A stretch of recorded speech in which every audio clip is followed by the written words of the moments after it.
Good evening, ladies and gentlemen. Welcome to the Angel of the Night radio show. And this is your God of the Night. You can call me what you want. It's not Christmas time, so please don't call me Bad Santa. But I've been bad the last couple weeks.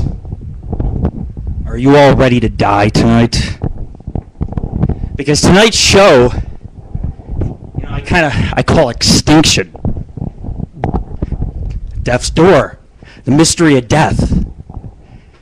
See, tonight I'm going to be alive, but the other half of me is going to be dead. You may never understand my riddles, and when they bury me, all my secrets will die with me. My members haven't been very good, and I keep track of who's been naughty or nice. And I was going over to my groups, and I'm like, where the fuck is the goddamn participation? It's like they thirst for Lord Rick. People want just Lord Rick. They're all submissive and they'll all obey or something like that. So anyways, I call them followers. If you watch a few episodes ago, I told you who we are. We're like a church. Not the Church of Latter-day Saints, I'll tell you that. This church does a lot of dark things and a lot of things of the light. Because everything has to have balance, just like this show. And of course, our Lady of Thy Night, she couldn't make it tonight. So it looks like you guys only get hell. Anyways, Friday, you may have came to the show, and you were like, what the fuck? Lord Rick's cutting in and out. I don't hear the poor guy. Then it's like, you hear me, but I'm in static. It sounds like EVP from fucking Ghost Hunters and shit. It got 45 minutes into it, and I'm panicking, Everything's freezing on me. Everything's reset. I was doing some upgrades to help the show, make the show a little bit better. I may decide to be nice to you guys in the future and do an appearance on camera. I might moon you on occasion. You can close your eyes if you want to. But anyways, the photo I'm leaving up tonight, it was taken at Albertsons. I was really angry because, you see, I was on Craigslist. And someone wrote me, and then within 15 minutes, they decided to leave their job early and come fuck me. I said, okay, it sounds like a normal housewife to me, Just a normal girl, got a decent job, driving a brand new fucking vehicle. So what harm could it do me, Comes over, I sneak her past the roommate. By the way, folks, the roommate's not in Angel of Thy Night Studios tonight. The roommate grounded me. But we'll get into that later. But anyways, I got mad. I got really mad because this woman came over and we're halfway through sex, halfway through it. And she says, did I tell you? I was like, oh, man. I'll tell you what. He wasn't stiff anymore, and she was looking at me strange because she was an older woman and I was a younger guy. And that's Craigslist for you. My story of the week. How do you deal with that? You're in bed and they tell you I got 7 personalities. They almost murdered a guy. They start fucking spilling the beans about their whole life. You're like, what the fuck did I get myself into? I just wanted a little stress relief, a little piece of ass. It's in the afternoon. The kids are at school. You're sitting home. You're like, my back aches. I need a goddamn massage. So I've been doing the afternoon. Sneak this girl in. Sneak that girl in. Past the roommate. We sneak past the roommate's door. I close my door real quietly. Bada boom, bada boom. And then all of a sudden, he sneaks out to get the kids for school, and I'm like, hurry, go. He's out. He's just around the corner getting the kids. Woman's pulling her pants up real quick, running out the fucking door. I'm running out the door saying bye. I'm in my fucking underoos. Girl across the street looks like Amy Lee. She's hot. I want to bone her. I want to lick her head to toe. I want to do things that I'm not going to tell you on this show. She's seeing me waving to the woman that I met Friday. Friday, it turned out I wanted another piece of ass. So I found another girl on Craigslist. Like I said, sneak past the roommate.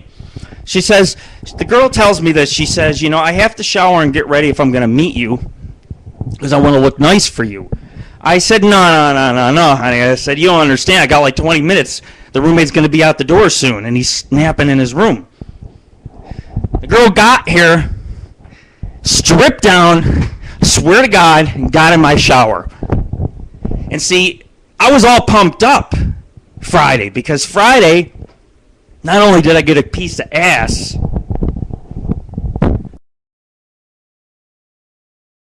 you know, but up for you fans. And then it crashed, and I felt bad. I'm like, I'll be back at 9. Well, you know what? I got it fixed by 9 o'clock. But our wireless was down, man. We were getting no connection for over an hour. So you know what I ended up doing? See, AngelOfThyNight Radio also has a branch. It's called Nightfall. I DJ'd for you motherfuckers from like 10:30 to 11 at night. And I stayed up till 2 a.m. and I played dark wave fucking music. I brought you dark music. I brought you comedy. And I still came out to see you motherfuckers. Like I said, God has spoken. And you know, another secret I gotta let you guys in on is that I'm doing this show fucking nude. Sorry if you don't like to hear that. But see, I had a little accident happen. Went through all my laundry having sex and stuff all week long. You know, I sexed it up. Got it washing, roommate's clothes. He left them in there for a day. His were fucking drying. So I got no pants, you know, and I'm wearing swimming trunks to Albertsons. The swimming trunks are falling down. Bare ass in it in Albertsons. Just... It's like, what? Yeah, that's why I got Albertsons up there, because now I have found a way to have adventures in Albertsons. Since we talk about them every show, now we're promoting them. I wonder if they'll welcome the good Lord. But tonight you don't get no good Lord. You get the bad Lord. You get the naughty Lord. I'm back in high school, folks. I live with my dad. Grounding me from the phone. Because like a week ago, one of my pets came over. It was her birthday, you know, I felt bad, and I was oversleeping, and, you know, the rain's fucking coming down, and my alarm don't go off. She's calling from a payphone. Rick, pick me up, you know. Guy comes home early from work. He's cooking on the stove for his kids. It's like 10 o'clock at night, you know. I'm like, what the fuck? I want to sneak out for 1-2 minutes, get her. It's raining out, you know. I want to be a gentleman. I want to pull up right to the front door of Smith's grocery store. So I walked out, and I went to get a couple candy bars and sodas. And he looks at me strange. He's outside waiting for me, looking for me. I said, don't worry, Chief. She's not spending the night. I knew it was a lie. Sins of the Lord. I lied to him, okay? Every president lies for a good cause. If you met this guy, you'd say, yes, Lord Rick, it's a good cause. Sin off your ass. Hallelujah. It's starting to sound like a church sermon here. Like I said, we're like a church, you know what I'm saying? But, fucking roommate, man. He's been on to me, so he took away the phone, and I got fucking pissed. As soon as he says, you ain't getting the phone, it's one of those magic jacks. You plug it in, you call anywhere in the country. I was like, fine, and, you know, don't give me the goddamn fucking phone. I'll still get my pussy. It was getting me back because I got pussy about a week ago. Like I said, it was my friend's birthday. I picked her up. I come back. He's waiting for me. She ended up spending the night. And he yelled. He says, did she spend it? Yes. And then he started making all these rules. No girls during the week. I was like, bullshit. I break that rule like 20 times already, you know? So he's handed up to here with me, but it's like, man, stay out of my sex life. He's in there with this girl. They're moaning. The fucking room's shaking. Oh. He's like, oh. Fucking, I got to hear this all that goddamn day long going on with his girlfriend while I'm in the room being quiet. You think the Lord would create thunder like I'm goddamn bowling? Speaking of bowling, Like I said, it was my pet's birthday, and I took my pet out. You got to treat your pet good so your pet keeps coming back, you know, and you got to watch the pet grow and become more experienced. But anyways, I have a few pets that I'm playing with right now, you know. Went out on her birthday, went bowling. First ball I threw with a 16-pound ball was nothing, a fucking strike. First one. Problem is I went flying like an angel past the line, and I'm like, the strike's not gonna. And I won that bowling match, I think by a strike. On her birthday, I beat her by like a strike. Like I said, sins of the Lord. Anyways, I want to thank all you coming out tonight to listen to the Angel of Thy Night radio show. And you know I'm the god of radio here on live video. And I'm sure that'll bite me in the ass down the road. But it's not how many listen to me. It's the quality. It's that you people are here and listening now. It's quality. It's not quantity. And someone in our chat room did tell me that. Chloe always says that. And I hope you are stoned tonight, Chloe. Actually, I know you're stoned. I don't hope it. I know. I'm feeling pretty crazy. I seen Lady of Thy Night come in the room. And, of course, we'd like to get her on cam if she's on cam. You know, trying to run the show myself is a bitch. And, yes, she is on, and I will put her on cam slot 1 if she wants to go on cam slot. There we go. You're all set up if you want to go on cam. But if you don't want to go on cam, it's okay, because I'm not shy. See, I'm doing the show bare ass for my fans tonight. And, you know, I said, I was talking about the show, how it's going to be about death and everything else. It is. We're going to cover a lot of death. This show's probably going to be pretty long. And we're going to go into the night. You and I. But a lot of crazy things been going on. Went to the knee doctor, you know. I love going to the doctors. They got these little cafes and these little Asian women working, and you're thinking, bada bing and bada boom, you know. Short little Asians stand at the height of your fucking cock and suck it. As dirty as I am, I went to the cafe. I brought my kids. I'm checking out the little Asian, you know. She gave me a cup of coffee. All of a sudden, a woman walks in there, holding her stomach, and she's like, nah, there's no fucking way I could be pregnant. No fucking way I could have a kid. No fucking way. I felt like standing up and saying, there is a way. Did you know I got a girl pregnant about 2 months ago and she took off on me? But anyways, I listened to the conversation. I eavesdropped. I was like, this is juicy gossip for the Angel of the Night radio show. See, I think like that, see? Little Asian woman comes up to the girl's stomach and goes, fucking doing her ritual. And she says, you are pregnant. You do have baby on the way. And I thought, holy shit, this is the type of woman we need to investigate for the paranormal and ghost society. It's good shit. It's like the powers find me all over. This girl's fucking reading babies. Let her fucking touch my fucking baby. Let's see if she can guess what's in that baby itself. A little bit of fucking weed and some good fucking Miller Lite. And I am drinking tonight, folks. I am doing it all. You have no fucking idea. I am already toasted in the beginning of this show, and I got a great show coming up. And for those that just joined us, welcome to Angel of Thy Night Radio. We are live in Las Vegas. Love doing the goddamn show. I do it for you guys, basically. Nobody ever pays me, you know. But we are going to put them on disc, and we will make them available to you so you can own the entire collection. And it goes all the way from episode 1 to 54. You're talking 100 hours of fucking radio. It's madness. It's crazy. And, you know, the strange thing is even though people do not listen live very much, we get a ton of hits on the rebroadcast. A ton of fucking hits, man.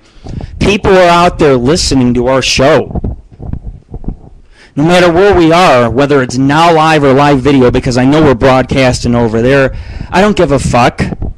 I would not mind coming back and doing both. I'll work for you both. Now, well, you know, you can't own the word totally. I mean, I got to bring some ideas in for myself. But anyways, you know, they need to get that shit together, man. And I know some of you now livers are listening out there. You guys just need to get the fucking shit together. You need to get Agent Curry, because actually at first I didn't want that ass, but now I want that ass. She'd be getting a divorce. You'd read about it in the fucking celebrity tabloids. Just like fucking Michael Jackson fucking dying, man. Michael fucking Jackson. A lot of good people die, man. You know, and you know what the sad thing is about being a celebrity or being famous is that everybody thinks they know who you are. Some of these people die, and people think that what they read is always true, and it's not, man. When there were sites about me, my friends would be like, I wouldn't even read that shit. And I'm glad that I'm all over the net. When people ask me who I am, I'm like, you know, this is who I am, and we put it fucking out there. And the Paranormal Ghost Society is far from fucking done. See, nobody wants to investigate this time of year. It's 120 degrees in the desert. There's rattlesnakes that jump at your fucking balls. You know, trust me, I've been experiencing that. But you got to understand, about 2 months ago, my ex-girlfriend had gotten, like I said on my last show, possessed. And that kind of experience was one of those things that I was like, well, I've seen enough to prove that there is something more out there besides what you see around you. A world beyond a world. So I've taken a break from it because it was a really bad experience when we were up in the mines. And you'd have to be there to understand the shit that we go through as paranormal investigators. And that is what I mean by death. See, what makes me a legend is that I've come close to death so many times. You guys have no idea. You have no idea. I went to see a fucking therapist, and I'm there to teach the therapist stuff. Well, he shoved me out after a half hour. He says, I am done hearing everything out. Out! Psychologist was done. He didn't want to hear my secrets. He's talking about the underworld. I shook his hand and said, I'm God. Nice to meet you. He thinks I'm crazy, but he doesn't understand what I'm getting at. Secret message in everything I do. But anyways, you know, going to that therapist, I got stoned. All right? Really stoned. Fucked up stoned. Like it was laced stoned, you know? There was some of that embalming fluid, I think, in it, you know? You know what I mean? Embalming fluid? I was in another goddamn fucking world. I went to the grocery store. I ran into a fucking soda fucking rack. I was fucking grabbing iced teas off the shelf. They were flying everywhere. I was walking with my hands out like a goddamn... Oh, I was fucked up. I'm like, boy, do I get myself into some real good situations. So, of course, I drove through a storm. The traffic was fucking murder. I told the psychologist, I said, man, traffic was murder. Looked at him in the eyes, you know. Let him know who's boss. But we had an enlightening conversation. He did not believe in anything I said about ghosts. I don't know why. But I've seen ghosts. But I've seen death itself. I've looked at death straight in the face. So people tell me all the time, they're like, you are out of your mind. I'm not crazy. Sometimes when people are of a different origin, crazy. But we've had a lot of experiences relating to death. You know, and one was the Snow Mountain incident. Climbing cliffs in the dark was the scariest thing I've ever had to do. You slip over, you know, the rocks are slippery. You slip over the cliff. You don't know how far down. You throw a stone, you're like, it's 100 feet. Let me edge it and go the long way around.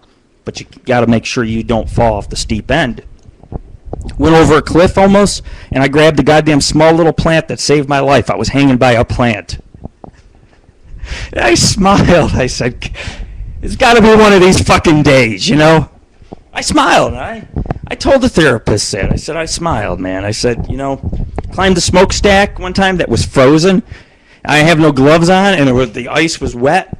And I'm 50 feet up, and the ship's rocking in a storm, and I'm up there smiling. My hands are freezing to the goddamn poles. Almost let go. Got down. Couldn't feel my hands for a good hour. That was the goddamn Aquarama.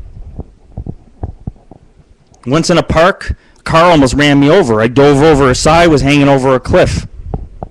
That was at Akron Falls Park. Gotta watch it. The cops, they patrol, you know. It's your life or theirs, you know what I'm saying? Out in the middle of New York, and things happen up there. I've had Farmer John shoot at me, too. Not to mention that the guys that came out and were going to fucking murder me at the dead-end road, I almost ran the bastards over. I told the therapist this. I said, I almost ran them over, okay? I've even had a gun put to my head by the military. It's a fun experience. And we traded weapons. I said, here is my weapon. Because I take it as a joke, you know what I'm saying? It's like, this is a joke. You might as well just let me walk around the fucking base and look around here, see what's going on, see if you're hiding the UFOs. People think I'm fucking nuts. Hell no, I ain't nuts. I was once stuck in an island full of alligators, and they were snapping at me like crazy. Snapping, looking at me. That was fun. You try walking across a path that's 5 feet wide, water on both sides, and eyes peeking at you right there, you know. 11-footer, grab you, pull you in the water, twist and turn, and you're fucking gone. You're dead. And people want to know how I survived them islands. Well, I survived them with 10,000 mosquito bites, however you pronounce it. The skeeters, man. Duh, I was fucking Mosquito Lagoon. We've came very close to dying in a lot of our investigations. You know, we've had our vehicles stuck. We've gone through a lot of hardships, and we don't get enough credit. All these people, I look at people now on television, I'm like, you guys are a bunch of goddamn fucking sissies. You know? Life and death, it's two of the same. If you cannot die for what you believe in, then you shall not do it. So we go out there and we do a just cause. And we know each time we go out, our lives are at risk. Going to mine, I crossed a little wooden plank with some dirt on it. It was about to give out. For me, it's 100 feet down the mine shaft. You hit about maybe 10 bars all the way down, 10 wood beams. You die. You don't live from that. A lot of breakage. So you know if you cross, it's a 50-50 chance. And that's what this show tonight is about, whatever you decide. But the last couple weeks, I've been a very, very naughty boy. And besides sneaking girls on in here, it's been a really weird couple weeks. I have two pets, you know. Met them. I met one at the skating rink. We went to the skating rink, so you know, it was my son's. He had a skating party, you know, the whole school, the teachers, the parents. And I said, you know, son, I said, I'm going to take you. It's a late birthday present from me to you. I love you very much. You know. So I got my two pets together, met at the skating rink. I got in those roller skates, baby. I got in them. Didn't say I skated very good. But I went down the carpet aisle real fast, fell one time, got back up, went again, tried to outspeed kids. I was having fun, you know. I was like, I wonder what the girls are talking about, you know. You have to understand, earlier during the day, my pet came over, drained the goddamn fucking life out of me. I'm like, Jesus Christ, save some for the other girl tonight. So we're all at the skating rink. I'm the idiot, one of the only guys in fucking roller skates, you know. I'm high off my fucking ass. I don't know what's fucking going or coming, but I'm in skates. I got both my pets there, and I'm feeling up on them. I both got them near my lap, my arms around them. Well, my roommate spied on me, and my roommate's ex spied on me. And tall black nails, long hair. And he's got two girls sitting in his lap. One that's 18 and like one that's 21. It's like, oh my God, you're just a little bit off. You almost got it right, you know. So I got spied on, and my roommate has an ex-wife, and she's been out of the house. Fucking, I was like, get lost, you're crazy. And so she's coming after him, and I guess she's bought a gun. She's not supposed to have a gun. She's been arrested a couple times for domestic violence, supposedly. So he thought he was going to get shot, and he's calling me. I got my pet here after the skating. We're having fun. We're fucking. We're playing music. We're having a good old fucking time. He's calling. She pulled a gun. She pulled a gun. I'm scared. I thought to myself, you're scared? If she's going past you, she's driving to the house to take care of the good Lord. So every time I had to fuck my pet and tell her to do naughty things, I had to look at the goddamn fucking blinds for this psycho-ass bitch that was stalking me and my kid, and earlier during the day picked up my son from school. I'm like, oh, bitch, you're asking for it. You don't know who I am.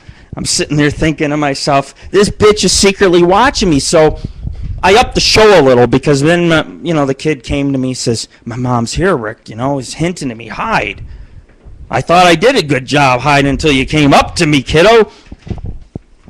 Secretly watching me. So I upped the game, I took the girls to the parents and PTO section, and I got very touchy-feely with both girls in front of the whole entire PTO. I don't fucking care. I am the new PTO.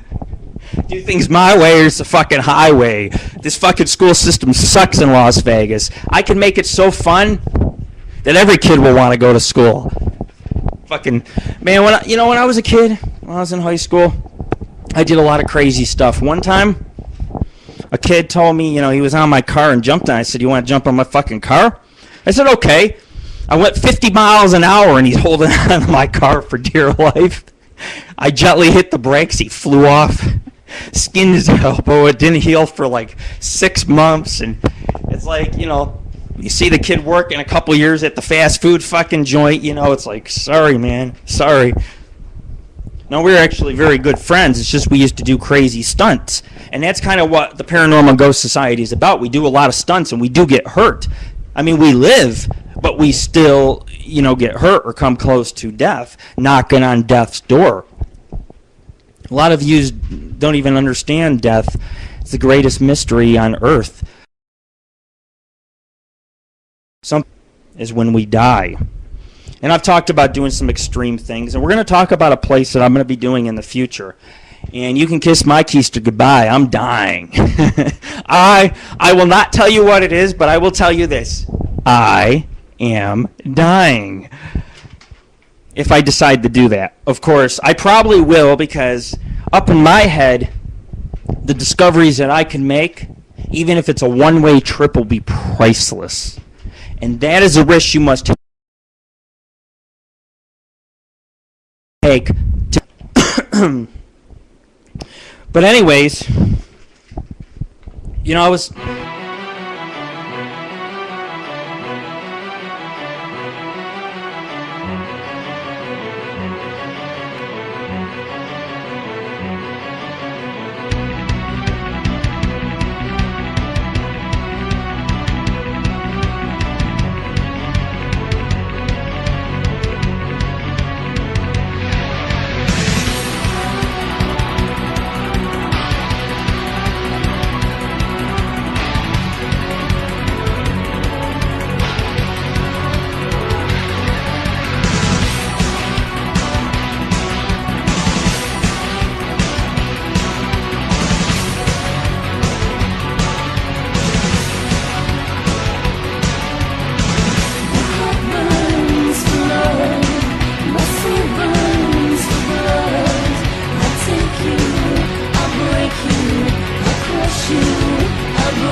Okay. That, and my apologies. You know, that's what they say. But anyways, they run a great free service, and we want to thank them for hosting our radio show tonight. Best wishes from Angel of Thy Night radio show and its staff, Lady of Thy Night, Angel, which could not make it tonight, and there's a few other slutty girls out there that want to host the show, and that's what we need. We need a naughty girl that can help co-host the show. I'm telling you, we need like good and bad, angel and devil, you know. Anyways, I went to a casino. You know, I brought my son. Like I said, they have all these kids' activities in the casinos now, but, you know, you walk past a machine, you get yelled at. We're 6 feet from a machine because most casinos tell you got to be 6 feet or 8 feet away from the machine. Well, we're standing there, my pet's smoking, me and my son. We're trying to figure out where we could get, you know, some donuts and coffee and sit down, have a cup of coffee, me and my boy, you know. Some guy had to piss on my fucking parade.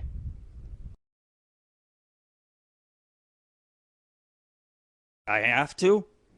The guy pissed on me. It pissed on me. So I went to the bathrooms and I fucking took a piss all over the goddamn fucking wall. You piss on me, I piss on you. Telling you what. Like I said, there's the legal way and there's the Lord's way. I handle my business. But, you know, what's the point of having a casino with kids things? It's like circus. They got elephants and they got, you know, they got these girls in bikinis on the trapeze and games you could play and roller coasters. And then, you know, 5 feet away is a slot machine. You have to keep walking. You're in the circus. You have to keep walking. It's fucked up. And when I'm president, I'm lowering the gambling age to 18 years old. And kids can watch too. Because it's just a game. That's all it is, just a game. And sometimes you win, sometimes you lose. Just like life and death. Sometimes you win, sometimes you lose.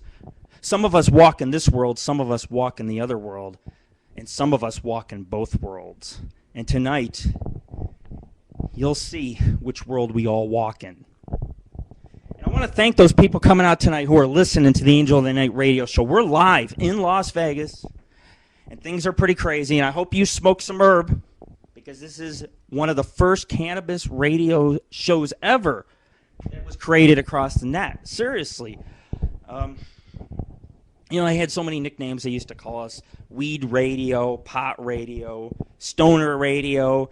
It's like, I don't care what you call it. It doesn't offend me. Please call me a stoner. Just don't call me a whore. And I was called a whore multiple times this week. I had a lady friend. I called her today. I tried my new phone because I got mad because, see, my roommate took the phone. So I got my own phone now. So I'm like handing out the number to hundreds of people. The phone's going off the hook. I was like, yeah, my roommate don't hear that shit. I'm trying to hide the phone. Forget about hiding the phone. He knows I got a phone now. Now he's going to bust my balls more, so now he's drinking my goddamn root beers. And it's like the battle is on between like the battle of good between evil or something. But he claims he's more evil than me. He says he'll bury me in the desert. He doesn't understand how I think, though. It's like, bury me in the fucking desert. And you bring upon your own fucking death. So it's like a swift kick in the ass. It's like a joke, you know? But anyways, I'm living with a crazy guy, and I'm like, I'm on MySpace. I'm like, help, get me the fuck out of here, you know? Because this guy, like, you know, I'll sit there and he'll, like, watch me in my room. It's like, what are you looking at, man? You see something you fucking like? And this guy's going on about his death moves, and I'm thinking about, you know, death is the greatest gift you could ever fucking have. What you do after you die is totally up to you. Oh, what I would do after I die. You know, it's believed that some spirits are strong enough to create an apocalypse. And people don't look at explanations. They don't have explanations for everything yet. We have a lot to learn. But there's a lot of talk about in 2012. And it's more of like the spirit of our son. It's almost like it's perfect timing. The solar flares are going to be hitting here. Nobody knows what's going to happen. It could technically fry all of you. It could cook all of you if it penetrates our atmosphere. Technically, most people would die, and it's so strong, the radiation, it would penetrate the Earth's crust, so you could not go underground. Everything on Earth would die. And death on large levels creates amazing spiritual energy. Like when the tsunami hit, about 179,000 people. Thousands got washed out to sea. They were eaten alive by fucking sharks. Death, randomly, all of a sudden, does it create a more vengeful spirit?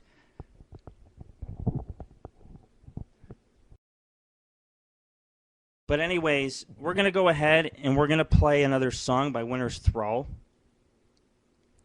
And you got to check them out, wintersthrall.com.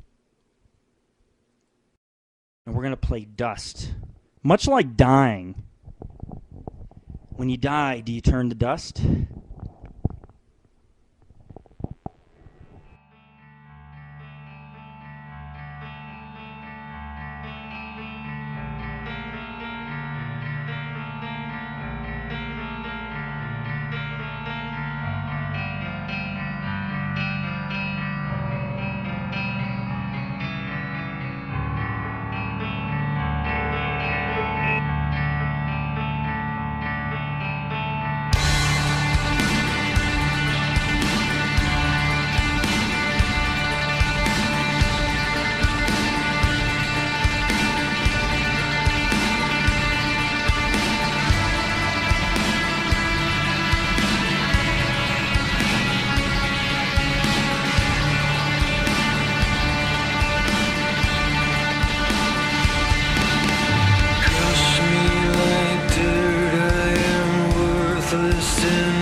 despite.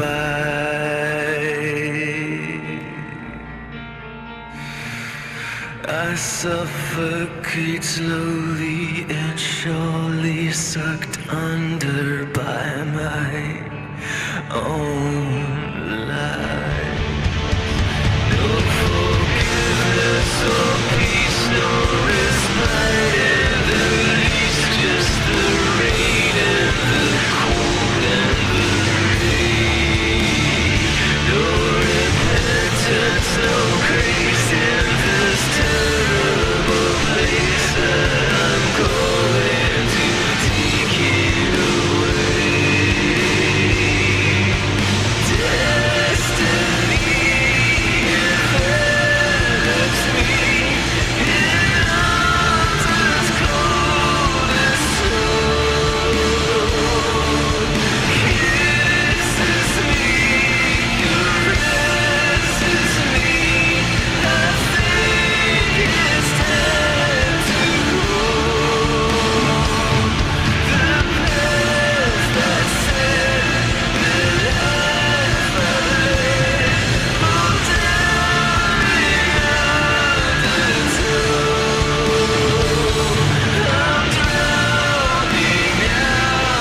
till I forget how wasted could be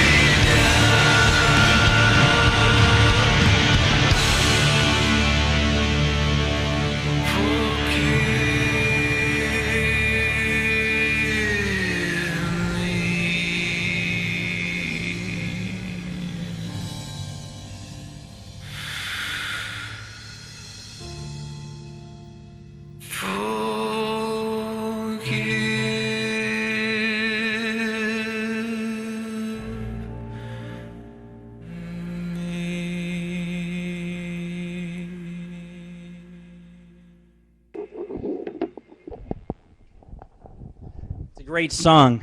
Winter's Thrall. Check them out. Ladies and gentlemen, if you're just tuning in now, welcome to the Angel of the Night radio show. You got your... There's an echo.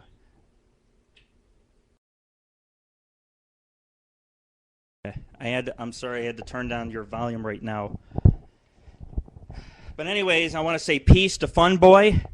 I appreciate you showing up tonight. Don't think I didn't notice you.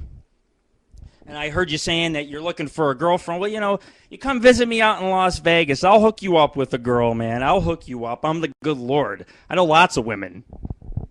Problem is, lots of women don't know me. But apparently in the chat room, someone said that we just had someone bomb the chat room, Internet Police 911. It's like, can't you come up with a better goddamn name? Like Demon from fucking Hell? What is it with this light bullshit? Show me fucking hell. Let me walk between the two worlds. Is that really what death is? No, man. That's fucking living. But anyways, getting back to the show. Chloe, you look fucking hot tonight. Very bangable. You need to come visit me for sure in Las Vegas. I'm afraid we might smoke and keep each other busy for a really long fucking time. At least, you know what? Anybody who comes out to visit me, though, what's important to me is that I get to meet most of you in the future. Because what we do, I want to show you what it is that I exactly do. I can't sit here on a radio show and explain what I do. I can't. When you come as close as I have to death, you look at life differently. And many, many years ago, I was in a cemetery that almost looked like it had death in it. Cemetery, it's on the hill, there's crosses, stones are broke, tipped, you know, candles burn, real candles. It's very old, from the 1800s up near my house many years ago. And like I said, I turned around, and most people know this story, but some do not. And 20 feet out of me was death. Like I said, I looked death in the face. It was a hunched over. It looked like it had a sickle. It was big, and it was hovering. It was the Grim fucking Reaper I fucking saw, all right? The Grim Reaper is real. When I started staring death in the face, things in my life changed. You know, we look at things as everything happens for a reason. This reason causes another reaction.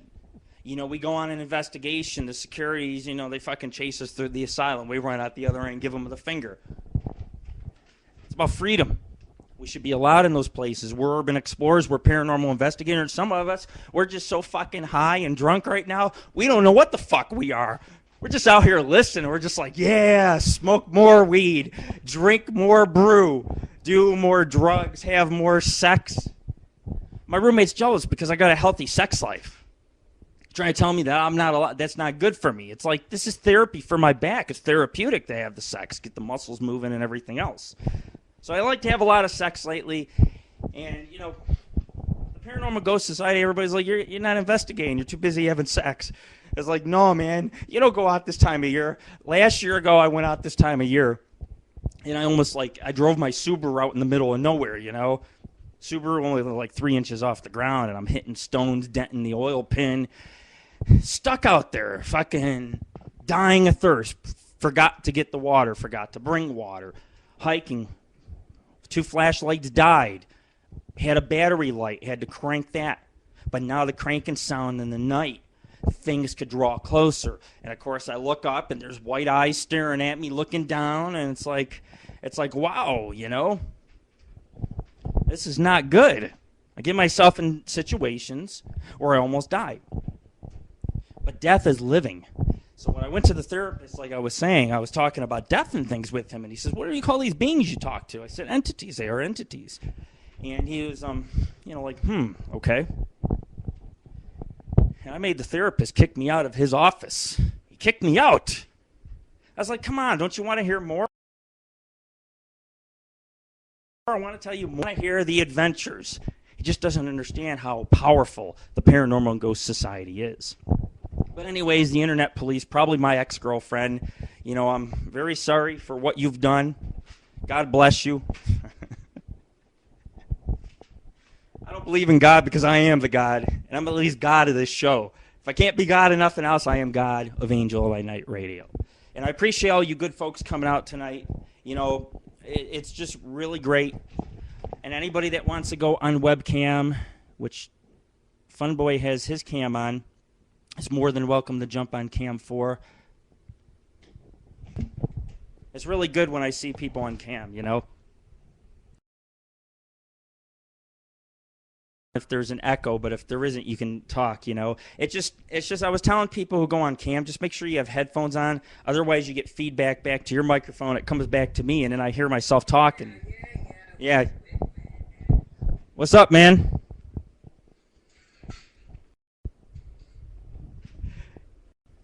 You're drinking tonight, aren't you? It's echoing. Are you drinking tonight? Yeah, you. Nice. Yeah, I get drunk with girls, man. We'll smoke weed. Just do it all, man. Do it all. You know, like I said, you got to come to Las Vegas. This is where it's at. I can introduce you to women. You'll be pleased. I promise I won't introduce you to the...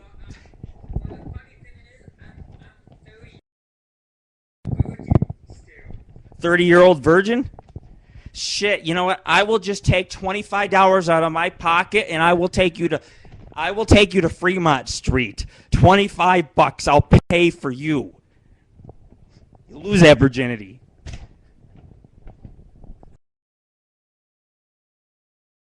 If I told you how many women I've been with, it'd probably compare almost to Hugh Hefner. Hugh Hefner. My pets told me I'm a dirty old man at the skating rink. They were on each side. They said, you...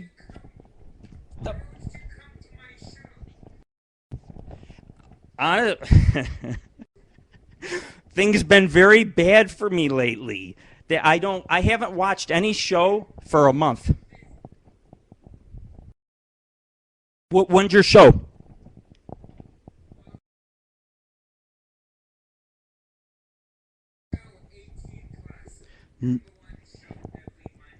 Awesome. And it's Funboy's show, right?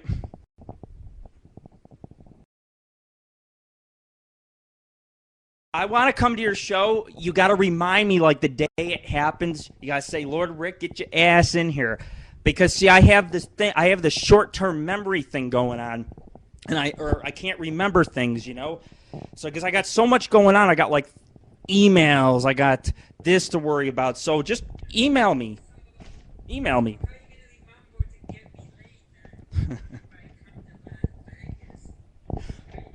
How? I love good questions because simply sex is always on my mind. You don't forget. If I introduce you to a girl, she introduces me to a girl, I get something out of it too. We both get laid. Double date, you know what I'm saying? I go on double dates. I just bring one.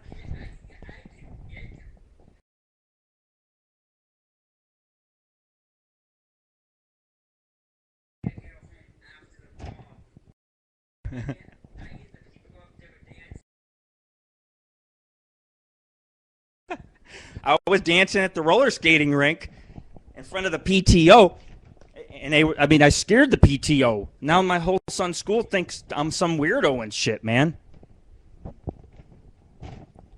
When you know what? When you think someone's got it bad,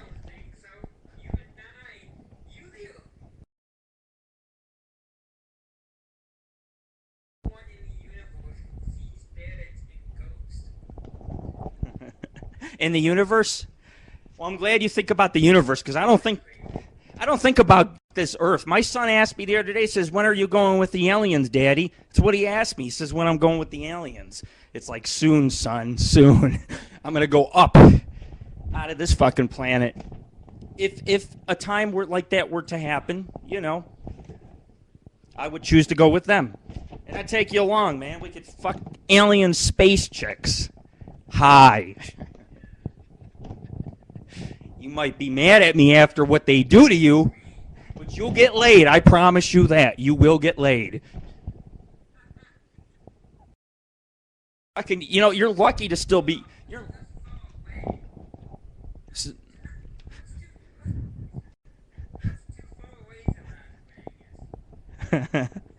I'll go as far from Vegas as I can. This town gets me in trouble. Demons inside them and shit, man. It's scary, man. You know what I'm saying? This Lord here gets scared now. I'm not scared. Don't worry, you come out to Vegas, I will treat. I will take you to Fremont Street, and you'll lose your virginity quicker than you... Yeah, you'll lose that virginity, man. You hang with me long enough, I will corrupt you. That's why my roommate don't like me.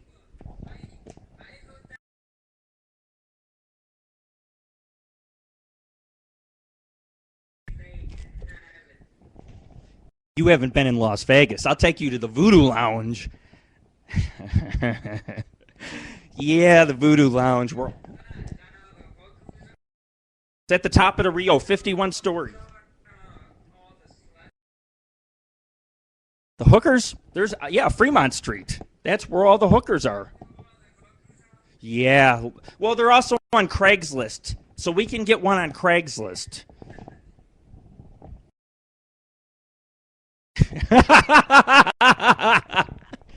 You don't hear my Craigslist blurbs?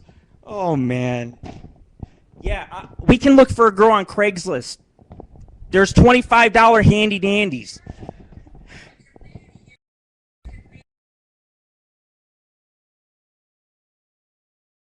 Think for money.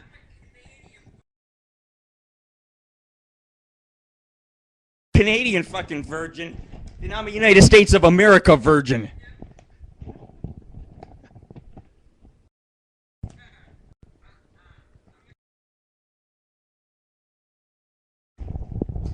I remember when I was 30.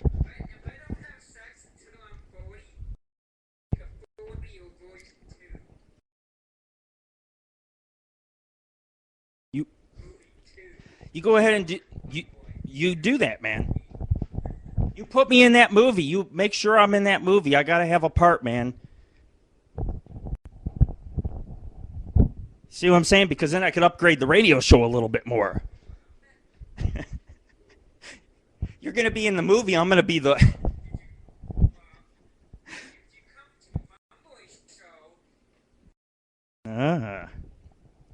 Well, if I will keep track of your show for Mondays, man, I will look for it, and I will go in there and listen, and I'll chill out and chat with girls on MySpace. It sounds like a blast, man. And there you go, folks. Check out the Funboy show every Monday. Don't... I'm all about promoting others. Go ahead. Post your link. I'm not... We're friends. Post your link in the room. We're friends, man.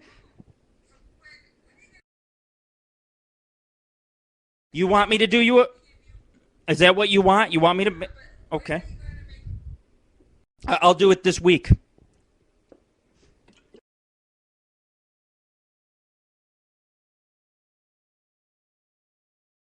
If you want a banner, I'll make you a banner. I can make you a really nice one.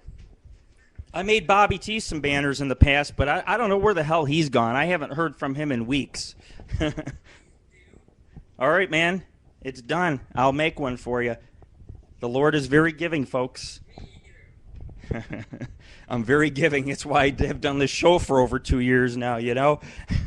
We've been doing the show for a long time, and I'm glad that there's people like you that come and visit and are part of it and drink and smoke. That's fucking awesome. You know, folks, I was going down in Las Vegas here, down one of the roads near my house, and there was 100 Mexicans standing on all 4 streets, perpendicular to each other. If I could start a new branch off the Paranormal Ghost Society and call it Lord Rick Temps. And when I need them to investigate for me, I buy them I take my food stamps and I buy them tacos. And I could take these Mexicans into the mines. They'll do that for me. Because I don't have no investigators right now. And, you know, Mexicans have the best trucks. If you ever notice, they got big fucking wheels. I could go out in the desert. That's what we need. Because, you know, all these people standing around, why not just put them to use? Let them join the Paranormal Ghost Society. Let them fucking go in mines with me and fucking ghost towns and off-roading in their trucks. A few fucking burritos, it's worth it. Buy some fucking... They can buy the beer or I'll buy the beer. They can get the fucking food. We'll go out in the fucking desert. And I can't speak Espanol. So I can't say... This is a job to die for. And as you know tonight, the show's about death.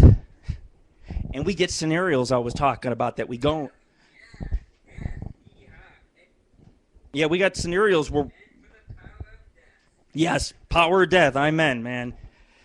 We go into these places and we face death, man. And, you know, I've crawled up in these mine shafts and almost fallen down holes, and it's like you try... Your mind just races. What's down there? What's down the hole? And we feel things sometimes that touch us and grab us real quick, you know? Things from the other side. Things that we often call are dead, but they're really not dead. They're alive. Maybe we're the ones who are dead here on Earth, physically speaking. What is it with these fucking women lately? There's women with mustaches. I've been seeing women with mustaches everywhere I go. I don't like it. Girls with beards and fucking mustaches. It's like, I gotta get the fuck out of this town or I'm smoking too much chronic. You know what I'm saying? Chronic. So anyways, I was at Walmart the other day.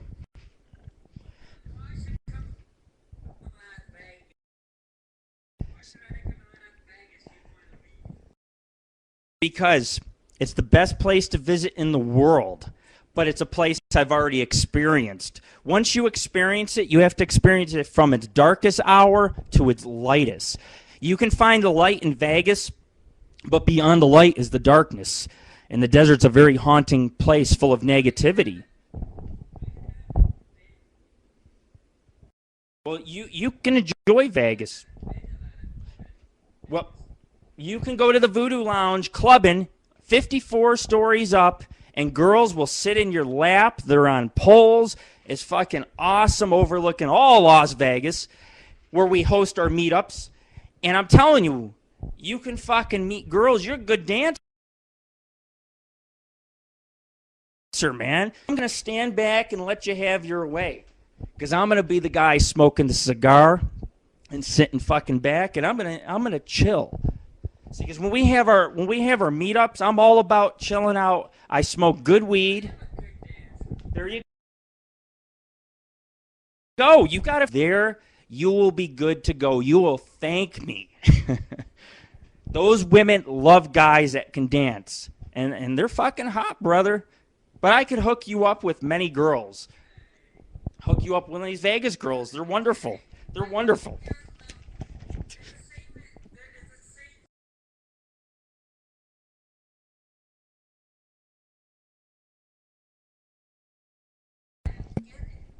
Because you need to be more blunt. You need to show them dominance. You need to be dominant. I in the last couple of weeks I found 2 pets. One's 18 and it was her birthday, so I banged her for her birthday. And then I got to bang the other girl a couple hours after. So, and then I met him at the skate rink, you know. You got to be direct. You got to have a firm hand. Girls like sometimes a nice spanking on the ass, you know. Spank them on the ass. Tell them what you want. Tell them who you are, just like I tell them I'm Lord Rick. And that's how you do it.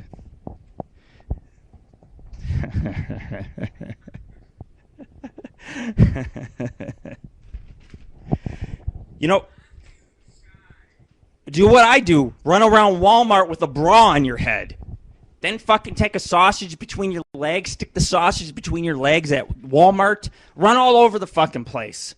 All the women will stare at you, and if you can get one of them to smile, the one that smiles you know you could fall in love with.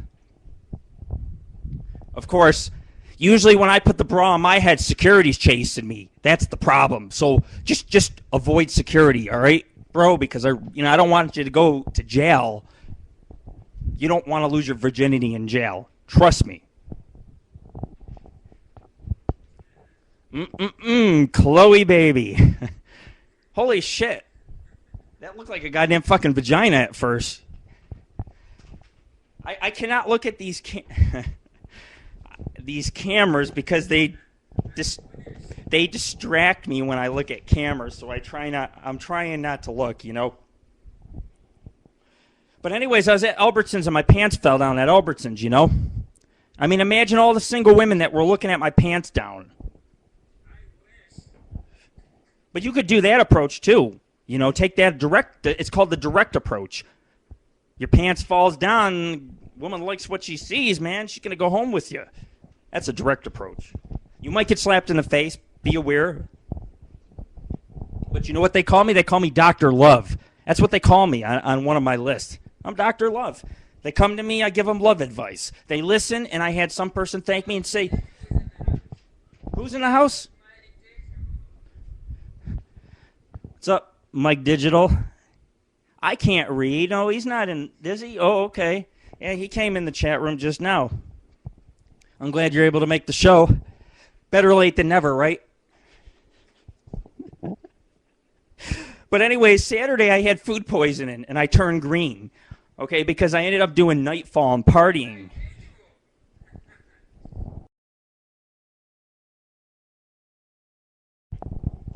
Friday night, but I had eaten pink chicken. So, you know, I got sick. And when I woke up, I was like turning green, you know? So I got really sick, and I was fucking sick all day Saturday, and I was wondering, I was like, shit, can I do the show Sunday night? And then like this morning, I woke up miraculously feeling all fucking happy. You know, I'm like flirting with like 3 or 4 of my lady friends, and they're like, you're awfully in a good mood today. It's like, I wonder why, you know?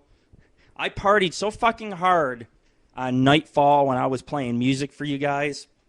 I was fucking dancing the whole fucking 3 hours, weightlifting, eating food, taking fucking pills, fucking drinking. I was having a good fucking time. And I know people out there listening, they want DJ Lord Rick back. But anyways, we got a great show, and I want to thank everybody so far who's came out tonight. And we got you, Funboy, on camera. We got Chloe on camera. You know, Chloe, I like them very young. You're going to get me in trouble. I'm robbing the fucking cradle here, folks. See? You're a gentleman. But you know what? Sometimes you... But see, sometimes it...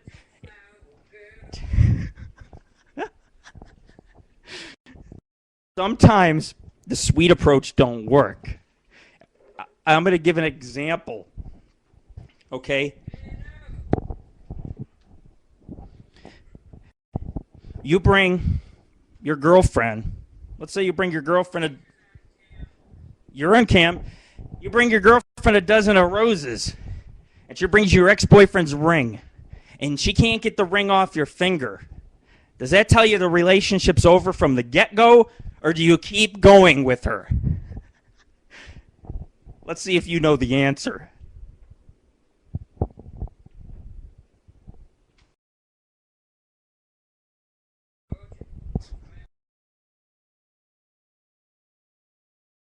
Never mind. I was going to have, you know what, that's what the contest should be for all those listeners out there. We have a 30-year-old virgin on our show right now. Help him get laid. Help him get laid. He's in fucking Canada. Give it to him. Take it away for Pete's sakes. That way when you come to Vegas, we could have a contest, see who the better man whore is in Vegas. Who can hustle. My pets like to pick on me. They're like, oh, you're so bad, Rick. That's what you need. You need pets. You don't need a girlfriend right now. You need a pet. A pet that's going to do everything and anything for you. And, of course, I think one of our pets is listening tonight. And I'm going to try to get all my pets one of these times on camera. I'm going to try to accomplish that. You don't need a pet. You don't need that pet pussy. You need a pet bald pussy. You need to come to Vegas, and you need to sit down next to me in my computer chair, and I will show you what Craigslist is all about. Don't you get Playboy up in Canada?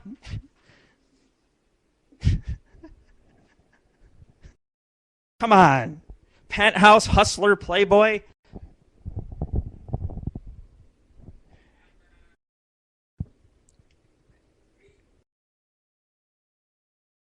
Dirty magazines, man.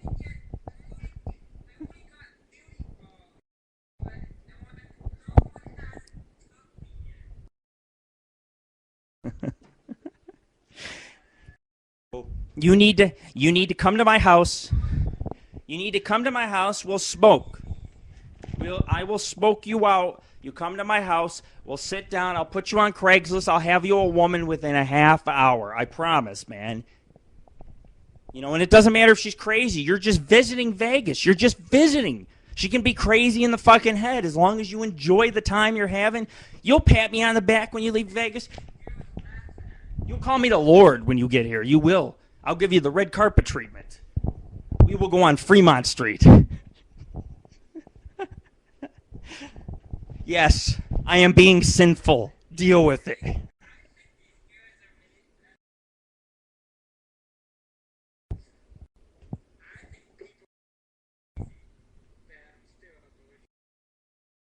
That you're still a virgin? I think, yeah, I do think you're crazy. I think that you need to go out there and lose that.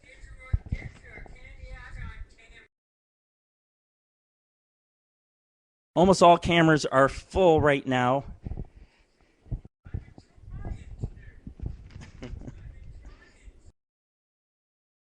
So, Funboy, why don't you put a bra on your head? Put a bra on your head and run around Walmart. Let me know what that does for you. Trust me. These things get you laid.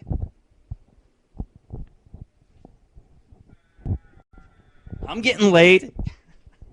Come on.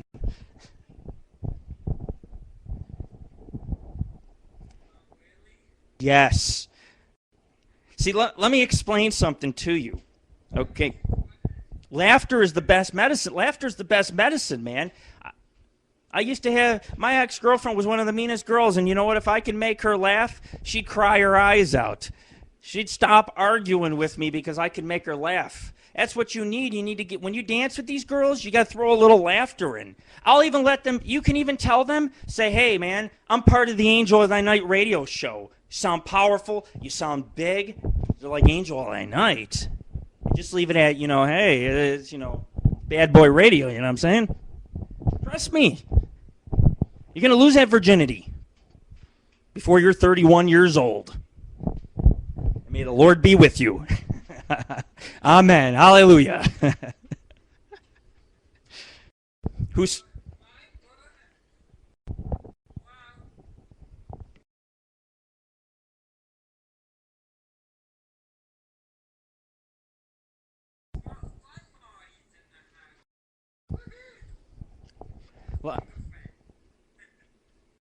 Oh, well, there's definitely a lot of different people, and I want to thank you for coming out to Angel of Thy Night Radio tonight. And we have Funboy who's talking here. He's drunk. He's been smoking. I'm drinking. I'm smoking. There's many gorgeous girls out there. Then we have Our Lady of Thy Night, which I had the privilege of meeting back in May. Not just meet, but, And then, of course, I proposed of Our Lady of Thy Night a few weeks ago. But see, Lady of Thy Night's going to be one of my brides.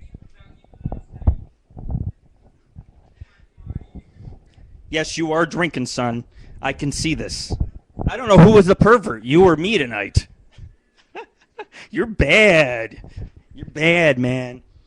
But you know what, man? I don't care. I'm hosting the show with no fucking clothes tonight. Fucking 100 degrees in the studio.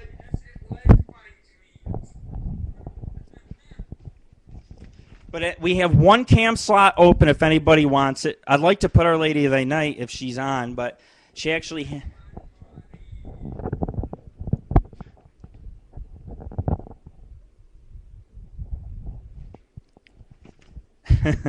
I was trying to read the chat room.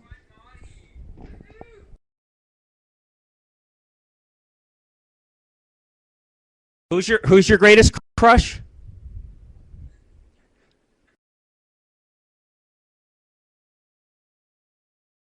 You gonna do the you gonna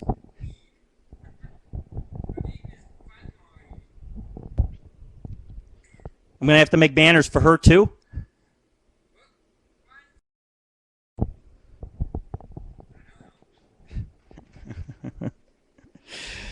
You need to do the dance for these women, man. You need to do the dance.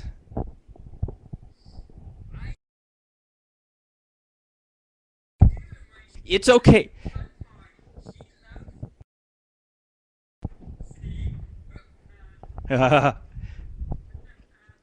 See, unfortunately, the only dance that I ever do when I'm with a woman is I'm a slow dancer. I'm not a fast dancer. I used to be a fast dancer many years ago, but now I just take women by the hand and I passionately slow dance with them because I've grown into a more gothic type of lifestyle where everything slows down a little bit. You see the darker things in life, which are also very beautiful.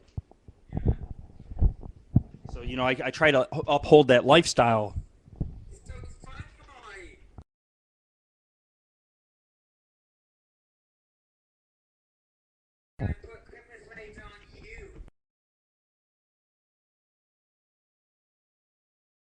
Christmas lights? I like when my women put Christmas lights all over their body, man. That's hot. That's hot. Did you know, I'm not going to tell you which one, but a couple radio shows ago, I fucked during intermission of one of my shows. I had sex, and I had a 4-minute break, and I'm like, hurry, let's get this going, and I was trying to fucking go real fast. I'm like, shit, breaks up. I was pushing it close, trying to pull my underwear up and grab the microphone. Holy shit. Yeah, girls don't like that busted nut in 1 minute, you know what I'm saying? You got to try to last like 45 minutes, and they'll love you. They'll fall in love with you, and then you never have to worry about them cheating. So when you lose your virginity, make sure you take them all fucking night. All night long, man. I'm going to have to pay $50 for you now. 50 fucking bucks out of my pocket. Because an all-nighter, that's not going to come cheap here in Las Vegas. But you'll thank me. Yes. Yes.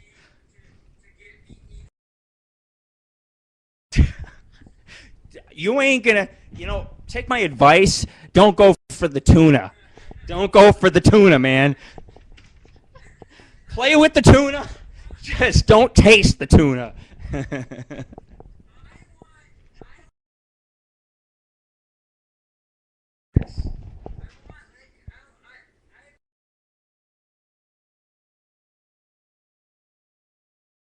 Liquor in the front, poker in the rear. You ain't gonna get no girl that tastes like strawberries. If it tastes like strawberries, I'd be adding the whipped cream. You'd never see me do the Angel of the Night radio show. Be like, where's Lord Rick?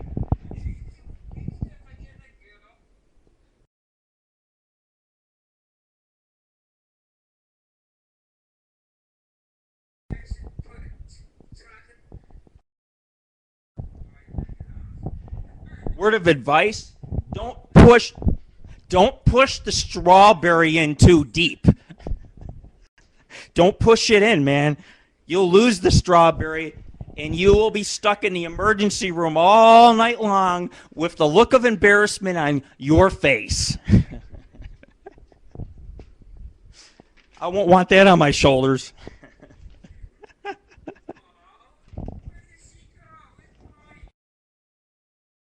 I don't know where anybody is. I don't know if I'm going up or down. I went to the doctor's. I took my kid there. And my kid, the whole doctor's office, he says, Dad, these toys are gay. And the whole lobby is staring at me, and he's making fun of the toys, and the toys are going, sweet dreams. Hello, how are you? Good morning, sunshine. And he's fucking flipping doors and mirrors, and all this shit's going off, and he's like, gay, gay, gay, gay, gay. And pretty soon, I'm like, holy fuck. This is the kind of situation I get my goddamn self into. Why?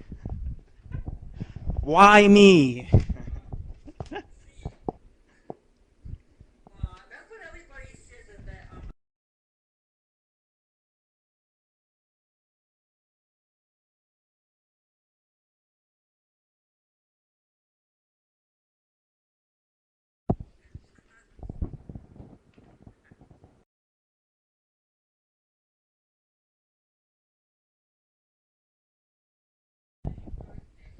Almost a Christmas baby.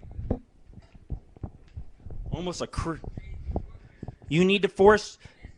I got the secret. I got the secret. The secret is hey, it's this poor guy's birthday near Christmas. Can someone please give him some pussy? Trust me, I will post the ad on Craigslist when you are here. Within an hour, her panties will be down. It won't cost a thing because we'll do it in the spirit of fucking Christmas. And me, I'll be bad fucking Santa with my Santa hat having some girl bent over in the goddamn alley. Like, fuck this nice shit. Hopefully I can host the show while I'm doing it. You guys wouldn't know the difference anyway. You guys don't know what goes on in this studio. You don't want to know what goes on. The girls are...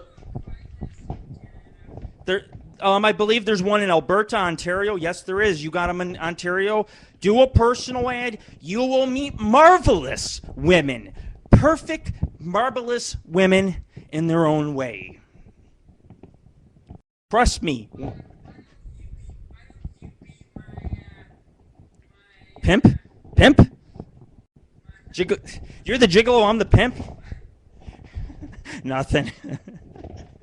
Bad joke. Bad joke. No, man, I just have to set you up with the right girl, that's all. The spirit of Christmas.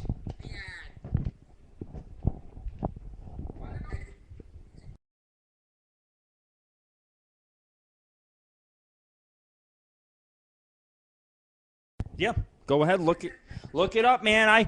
I post ads all the time, and I met wonderful women. Like Friday, I met this woman, and she took a shower with me within 2 minutes of getting here, and took a shower with me.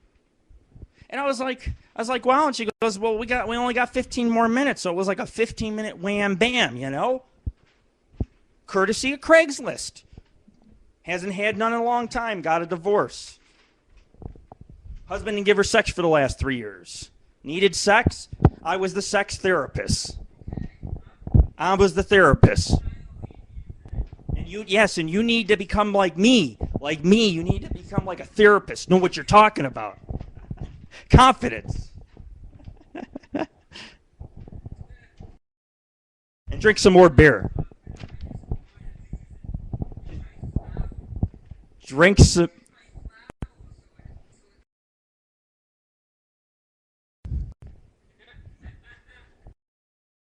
I just wanted to say, so nobody wished me a happy birthday on live video, but I have enough courtesy to wish Professor Fester a very happy 41st birthday. I do pay attention sometimes.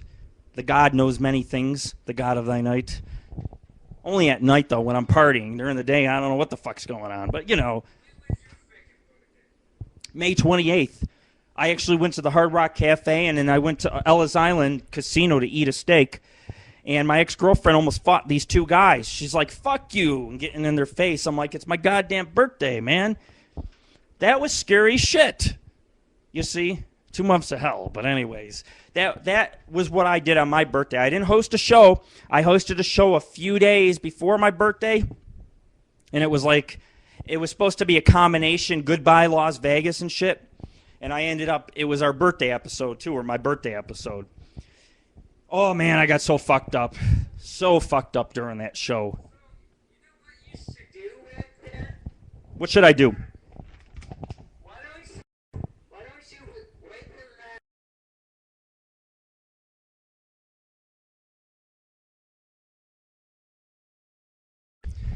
There you go. How about I write you an ad? You give me your email address. The ad will go there. You approve it, and I will write an ad for you on Craigslist. And you will get 1 or 2 responses, and what you do from there on's up to you. But I can get you the girls to write you at least. There are some great girls on Craigslist. I actually met a great girl.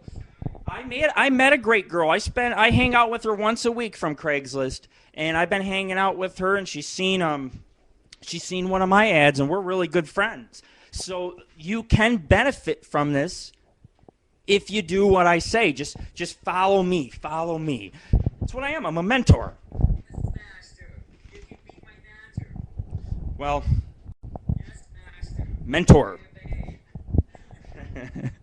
I don't know about that. Maybe the professors. Oh, okay, I got it. I'll really remember that after I fucking drink on this show, you know? Great. But, you know, you're on my MySpace, so you could email it to me on MySpace, too. And, of course, I post all the time on MySpace. I'm like, does this girl want to have dinner with me? Does this, you know? Because I'm trying to live a very active, healthy lifestyle every day. You got some catching up to do. You're 30 years old. You're going to come to Vegas, man. You're going to take all the women from the Lord. Take all the women. Like I said, folks, I love this job. It's the only job that don't pay, but you know what the payment is? Is that our fans show out. They show up for the Angel of the Night radio show, huh? Say what?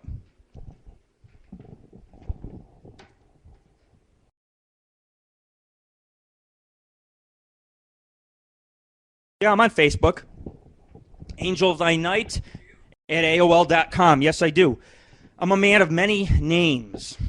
But Angel of Thy Night I use across the web everywhere you go. Go ahead. IM me the link. Send it to me private or whatever. I'm on the Paranormal Ghost Society, and myself is on almost every network on the web. That way people can know about what we do, who we are, our show, who I am. because I don't care if people know who I am. But like I said earlier in my show, the most famous people, you think you know them and you really don't. And I like how sometimes people think they know me, and it's like, you don't even know. When I die, I will die with so many secrets, because people don't deserve to know the real truth. They don't. They cannot handle it in our society. The real truth is to live a healthy life, laugh a lot, have a good time, and live it fucking up, man. And that's what we're doing tonight. We're living it up because it's our right. It's our freedom. Hell, I might even be the president of Canada too, you know what I'm saying? In Canada, prostitution's legal to a point. And those girls are they're pretty nice looking girls, I hear. So you need to get busy, brother. Because if you don't get laid there, you're going to come to Vegas, you're going to get laid here. I'll take you to the Gothic Club. Dye your hair black, put an earring in your ear, put one in your nose. Fuck, man. You'll walk out with 2, 3 girls like me. I want to have 3 brides. I'm going to have Our Lady of Thy Night. She's going to be a bride. And I'm going to choose 2 more brides. And, of course, Our Lady of Thy Night, she's like, I feel weird because I'll tell Our Lady of the Night, I'll be like, did you know I just got laid? And she'll be like, tell me about it. So Our Lady of the Night's very open, and like I said 2 shows ago, I proposed to her, and it was funny because when I proposed to her, my mic wasn't good. Who? What? Who's what?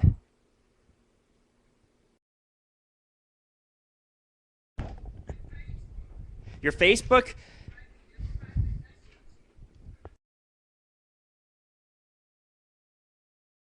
Excellent. Facebook. I will see you across the web. You'll see me. I will come to your show Monday. But the only thing I got to let you know, I'm going to let you know ahead of time. Tomorrow, I'm supposed to meet with, but it'll be later at night. I meet with a very pretty girl. She is very pretty with long black hair. And stuff, and she's I will try to have your show on. I'll listen to your show. I just got to figure out the times I can invite her over. See, because while your show's going on, I could get busy with her here on the bed. I could listen to your show and just right next to the bed and get busy. Yeah.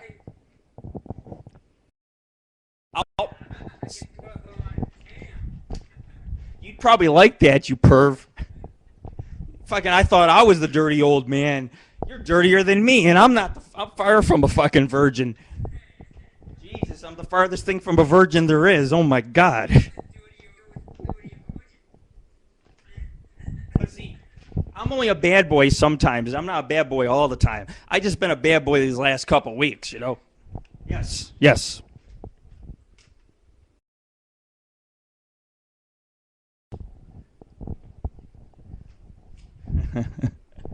I need to start.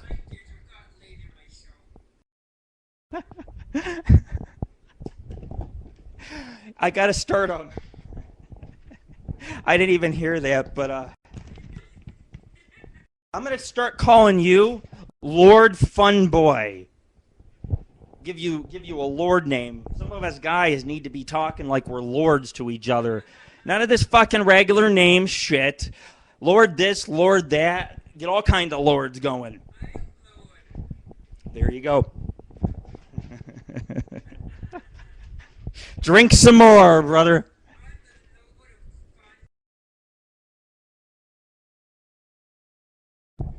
I was called Lord of the Flies.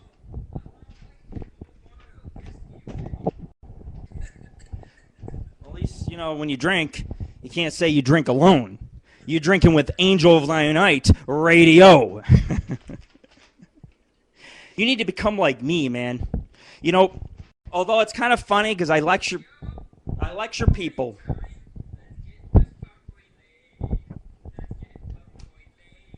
There you go. We need to get you laid. But you come to Las Vegas, you can hang with me and you will be laid. And you will be a pleased man. You will be like, Rick, I'm moving to Las Vegas. That's what you're going to say. See, that's the best part of Las Vegas, is that there's so many different types of cultural women here and so many different pretty girls There's so many different girls that are here. It's amazing, and some of them are very exotic and beautiful. But it's not just, you know, it's almost all women in Vegas are very pretty. So for you Vegas girls, I'm honest on the Angel of Thy Night radio show. And of course, we could have the Funboy contest, you know, where we try to get you laid right here on the radio show. Just tell them where you are in Canada. I'm sure we got Canadian listeners out there. From UER, probably. Yeah, those were the days. The UER days. Huh. I'm not sure I know where that is, man. Then where the hell is that? Where's that near?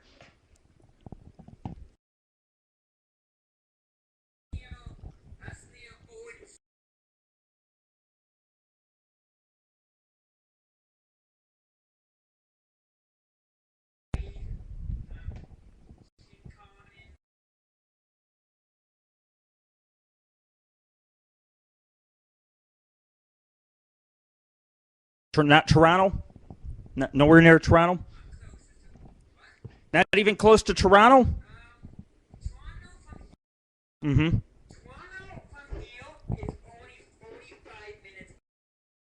There you go. It justifies it all, folks. Toronto is the place to get laid. You need to go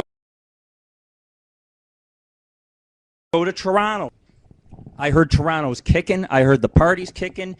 You need to go to the CN fucking tower, whatever the fuck it's called. Go to the top, go to the bottom, meet some girls, have a good time. And if that does not work for you, you come visit the good Lord. And you and I, we will smoke and toke, and we will meet them bitches off Craigslist, and you will ride the airplane back to Canada laid.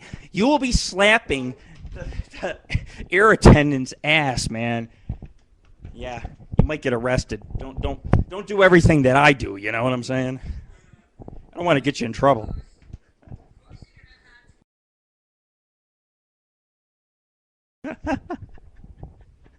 Are you scared to fly?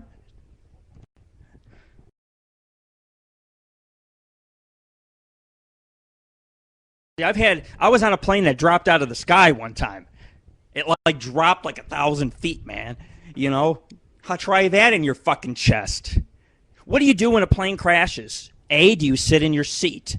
B, do you stand up and sing the national anthem? C, do you hide in the fucking bathroom? You know, last month ago, I didn't really talk about it, but there was major deaths in airlines alone. And the movie Knowing showed this. They did a really good job with the recreation of a plane crash and how it would look, how it breaks apart. And, you know, some people thought to be not seatbelted in are able to survive and sustain a plane crash. So, escaping death, indeed. Have you ever escaped death, Funboy? Have you?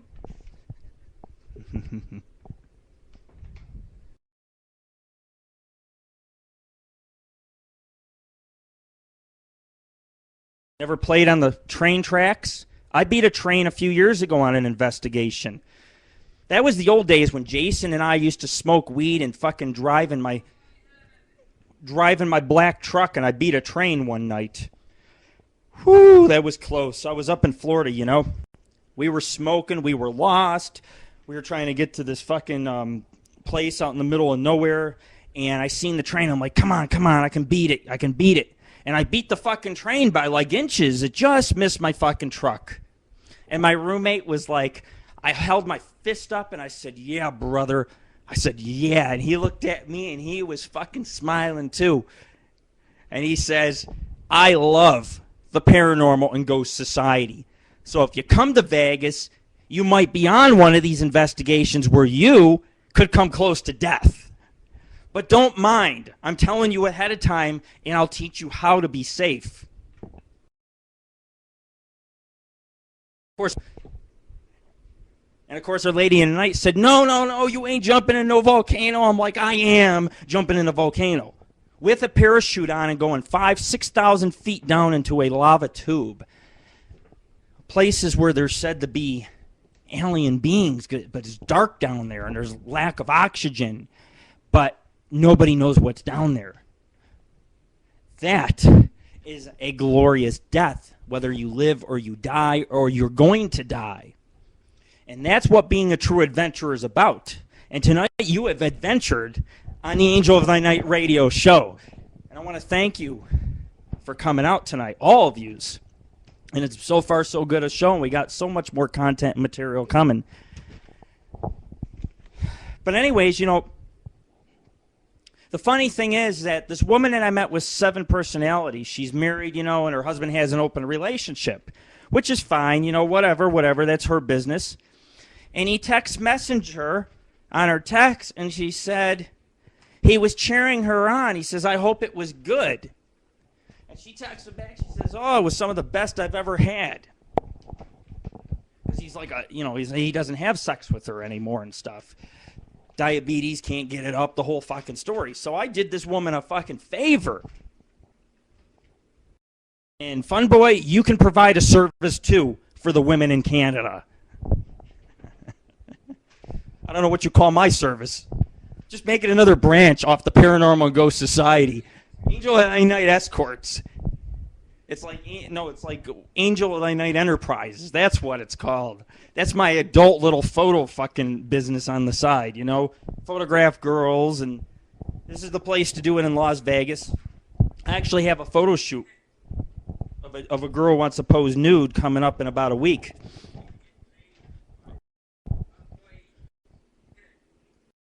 Oh, you will get laid if you come out here.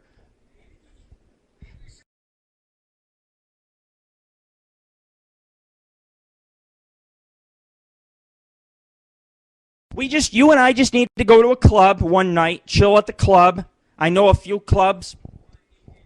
We'll go to a club, dance, and we'll see what goes on, man. If that doesn't work the next day, we'll hit Craigslist. We'll meet a bunch of people off Craigslist, 5, 6 women. We'll go around, we'll meet them all. If that doesn't fucking work, last resort before you board your plane, I will take you on Fremont Street.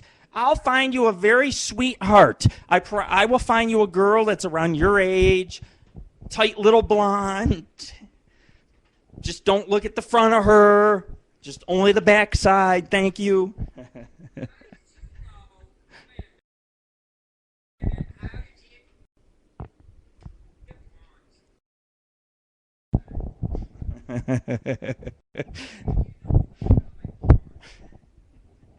Lord knows many things, brother.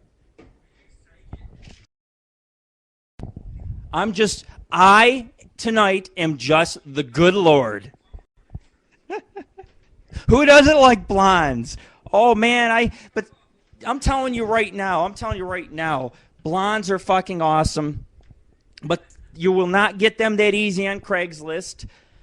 You will get other ones on Craigslist first because the blondes are the top of the line. You know what I'm saying? They're the top of the line. So we really got to put thought into the ad. These women want brains. You're going to have to show them you got brains. Intelligence.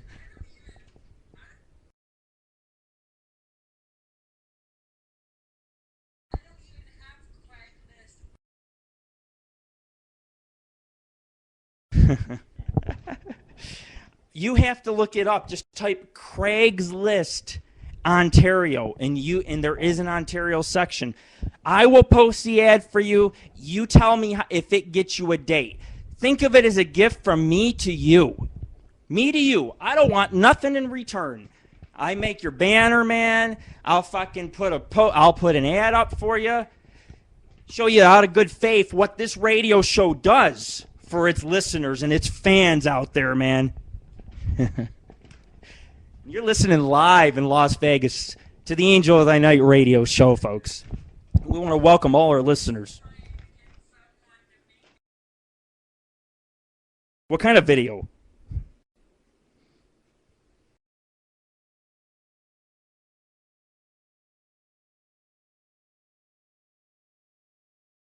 Oh, yeah, definitely. You need some girls, man. You got to get some girls in that video. Like the next video I'm going to be doing for my advertisement. It's like I better keep it a little bit clean, you know, but I could have the girl like legs in the video or something. I don't know. You got to watch what you put on live video.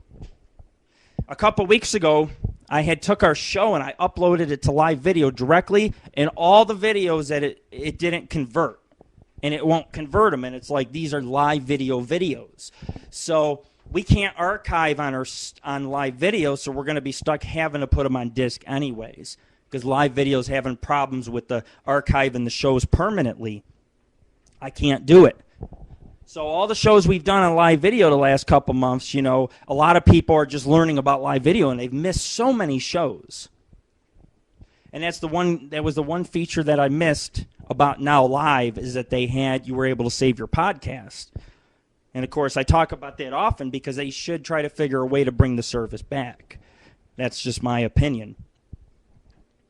Because it was a great service, and they're still airing for free our broadcast from live videos, so the two should actually merge together. That's my opinion. It looks like Funboy had bounced off camera.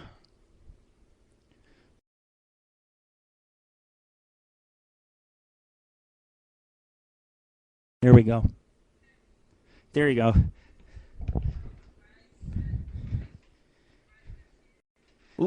Look it up right now, Craigslist, Ontario. And I want you to go to the casual section. Go to the casual section. Tell me what you see. Yes, Canada.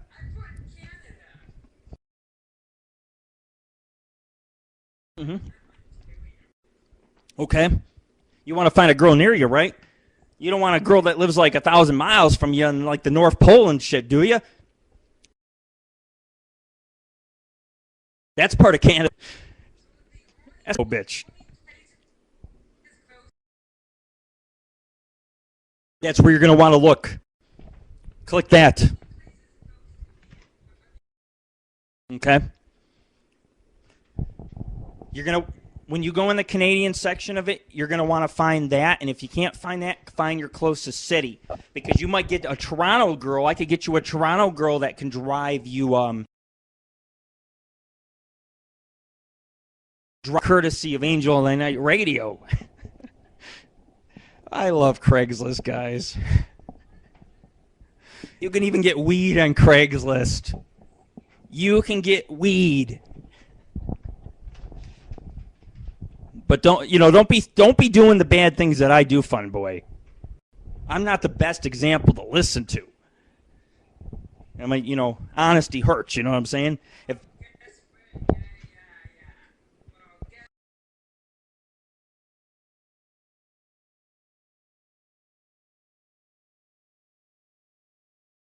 hash? Woo!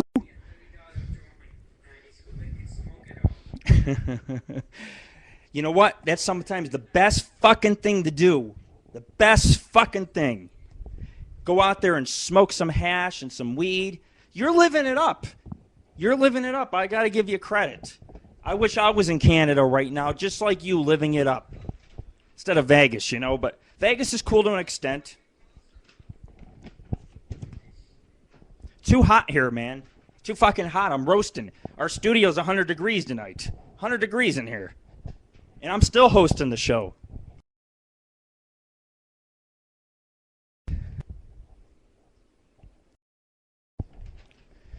My roommate has implanted spy gear on me.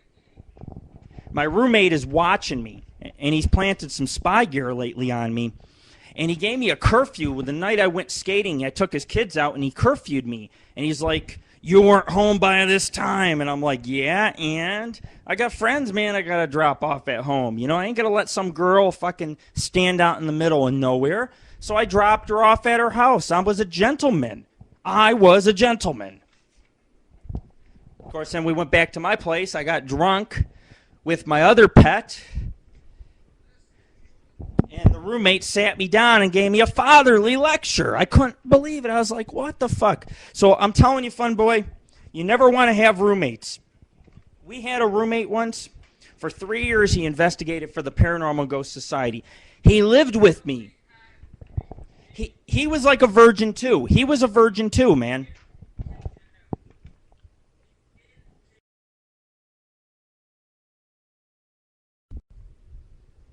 Well, see, my roommate was like you, and he lived with me for a while. And, you know, I tried to get him laid, and he would always shake his head when I came close to it, you know. But if you ever live with a roommate, it's funny because roommates spy on each other. Well, my roommate's been spying on me lately on the girls that comes over, and he's like, now he's giving me curfews and telling me I can't go get my one friend from the bus stop, and I'm just like, what the fuck? So he took away my phone, and that's what happened Friday is I was trying to get the PC phone working, and it fucked up my PC, and the show wasn't working, so now we hosted tonight. Are going to come out? Are you going to do the show? I was like, yeah. I just did a double show this weekend. And nobody really knew about Nightfall because it was our first music show we ever did. It was real successful, though. Really good to do on live video. Anyways, we have...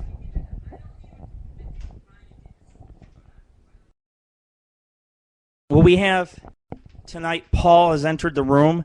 Welcome, Paul.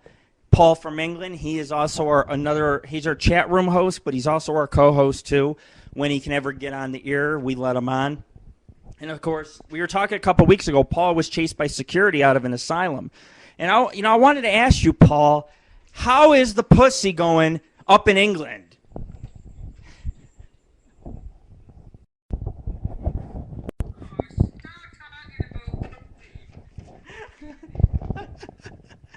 England. Well, me and Paul will help you. Paul's a helping hand too. You can go to England. You could go to England and hang out with Paul and I, because I'm going to go to England. I'm going to England. We'll go to... All right, brother. I will take you to a vampire club.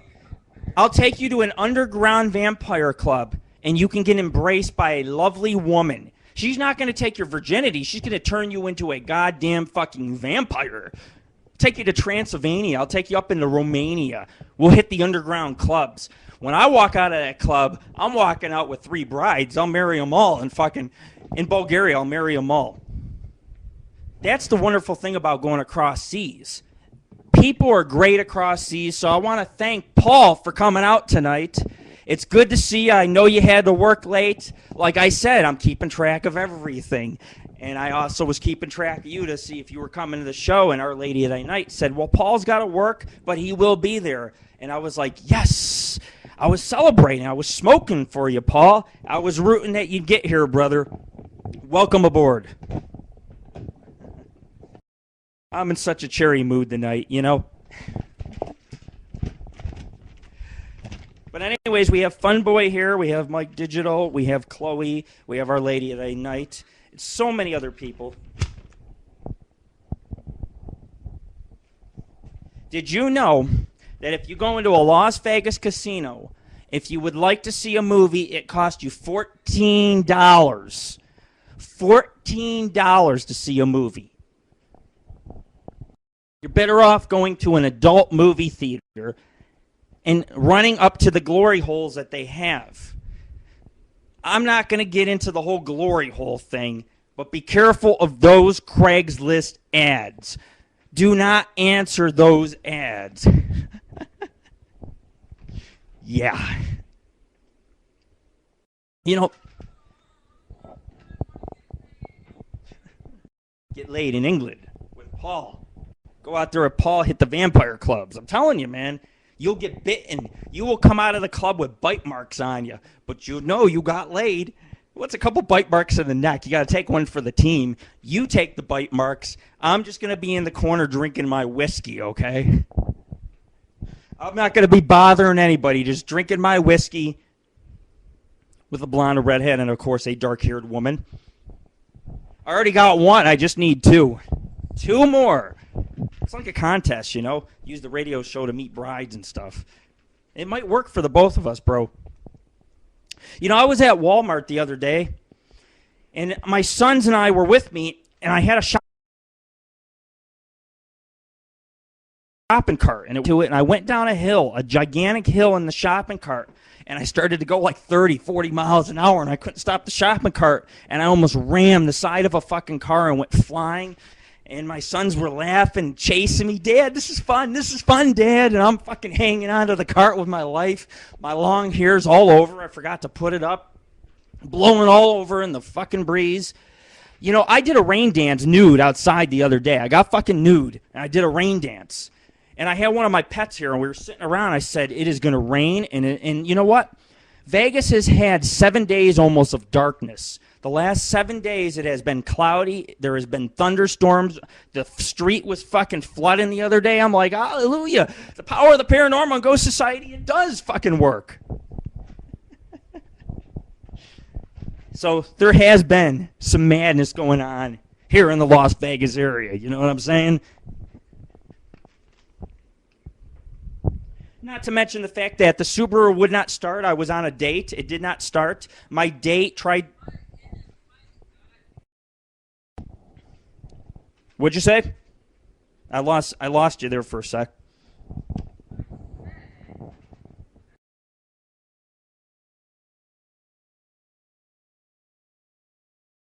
I think someone in the room needs to send him the link.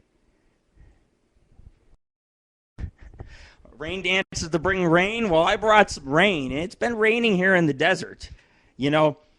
But the strange thing is I'm sitting, my pet's like, you called it. It's raining. You called it. She was so excited. The next day she was like, I am and me and all that stuff about the rain. It's like, yes, I did. It doesn't rain a lot. And when it does, it cools it off just nicely out here. But I'll tell you what, man, when there's no rain, your eyeballs in the city of Las Vegas will dry out. You won't even make it to the bedroom by the time you get to the fucking hotel room. In the Subaru, I had a lady try to start the Subaru. We were on a date. I said to her, you need to turn the key when I bang the alternator or the starter. I'm hitting the starter, man. I'm banging on the starter, and what do you know? The Subaru starts up. I kissed the Subaru on my date. I did not kiss a girl. I kissed the Subaru. Also, I kissed a bottle of Nesquik. Not the same Nesquik you see on the Minicam right now, but that was a different story. That was anger. That was called I met a psycho bitch online.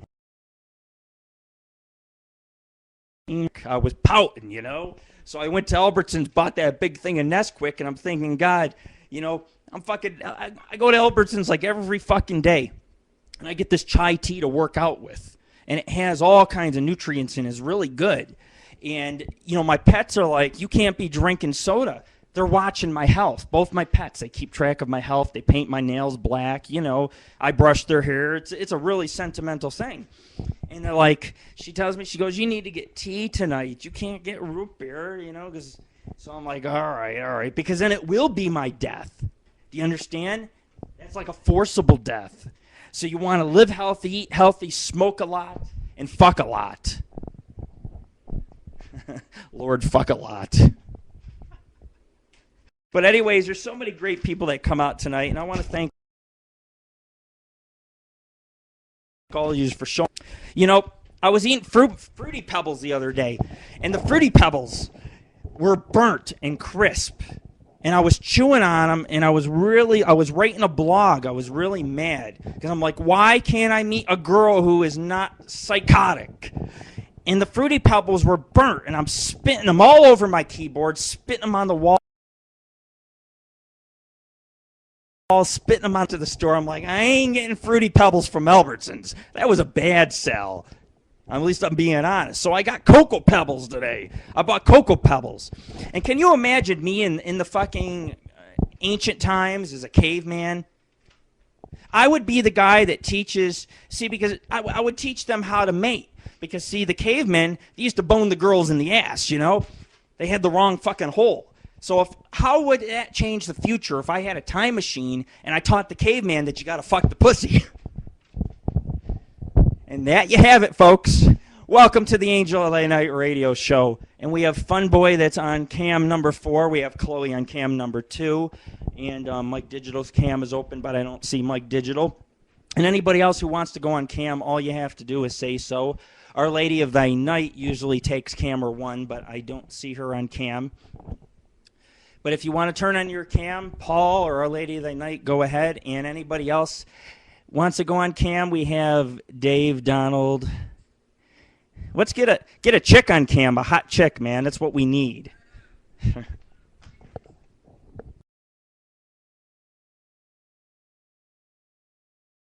Yeah, I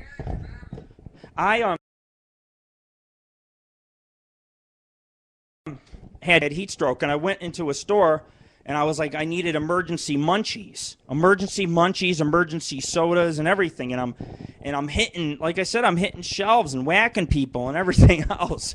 I have never been that mad stoned in my life. I was like, oh man, I gotta really, I'm not gonna get stoned anymore, not with that shit. Someone, there's certain shit out there you gotta watch, I heard. But anyways, I heard also in California they're going to be possibly legalizing marijuana, which is a great step forward because they can tax it and they can actually cut the deficit in the state of Florida. And of course, Arnold Schwarzenegger needs to fucking go. And the good Lord needs to step in as governor this year. And I'll run the state of California. Be one step up. Next step is president, You gonna vote for me, man? Why don't you move to America and I can take your vote? You could help campaign, man. I'll make you vice president. Legalize marijuana, prostitution. Come on, what do you say? That's all he cares about. That's all he cares about. Leave me to do all the hard work while you get laid. Leave it to me, no problem. Angel of Thy Night Radio, it rocks. Somebody in the room passes gentleman the website to Craigslist, Craigslist.org. Look them up and then find your city or Providence in Canada, and I will make the ad for you. Actually, you know what? If you do not find it, I will find it for you. You can call me Mr. Deeds. That's who I am. I also found out I'm a doctor. Let me explain to you. I went to the doctor, It was freezing. I had icicles hanging off everything, And she goes, well, the reason why it took so long is I was waiting for my student doctor to come on in. Well, the student doctor walks in. It looks like fucking Laura from Little House in the Prairie with the fucking berets. I'm thinking, God, this is Little House in the goddamn fucking prairie shit. And she takes a stethoscope and she puts the stethoscope up to me and she says, your breathing's good, your heart's good. And she says, you may leave now. And I thought, Jesus Christ. I used to own a stethoscope and I used to listen to my kids' heartbeats. Therefore, I already know more than she does. Now I'm just the medicine man, you know what I'm saying? I'm just the medicine man. Little herbal medicine going on. But anyways, we're drinking. We're having a good fucking time tonight. I took my kids in a car ride. It was a car ride from hell. And I got stuck in traffic for 2 hours. And my kids are like, I'm thirsty. I'm hungry. I want to go. Well, I get to my therapist, 2 hours fucking later. 2 hours later. The kids are mad at me, They're sitting in the office. They're being bad. And, he's looking at me, and he yells at my fucking kids. He tells my son, get your feet down off that chair. Get your feet down off that chair. My son's jumping up and down and smiling. I'm just like, I ain't got an ounce of juice left in me. I just went 30 miles in the Subaru, no windows, 120-degree fucking heat, And the therapist and I had a long conversation. And I told him how I almost went to the pits of hell and all this other shit. And he asked me about Angel of Thy Night Radio. He asked. I said, this is what I fucking do, man. And he said, why? Because I said, I do it for the fans. And this guy realized that I had probably a PhD in psychology. See, here's the thing, brother. You want to get laid, and I want to meet my fucking angels. Because, see, getting laid for me is such a plain fucking thing now. I don't want to get laid at my house. I want to get laid in an elevator. I want to get laid out in public on... I want to get laid on a yacht. I want to get laid at fucking at the Rio, you know? It's getting boring at my roommate staring at me. There you go, man. There you go. You could do that Monday on your show. We could any girls listening, you can check out the Funboy show every Monday. Check them out. I am not a selfish man. I like to promote other people's hard work because we're not in competition with anybody. We know that if I talk, you will listen. And, of course, tonight everybody's done a great job coming out and listening. And, of course, we have so much more content to go by. You know. But anyways, we have Funboy here. And, of course, he's been really great having on the show. And, of course, we also have Mike Digital. I don't see him on camera. Lady of the Night, if you want camera one, I'll go ahead and give it to you. You know, I went to the knee doctor, and I went to see a guy. His name's Dr. Kim. He's Chinese, you know. He's a cool guy, really cool guy. He's got a wonderful staff of nurses. Well, I go, and I grab the wrong film, and I was supposed to hand him the MRI film to see if I need knee surgery because for the last year I've been climbing mountains on a bad knee. Well, I get there, and I was stoned, and I forgot the name of my doctor that had me go for the MRI. I forgot the name of the place. And they looked me up my old hospital records from when I used to live in Vegas. But they could not find me, so they were and send me out. I have to go back to Dr. Kim. It's just like an extra fun trip, you know, another fun trip stoned. I'm going to tell you guys a story. I lost my car like 20 times in the last 2 weeks. I went grocery shopping, you know. I come out, I'm like, where's my car? Dude, where's my car? I lost the car. When I find the car, I kiss the car. I have more women hit on me at grocery stores because I am a dad that brings my kids grocery shopping. We ride carts. We play football at Albertsons. The other day, I smiled at this cute blonde, and she said, "Oh, why don't I get your son a cookie?" I said, "You do that now, baby." She came back with a cookie for me, and I got a brownie fucking cookie, and I had cookie all over my face, and all these pretty single moms were shopping. It's the best fucking feeling in the world. And I thought, again, Albertsons loves me. You got to love this show, man. But I'm just giving you some ideas, Funboy. This is what works. And you can try out these methods. Or, you know, you can go to a casino and, you know, bring a little gambling money and, you know, meet a girl who likes to gamble a little.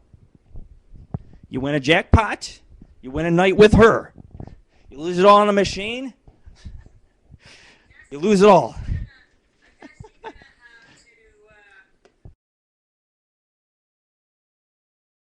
Yeah, I'm going to have to send you the link. I have your email address, so that will not be a problem. You know, we can go ahead and I can introduce you to the magical lady here in Las Vegas. She does know how to tell your fortune to see if you're pregnant or not. She's got magic. There are magic in her fingers. And she's very stingy. She only gives 1 cup of coffee and no refills. Because my son said, "Hey, does my pop get a refill of coffee here?" And she said, no. I was like, well, hey, you want to love me long time? That's what I was thinking.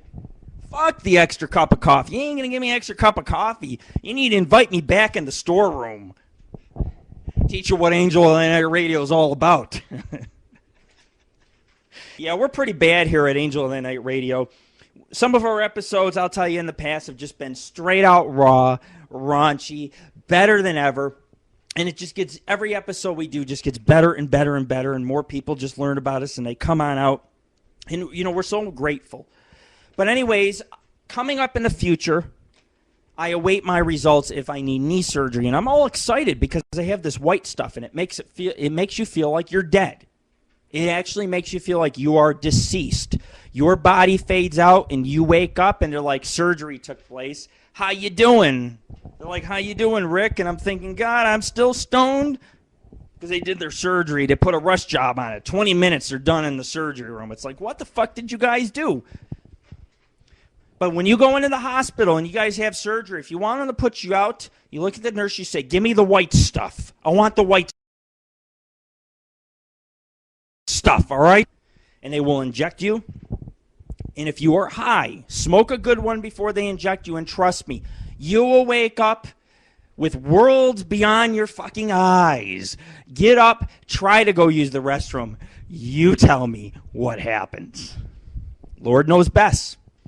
And here at Angel of the Night Radio, we give you some of the best medicine of the paranormal and so many other topics. And you can check out our site, now that I got a lot of listeners that have been on tonight, at www.paranormalghostsociety.org. And we're not just a paranormal group. We are everything you could ever imagine. If you think it's just paranormal, you're wrong. I even take photos of models, strippers, and porn stars. It's all part of the Paranormal and Ghost Society. And don't laugh, because you can take me very seriously, because if you go investigating with me, I will show you a side to life, and I will show you a side to death. And you will have your choice in the future. You will have that knowledge to either fear death or to not fear death. And that's what this show is about tonight. It's about death. It's about some of the most mysteries. And we have a lot of death stuff coming up. You know, I just try to get the comedy done because we get all these eerie type of people that come at night and they want paranormal, so I try to spook the fuck out of them. Sometimes I don't spook the fuck out of them. I start talking about paranormal and I'm thinking, God, fucking run around with your sheets with your goddamn pecker in your fucking hand like I used to do back in the old days. Ghost, like some fucking ghost tour in fucking Florida. They used to laugh at us. Fuck you. You're the one running around with the sheets. At least I'm fucking showing my bare ass so people know what they're seeing in the goddamn cemetery. Bare ass. But no, I gotta wear a fucking cape and pretend to be a ghost. Woo! That's what they fucking do, man. And then that group gets on TV.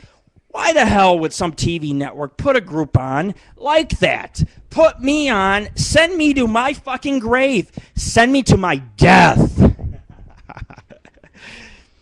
When I told the therapist, I said, I am a challenger of death itself. He was scared, very scared. Now, when I go back, I'm going to face the two white guys in the white jackets, and I'm going to face the straight jacket, and I'm going to go in the state hospital, and I'm going to get laid by the nurses. Plus, they're going to drug me up, so they're doing me a fucking favor, thank you. It's like, give me your best fucking shot. Actually, he's not going to lock me up, but, you know, back in the old days, 100 years ago, that's what they used to do to people. And they used to put them in these asylums, and they used to try different forms of torture, and they would move, you know, they would do a lobotomy on the brain and all these different things, electric shock therapy, and a lot of these people would die. And these deaths were very serious and very traumatic. Therefore, the ghost would haunt these asylums, like the woman I seen standing in a window. That there is almost enough to give someone a heart. Can die of fear itself. You have nothing to fear but fear itself. Unless, of course, you can put all fear aside and face death and look it straight in the eye. Of course, once you've almost experienced dying, then you also appreciate and value life much more. But you realize that the two are basically the same. You born, you grow, and then you are reborn when you die. Thus, upon a soul, orbs are energy with a conscious. Ectoplasm is actually an energy that is a mass. Usually apparitions only form halfway within that mass. Some of them, there are sometimes many spirits within the mass itself, which we've also proven. And, of course, that's what we are. We are parapsychologists. We are paranormal investigators. And people think that because we smoke weed or have a lot of fucking sex or that we party and drink, that we don't make some of the best paranormal investigators in the world, because we fucking do. And the good Lord is a fucking legend. And nobody could ever laugh at me or mock me or anything, because we've seen places, we've seen things, and we've also seen the Grim Reaper eye to eye.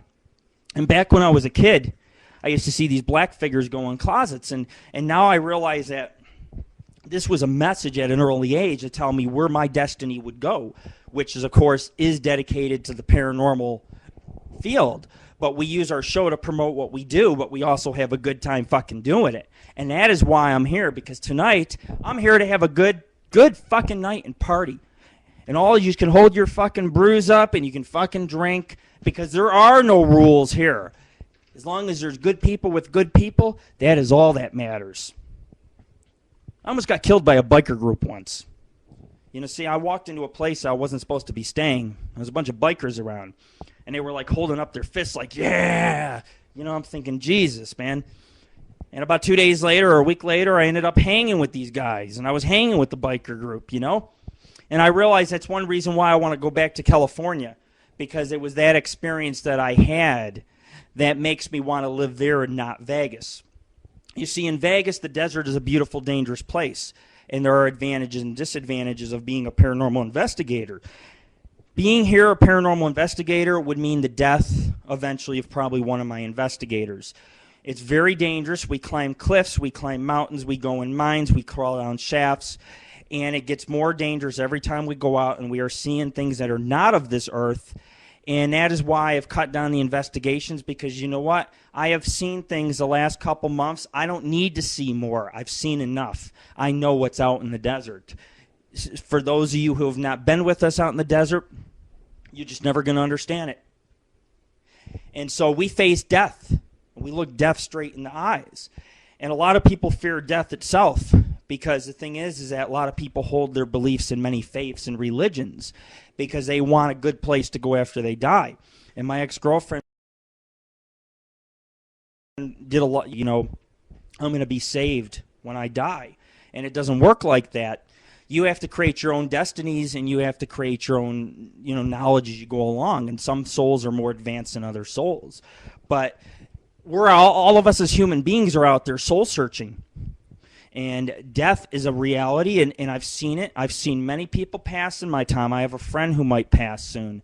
I've seen people pass right in front of me, and I outlive them all. And I'm the guy that's, you know, I've been partying, I've been roughing it. I slept in the woods last year ago, and we're still here, and we're still doing Angel of Thy Night radio. We're back. We're battered, man. Just the people that come out are terrific. The listeners we get. You know, it's increasing. It's a Sunday night. A lot of people are fucking home. And in 2 weeks again, it's a wonderful experience. And you're all fucking part of it tonight. But anyways, getting into the whole death topic, since we're on it, I'm going to go ahead and I'm going to take a break, because I have actually beer in the studio I'm going to go get. And I'm going to play another song by Winter's Thrall, and it's called Cold. It's actually one of my favorite songs, and in about 2 weeks, Jez is going to be sending me more music that I can use for the show. And if you guys think this shit's good, in a couple weeks, wait till you hear his latest fucking song. We're going to be signing on another band. I gotta talk it over with a friend, but they got CDs for sale. They are a big band. We're going to be signing them. Like I said, we're far from fucking done, man. We'll be going to California investigating. We will be fucking hosting hundreds of more radio shows, hopefully, in the future. We do, 2 a month, 24 shows a year. But they're,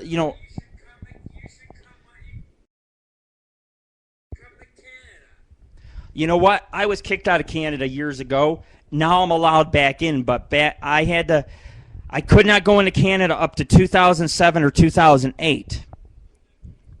Now I can go in Canada, and the one thing I'm intrigued about Canada is not just the old history, but people in Canada are much more open-minded. Weed, sex, just the attitude. I love Canadians. There's some nice fucking Canadian broads here on live video. You could hook up with one of them, man. You keep doing what you're doing with your show, brother. Because if your show's the #1 show, then you got to keep at it, man. I'm very happy for you. And I like to see my friends succeed, and I like to see other shows succeed because, see, I heard that there's a lot of drama on live video. That's not cool. That's called piss. That's pissing and moaning matches going on who's the better show. Nobody fucking cares, man. We're just all here to have a good fucking time. I'm fucked up. You're fucked up. I'm going to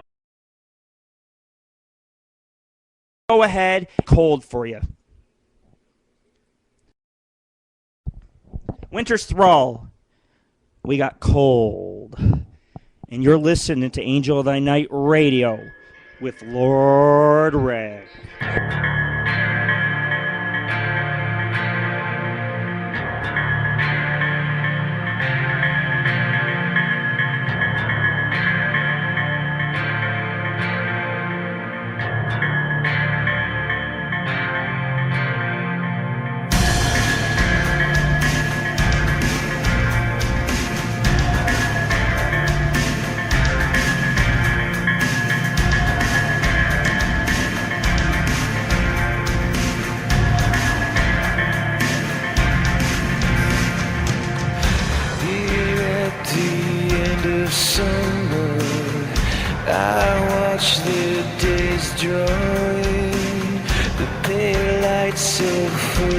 Questions I cannot move on. 3 years of sinking slowly. I can't take another day. I would give anything to make it go away. There's nothing worth believing anymore. There is no place I haven't been before. The little things that matter passed away and leave our garden fragrant with decay.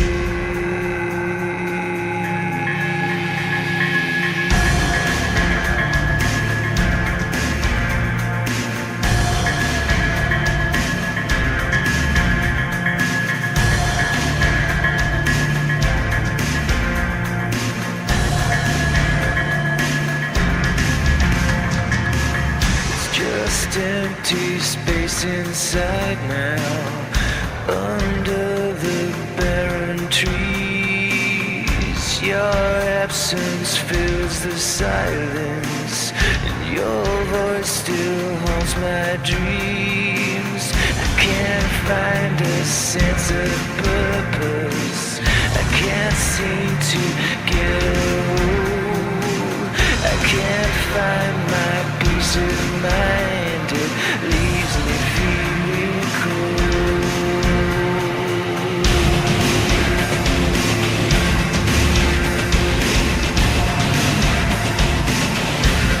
So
That song is Cold by Winter's Thrall, and you're listening to Angel of Thy Night Radio with your host, Lord Rick.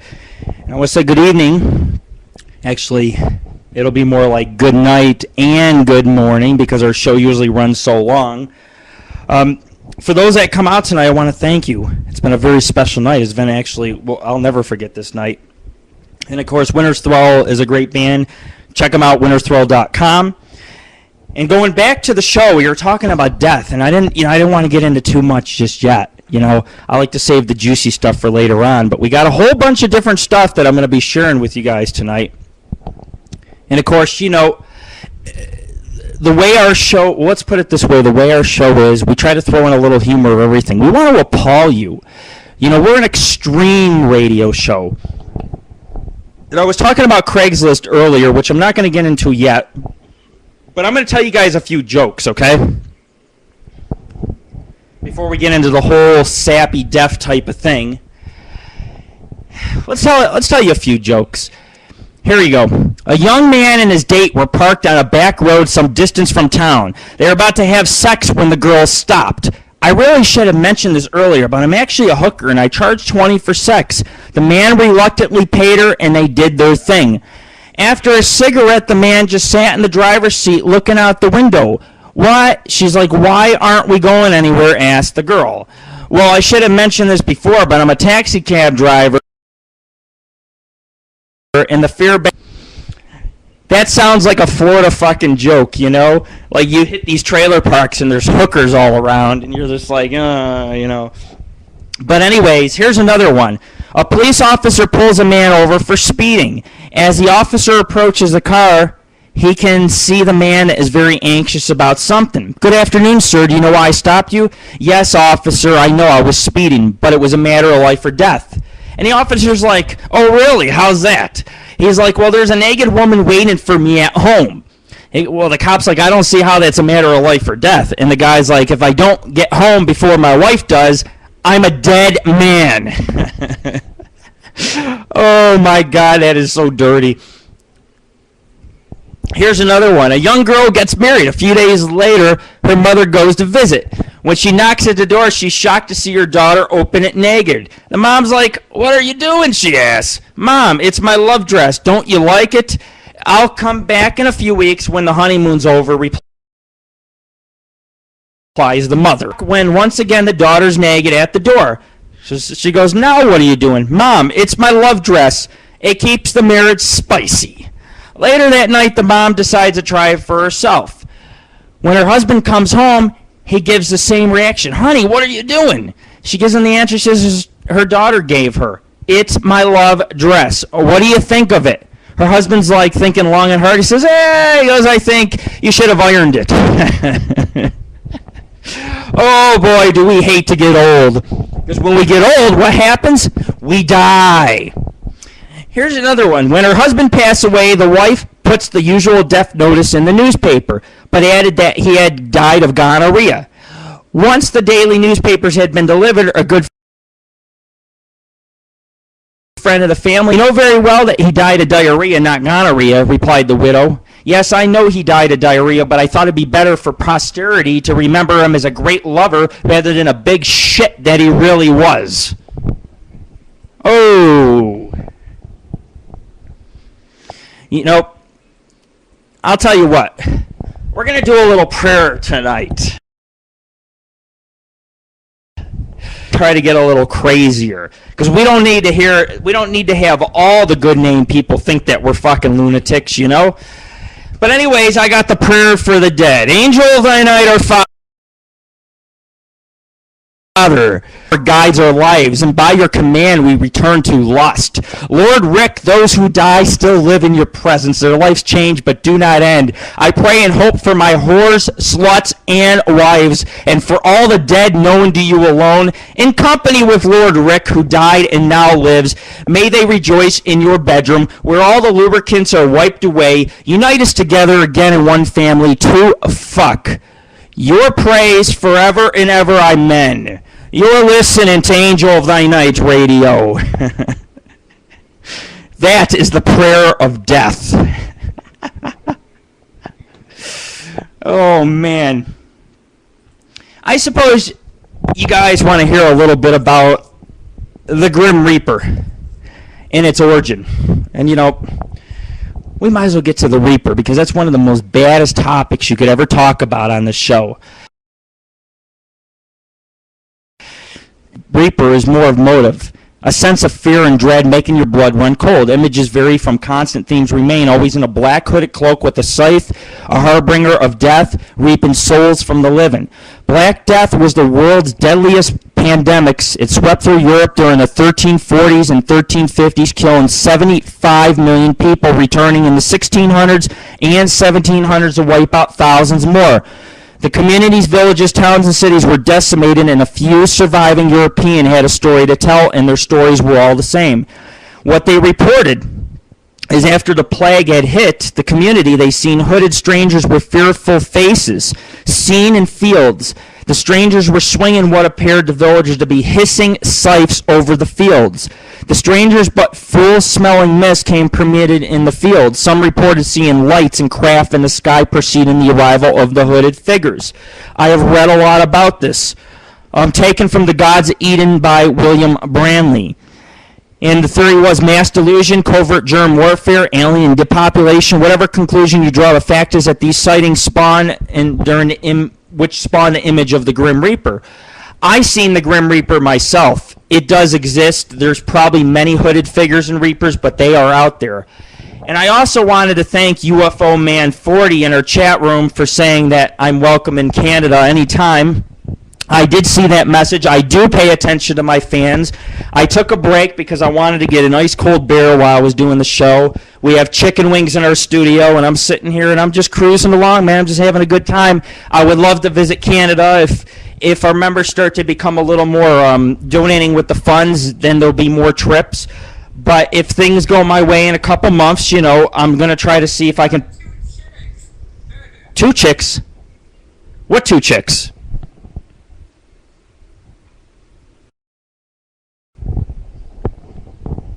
There's a little bit of an echo from your end. You had a little bit of an echo there. But anyways, going back to the whole death thing, I was one to see the Grim Reaper many years ago. And, you know, I heard about these hooded figures. It wasn't the first time I heard about it, but years ago when I first started my paranormal career, somebody mentioned hooded figures out in the woods, seeing hooded figures.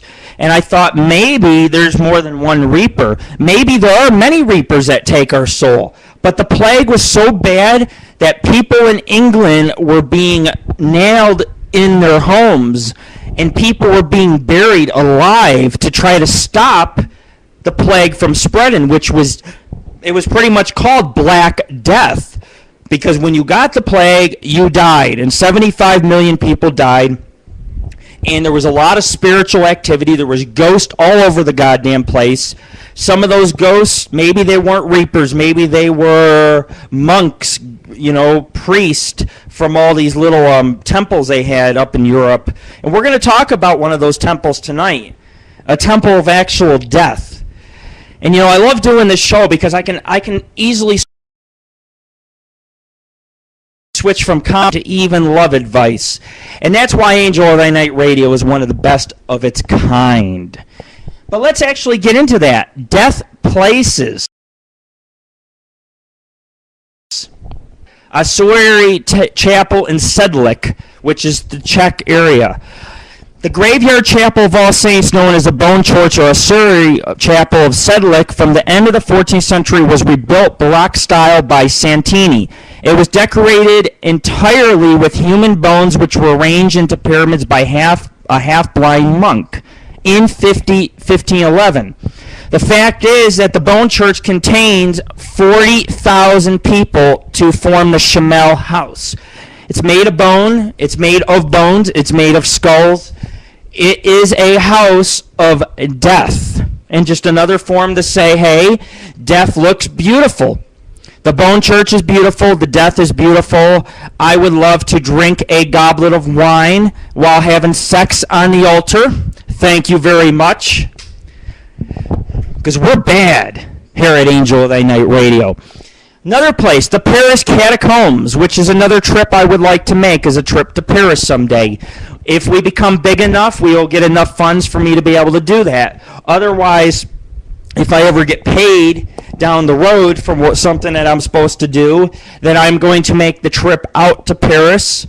And what will happen is I will go into the catacombs, which is one of the most deadliest, dangerous investigations you could ever do. Urban explorers, paranormal investigators go into these places. In Paris, in a second city, it's called City of the Dead. It's known as the Catacombs of Paris.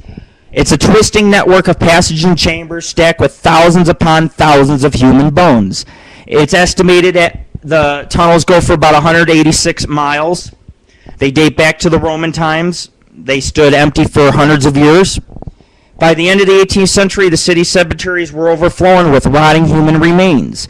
The piles of bodies had grew, disease began, rats were spreading, infection was spreading.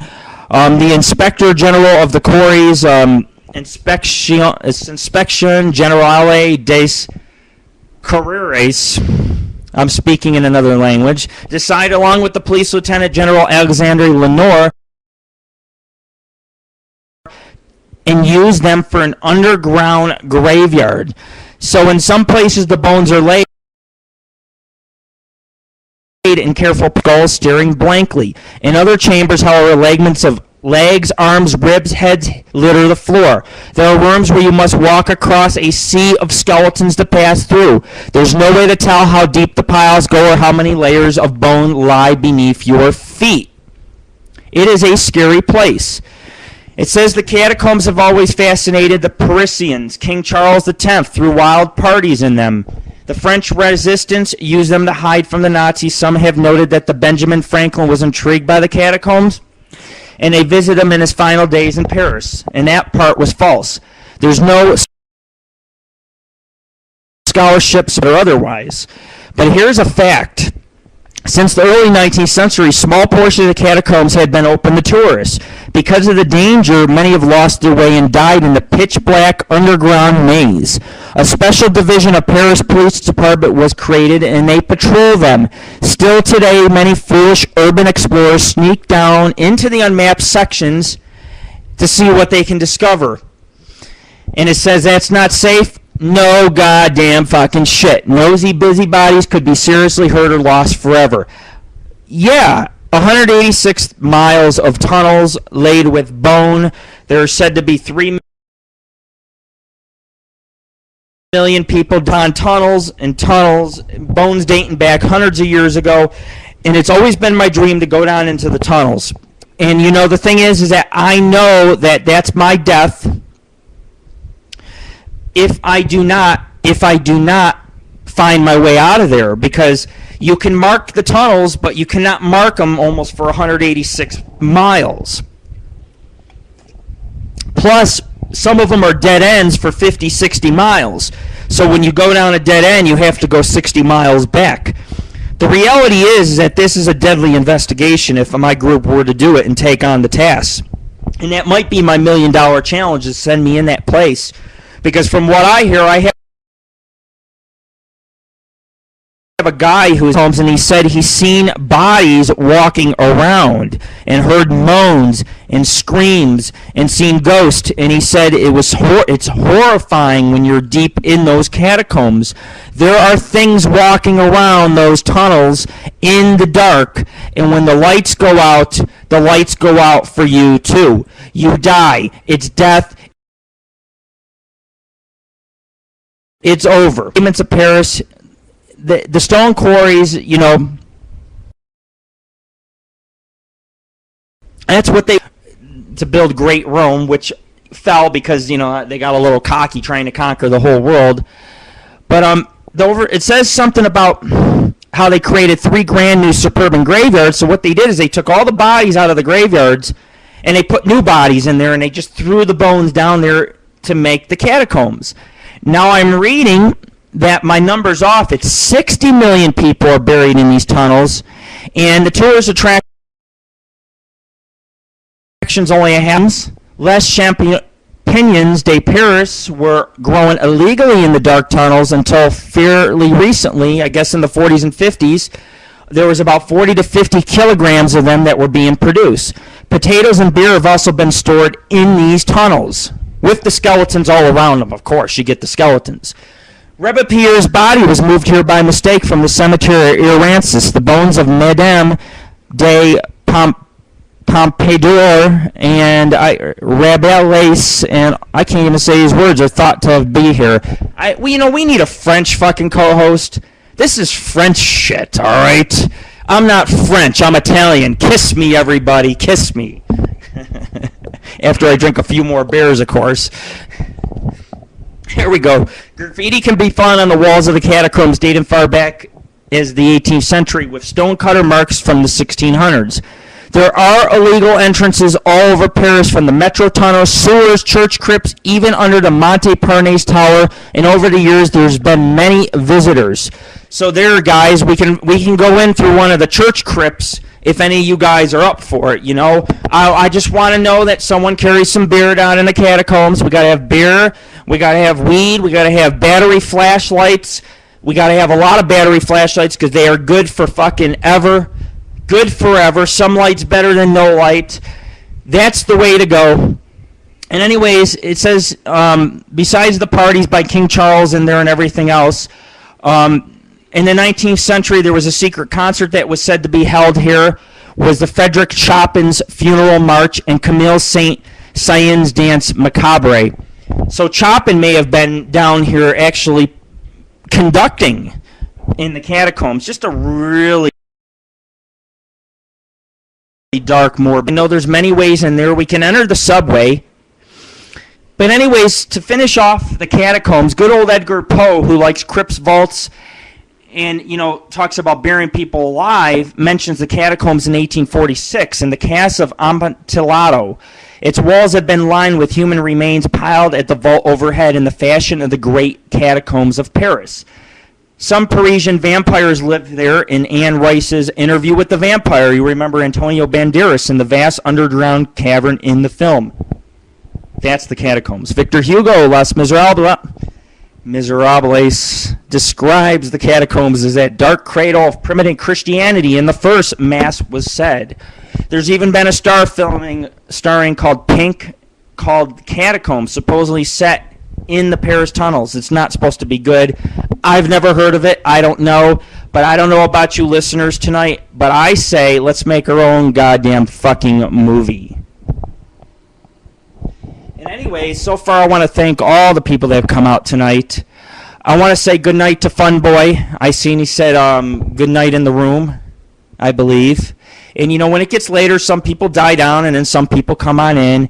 Our Lady of the Night, she had taken off. I see the beautiful Cannabis Chloe is still in her room. And, of course, Paul is still here, and UFO Man. And it's just great seeing all you guys come on out, I mean, I'm sitting here, I'm drinking, I'm having a good fucking time. There are catacombs in the United States. We've tried to work on those catacombs. We went in them tunnels. They were collapsing.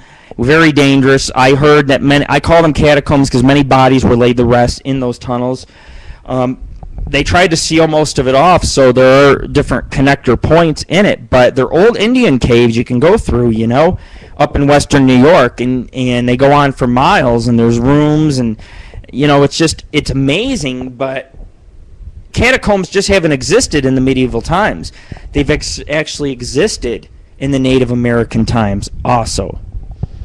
And anyways, we're cutting into our paranormal hour. Of course, I still will throw in some comedy, me. And speaking of comedy, we're going to do our 10 funniest obituary celeb ads. Tiger Woods at 6 under. Colonial Sanders kicks the bucket. Clinton doesn't inhale.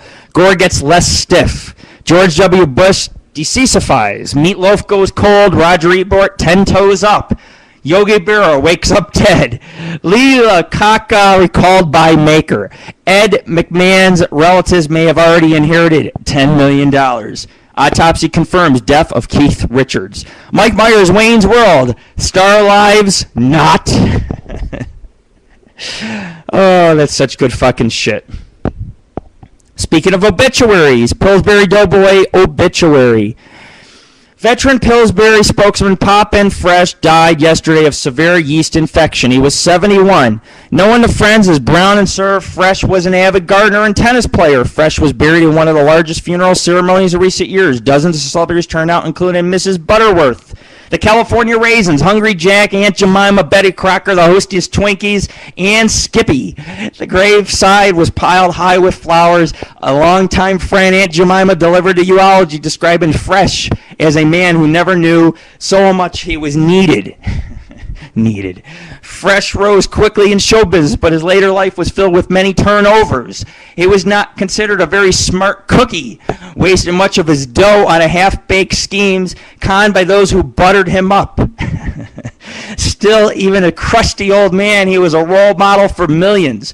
Fresh is survived by his second wife. They have 2 children and another bun in the oven. The funeral was held at 3:50 for about 20 goddamn fucking minutes. Pillsbury Doughboy. And you're not going to get me to say, woohoo! Here we go. I got a good one. You know, I hate to say it, but do you guys know what hour it is? Because before everybody goes, we have to get Craigslist hour in. I didn't want to say nothing when Funboy was here. I don't want to scare him off. See, Craigslist is a great place to find a girlfriend. If he will find a girlfriend, but a guy like me who sits there and says, I kiss my Subaru, I kiss Nesquik, I have bisexual pets that really want me to find other pets, and I chase ghosts for a living, and by the way, I'm on pills and high all the time because I got chronic fucking pain. It doesn't go too good, but Funboy might have a chance. But with me, I mean, there's, oh boy, in Las Vegas, chances, they're a dime a dozen. What do we got on Craigslist? Couple lesbian bitches. 2 sexy ladies coming to Vegas in a week or so. We're both bi-curious but monogamous. So as you can imagine, this is a difficult situation. I'm looking to surprise my girl with a nice big cock via glory hole only during our vacation. I figure she's not directly interacting with the dude all naked and touching and whatnot. I'll have a good chance of persuading her to get on her knees and suck some cock.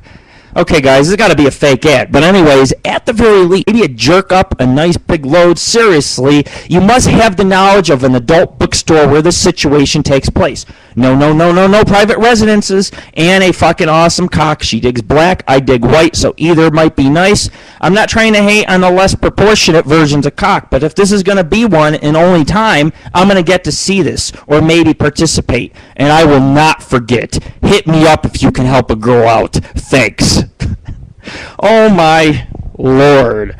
I'm like, no. There ain't no good adult theater in a bookstore. You sit in a seat that's already been spun. You play very dirty. So I thought this ad was pretty funny, you know. I mean, and then here's another one. Cream pie anybody. I just had sex. Anyone want to come over and eat my cream pie? Sugar. Honey, if you didn't eat your cream pie when he was there, chances are you ain't going to get the good Lord to eat your cream pie. All right? Help, please. 20-year-old female. Getting up over a breakup. Need some pampering. I never posted before, but a friend suggested to me. I want someone who could turn me on. No penetration involved. I want to get my pussy eaten on command. Whenever I call, whenever I want. No reciprocation. Nipples and clit licked. And is that easy to ask for? Let me know. Respond with your number and your email. I'm 20. I'm African American who actually prefers slightly older men. Race doesn't matter. No pick, no response. Does this have hooker written all over it? This has hooker written on it. This has, I want an older man like Lord Rick because I want money. What do I get out of this deal? Can anybody tell me? Eat my pussy on command, but don't get your cock wet. Ad, no good. On with the next ad. Mr. Big Picture Bisexual. Do you know what I like? What I really love? Baby oil. God bless Mr. Johnson and all the Mr. Johnsons. Slipping and sliding everywhere and everything feeling greasy to the touch. Come on, boys. Email me. Perhaps we could swap pics and other details. Perhaps go for a drink or a night in. You bring the bottle of wine, I'll bring the bottle of something else. This sounds like this woman's ready to do me in the goddamn ass. That's death. I said this episode's about death. That's death. Nothing goes up the good Lord's ass. Thank you. Amen to that. Sexy female with cash to buy her dream car. Take me on a date and sell me your car. She's like, I'm fun, outgoing, attractive, sexy. Was finally saved the car, cash to buy the car of my dreams. 2 proms. I am not 100% sure the car of my dreams is, and I don't want to go to a car dealership. Every buying experience I've had with the dealership's been poor. I want a good deal on the car of my dreams because I'm paying cash, and I want my buying experience to be fun, exciting, out of the box, drama free. If you have a nice car that you're interested in selling, I would like to pick me up in that car, take me on a date in it. I'm going to do more than take you on a date, honey. We are going to fuck if I'm going to part with my Subaru. Okay, for, a couple $100 here. Bad joke. Anyway, she goes, we're going to have fun. You can try and sell me your car. I have up to 75 grand. So she's open to a car, but she wants a much lower price range if it appeals to her. Email her with details of the type of car that you're interested in selling me with pics and about yourself. This girl last week ago, I believe, was prostituting on here. Now she got $75,000, and she's got that much for a car? You mean to tell me that the car she's buying, she's getting dirty money? I would take $100 for that Subaru. I would. Every time I go on a date in the Subaru, I have to have my pets and my girlfriends and my dates fucking started up. That's why tomorrow I got a date, I got a girl, she's really exotic. She's Dutch, and she's just, she's half Jamaican, she's half Dutch, but she's beautiful, long black hair, and she smokes. I'm like, my prayer is answered. But anyway, this girl I talked to on the phone, she got a sweet fucking voice. And tomorrow she's fucking coming over. But anyways, getting back to what I was saying, because I don't want to get sidetracked with that. I might end up ruining my date. But here's one. This is good. Need a little help. Need some help. Guys, I'm planning on leaving home. I'll be staying with my cousin in Vegas. The help I need is I'm looking for where the street girls hang out. In other words, where the hookers are. I'll be needing cash fast. I'm serious, so be nice when you reply. With your reply. I know it's wrong and dangerous, but it's the fastest way. And exciting, too. Please help. I cannot believe on Craigslist nobody flagged that ad. Looking for street money in the relationship section. Here's the last ad I found of the day. Sexy BBW plus size hottie. In call, hey fellas, I have a problem. I hope you can help me. And I can help you in return. I need a bus ticket to Houston. If you're down, hit me up with your number. I promise you a good time. Love, Angel. Folks, I have seen this prostitute called Angel. She's written me before. Angel is a very big woman, okay? Angel scares me. Angel wants a bus ticket, and she will do anything for it. She will ride you. She will bite you. She will suck you like a golf ball out of a goddamn fucking stuck in a hose. All right? I don't like Angel. I'm not meeting Angel, okay? We can hook up Angel with somebody else who really needs her. Since AngelOfThyNight Radio has been hooking up everybody. We have LadyOfThyNight on cam, and I'm going to put you on. You missed some really good segments, but I know how much Chloe loves the LadyOfThyNight, and boy, would I love to see the two of them kiss. I'd love to be in the middle of that. Maybe someday I will, I'm all up for having fun with my fans and living the party life and just going out there and just fucking living it up, like I said. But I want to get back on track about death. And we have our LadyOfThyNight. I just gave her cam number 1 because I did see her go on the cam. We also have Chloe on cam. And there is the beautiful ladies. So I have to look myself for a little bit and just like check out this shit, Just a little more, you got to move over the camera. Not trying to be picky or anything like that. It's not like looking at cameras doesn't distract me during my show. Wow, you're looking good, baby. Growl. I love doing this show. I think Chloe enjoys looking at you, too. And, of course, my pets enjoy looking at big Playboy type of party. I could invite all my pets over. We could call it Lord Rick's AngelOfThyNight Radio pet party or something, But anyways, we've had some really good segments of the show. And of course, tonight we have a lot of deadly stuff to talk about. As it gets later and it gets closer at night, you know, we'll get more into the more morbid type of stuff. Of course, Our Lady of the Night, you can add in anything at any time. The hair looks very good, I see. Not bad, not bad. Do you have a microphone on tonight? I know Chloe had a little bit of an echo, and I put her sound all the way down, but I'll put her sound up again if she can weed out that echo.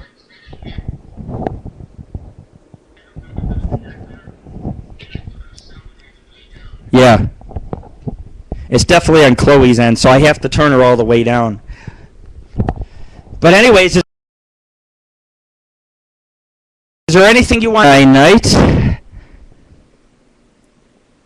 Oh, okay, you didn't find it yet, huh?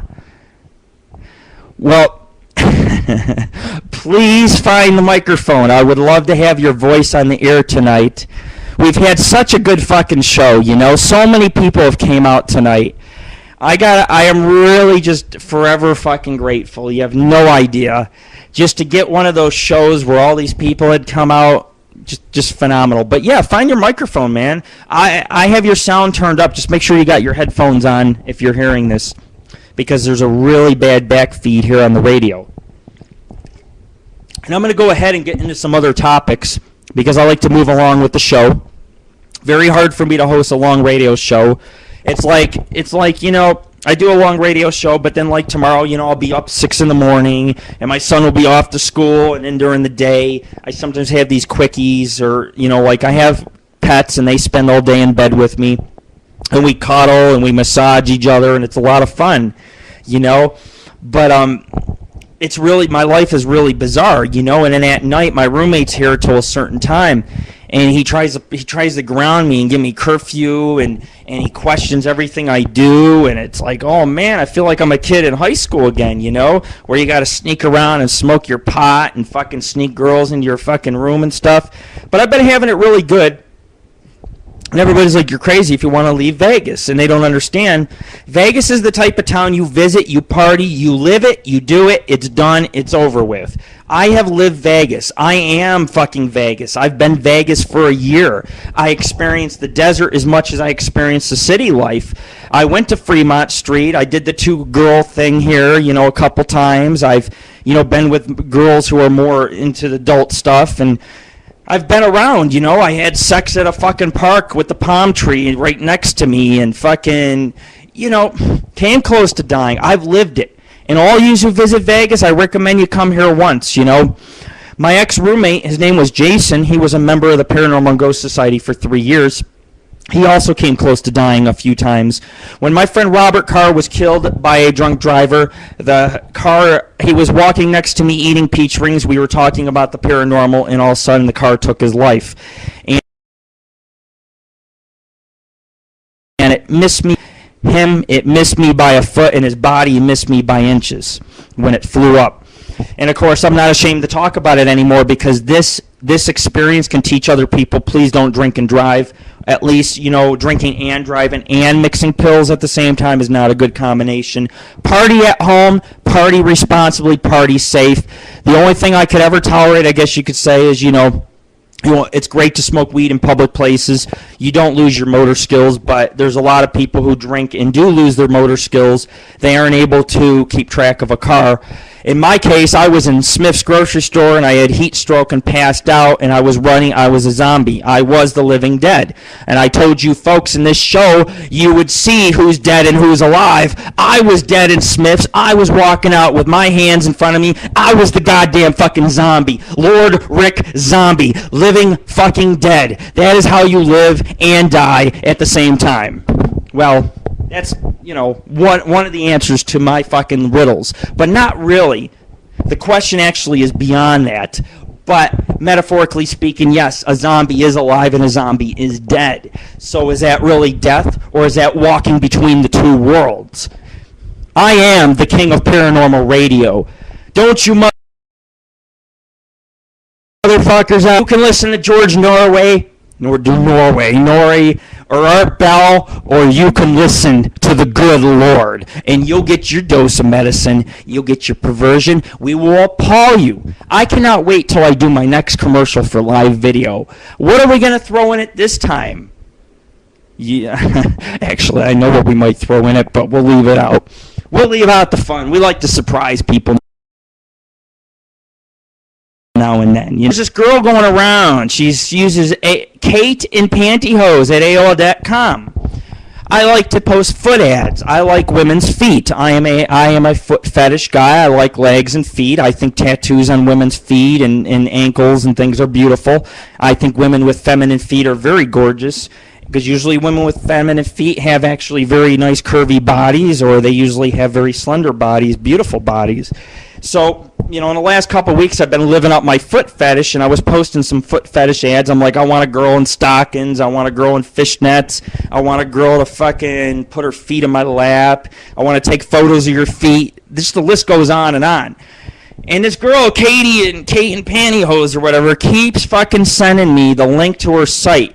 She puts on the pantyhose, plays with her pussy, takes them off, and sells them. The girl writes me, and her pantyhose are for sale, but they don't got her picture. So now you might be getting some it might be some transsexual or shemale wearing the stockings, and then they're wiping their ass with them, and they're fucking selling them on fucking Craigslist. So this girl on Craigslist is selling me her panties. She wrote me a second time. I said, you know what? I said, please don't worry, I can't fuck your feet. I don't want you. That's what I told her. So if I can't fuck your feet, I'm not interested. I ain't buying your goddamn panties. And she writes me back, and she says, here's the link to buy my stockings or pantyhose and panties and everything else. I'm like, don't you fucking read a word of goddamn English, or do you come from out of the country and you're one of these illegal immigrants in Las Vegas? Speaking of Las Vegas, there's over 100 Mexicans on the corner near my house. They were not petitioning, they were not working, they were hanging out looking for work. I almost hired them for the Paranormal Ghost Society to do the administration work for us and to go first within the mines as a safety and security check. And you're listening to Angel of Thy Night Radio. Let me feel your energy, fans, to one of the best fucking shows on the fucking planet tonight, Angel of Thy Night Radio. And we've done well tonight, better than I ever fucking thought, and people are still coming in. I want to welcome all you new members. It's been a great fucking succeeding of a night. We got Our Lady of the Night getting her microphone. If you do get it, fucking butt in anytime. Tell me to shut up. I don't fucking care. I could always use a beer break at any time. In pantyhose, AOL.com. Email her and you'll see what I'm talking about. 30 strangest deaths in history. Before we get to that, we'll see if anybody wants to butt in. Wow. It works, yes. Killer Bud. I can hear you. It's Our Lady of the Night. Welcome to the Angel of the Night Radio Show.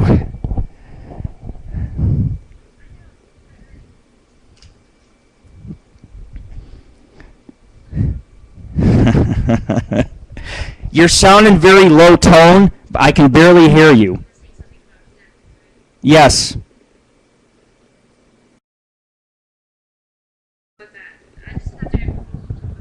It's good. You sound good now.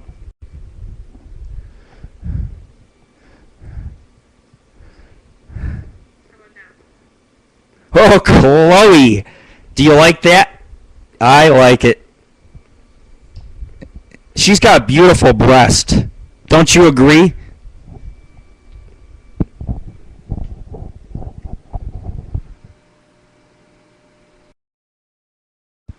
There we go. You gotta love this show. It's a badass show. Yeah, she's got nice curves. I always admired Chloe's curves, and I always like when she's on camera or comes to our show. And of course, I welcome any lady on her show. You know, we're not saints here. We're all here to just be ourselves, and nobody can judge. I'll never judge another member who comes in here, and as long as they don't judge me, we have a good old fucking time.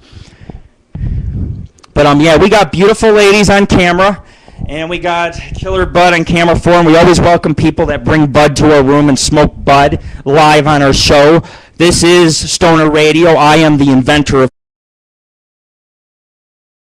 Stoner Radio. I did my first episode over 2 years ago, stoned, really ripped. I put it out there. I took the chance, and people picked up with it from there. I'm very proud of that moment in my life, that I had the glory to do that live on the air. It just, people were not doing it. People were ashamed. People were like, am I going to get kicked off? Am I going to get arrested? No, man. This is about, internet radio is free radio.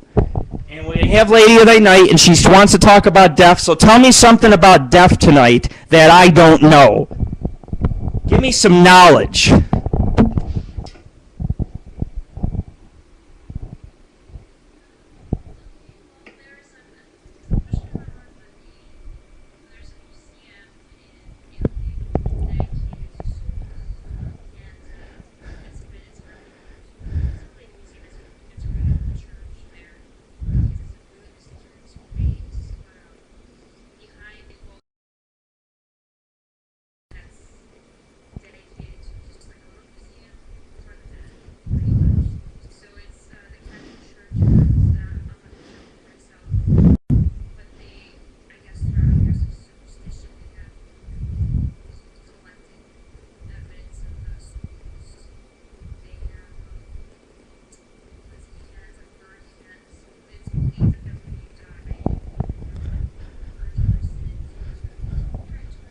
Right.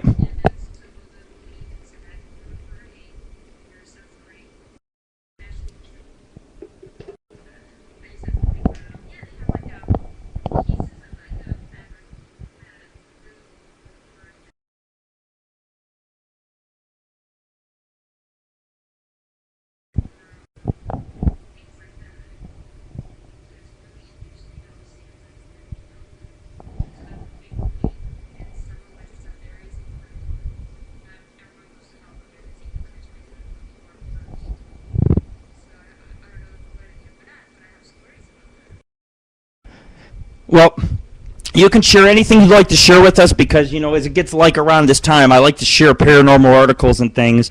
And we do have plenty of paranormal information to share, because you know that this is a long, good show. So share whatever you want. I'm sitting here drinking and having a good time. I'm loving it, man. Just loving it. Fucking Mickey D's. Mickey D's is open in Florida at like 1 in the morning, so when you're investigating the cemetery behind Mickey D's, you stop for a double... Huh?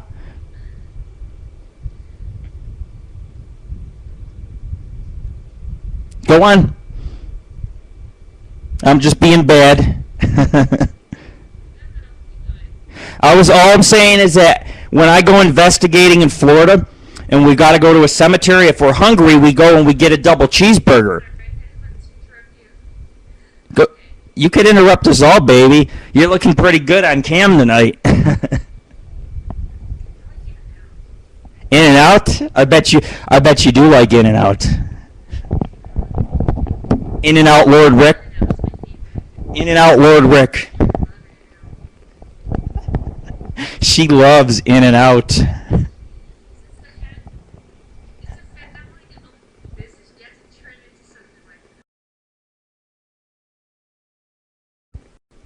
I seen that, Chloe. My eyes were actually paying attention to the camera.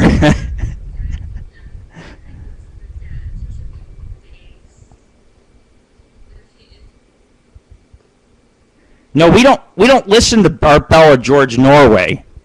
No, we don't do that. We got our own little paranormal show going on here.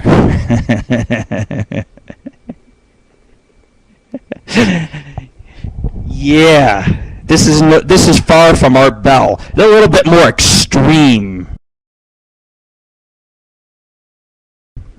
Really hosted a show on a Sunday night, and I do realize that there are more people available on Sundays than Fridays, it seems. I guess everybody's fucking bummed out from partying all weekend, and then they just sit here and listen to internet radio and live video.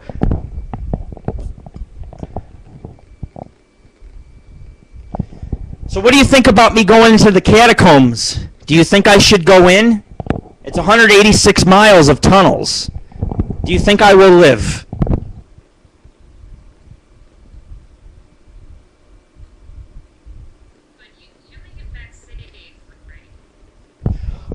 I'm gonna go in there deep.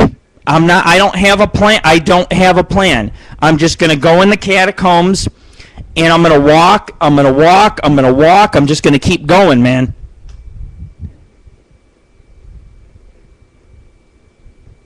What do you think about that?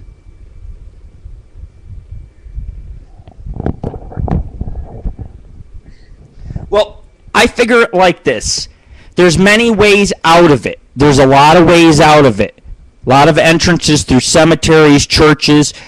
I am sure I will find a way out. I could go in it for about 6 hours, and I'm sure after 6 hours of going in the mazes, I'm sure I'll find a sewer hole up or a stairwell up somewhere. So I mean, I'm not really worried about it. There's 186 miles of tunnels. I might spend a couple days running around in there, but you know, I figure if I bring my weed and I bring beer and I fucking bring some fucking roast beef subs, can't forget the roast beef subs, I'll be all right. Little battery crank light. Can you imagine you cranking the fucking battery light and you see shit moving around in the dark? And the rats, man, the rats are the size of cats. Cat-sized rats. You can't go wrong. Tonight we have a special guest on our show. And you know who that special guest is.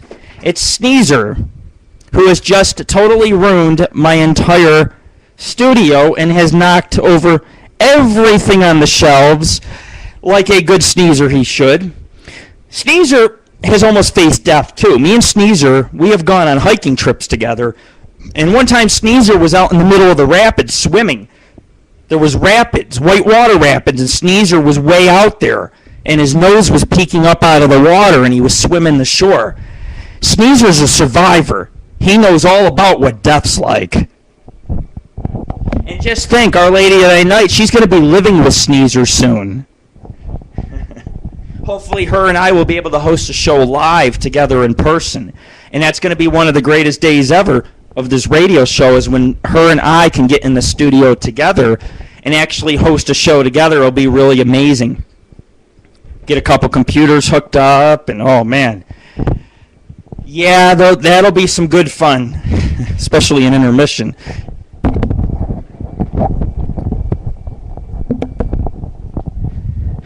So what else do you have on death? Teach our listeners something before I corrupt them.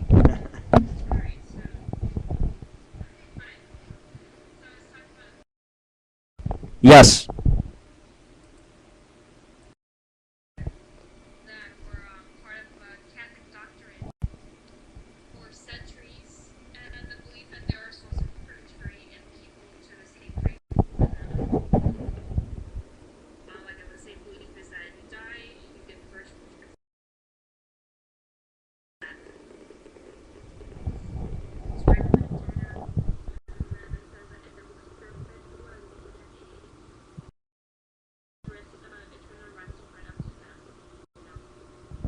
Yeah.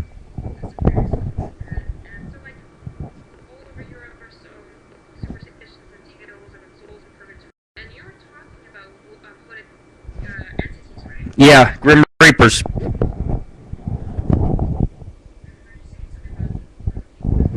Grim Reapers.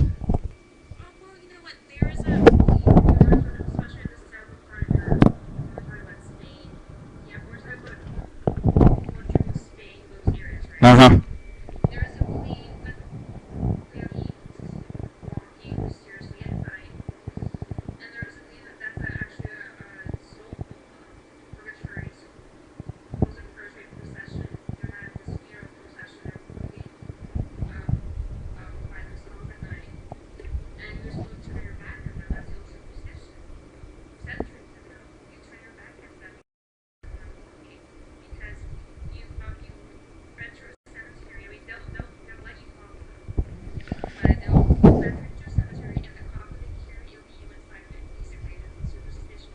Hmm.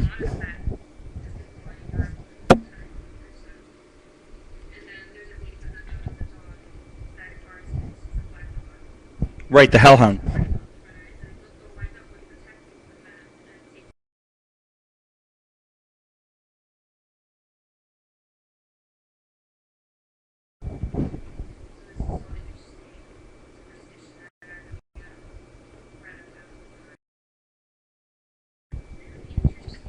Yeah,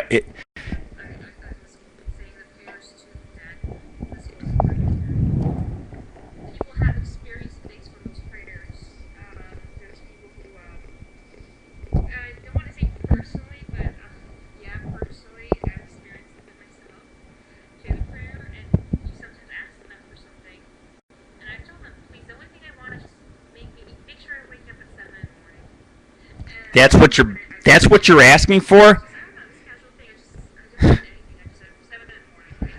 Uh huh.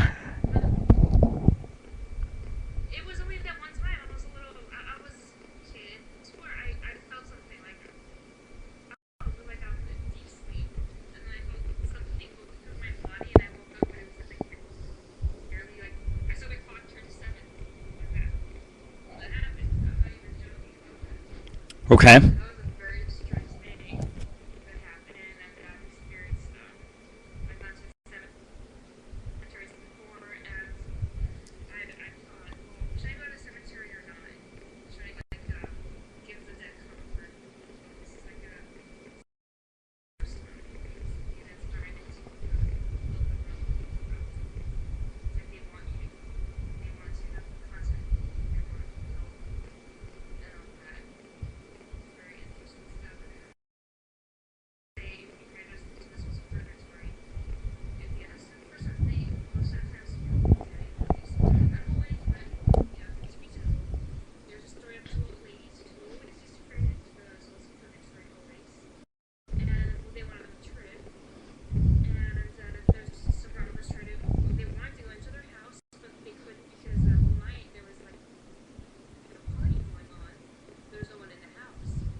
Well, I've encountered one of these before.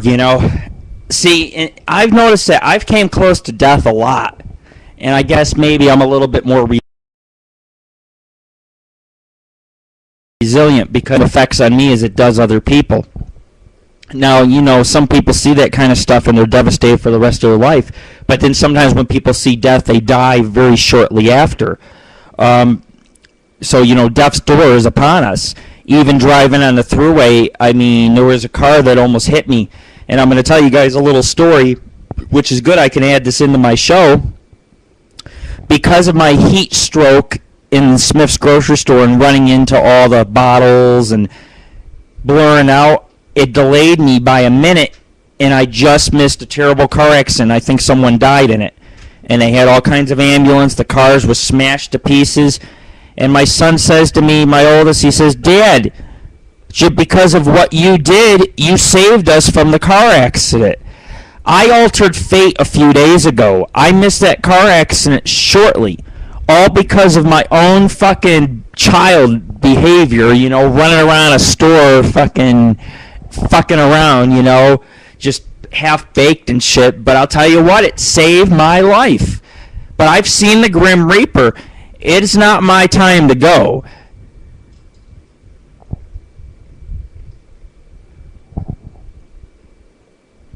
Anyways, I was How's that?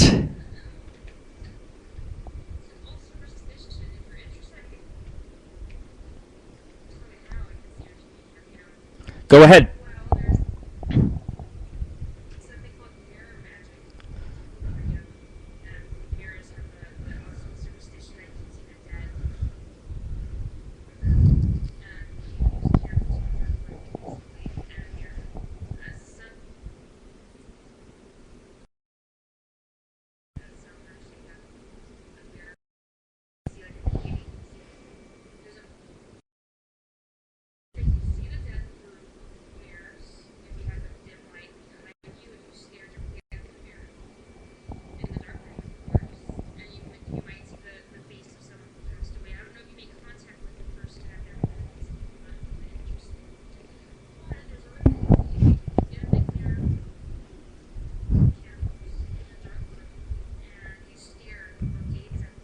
Mirror gazing.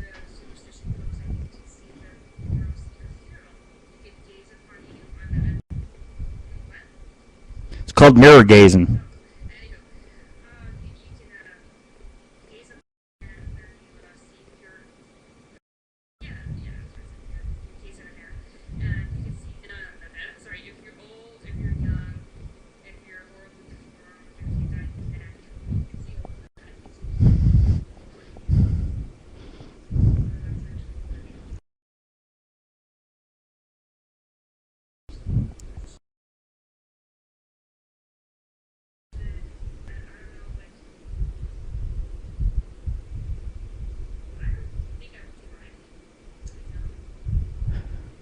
I used to well, my ex-wife used to mirror gaze, and I used to tell her to do it, and after a while she got really mad and was like, I'm not doing it anymore, because she started seeing things in the mirror that she didn't like. She would tell me what kind of being she'd stare in, and I suppose if you stare at a mirror long enough, you can actually, they say, see the other side. And there are all kinds of beings you will see in your own house in the mirror if you look hard enough into the mirror. You're probably going to not want to know they're there, but you are surrounded, each and every one of you, by the stay of this earth. I am thinking much, much bigger. But let's just put it this way. The dead is very real. Death is very real, and it's something all of you must make a decision to face. Whether you hold on to your idols, which makes you feel safer in the afterlife, and then some of you choose to advance spiritually. The Grim Reaper, is it real? Yes, it's real. I've seen it. It's real, definitely.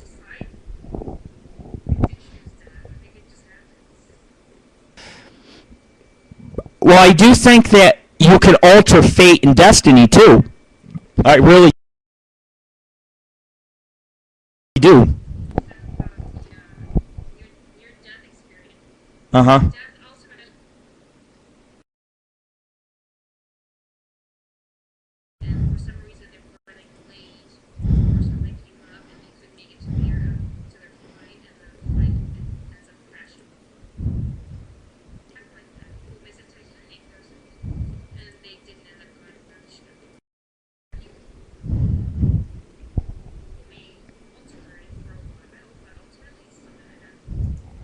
There you go.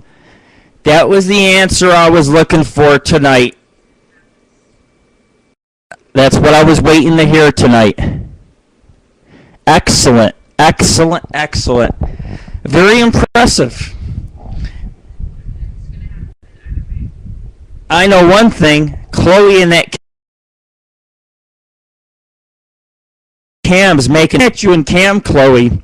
And I noticed, is that a nice skirt you have on? A one-piece skirt? Because I thought I seen some legs, man. That looks like a pretty hot outfit she's got on tonight. I check out everything. I'm very meticulous. That's why I'm a good Ghostbuster. Because when I go into a place, I look all around me. You know, I look at everything. And I'm sitting here and I watch you guys in camera, you know, or you girls in camera, and I notice every little thing, you know. That's the wonderful thing about this show, is that we're able to host people on other cams and see what other members and users are doing at the present time. And I find it very interesting, actually.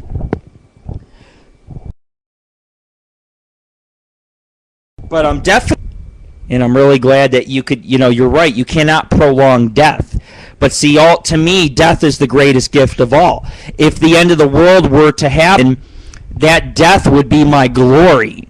That's the whole thing. It would be my glory. To die in the apocalypse is an honor. It's a privilege. It is something that we all should hear shit in their goddamn pants, storing up canned goods. It's like, what are you storing up canned goods? The earth's going to rage. You're going to cook. Everything's going to go fucking wrong. Fuck the food. Fuck the canned goods. Just die, die, die, die. Just hold up your hands and smile. From the beam, the fire beam.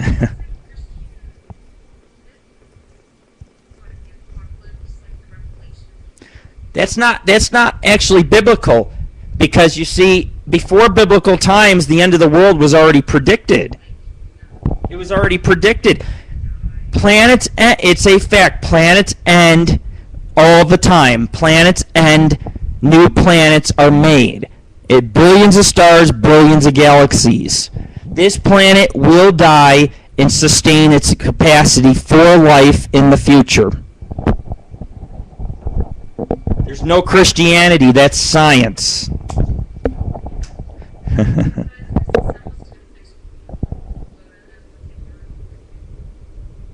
The sun will turn into a red giant.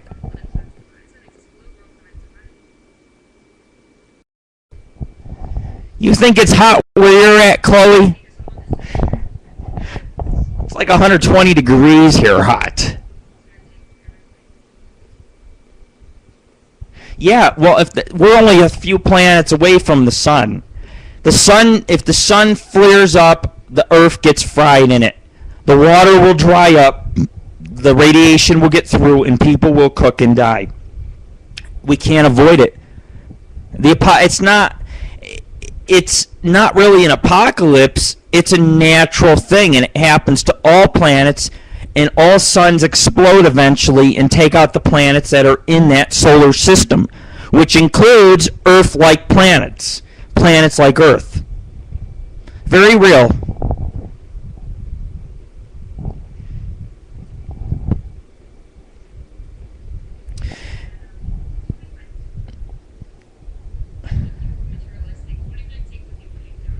Nothing.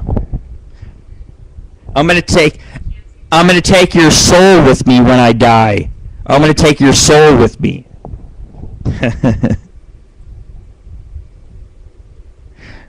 Take Chloe's soul too.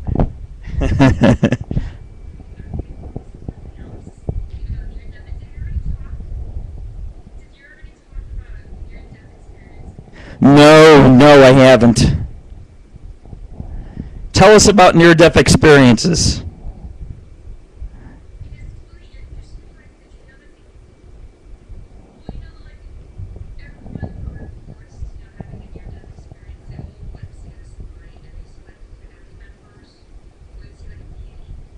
Yes.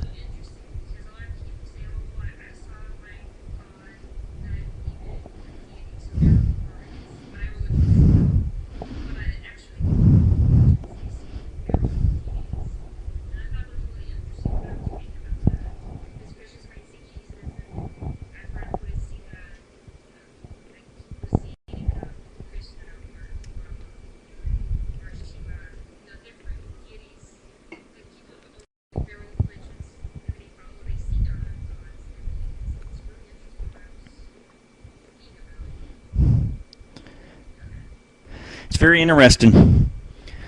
I do believe in many strange things, and I do believe in a lot of things about death. I believe that there's a lot of mystery we don't know about it yet.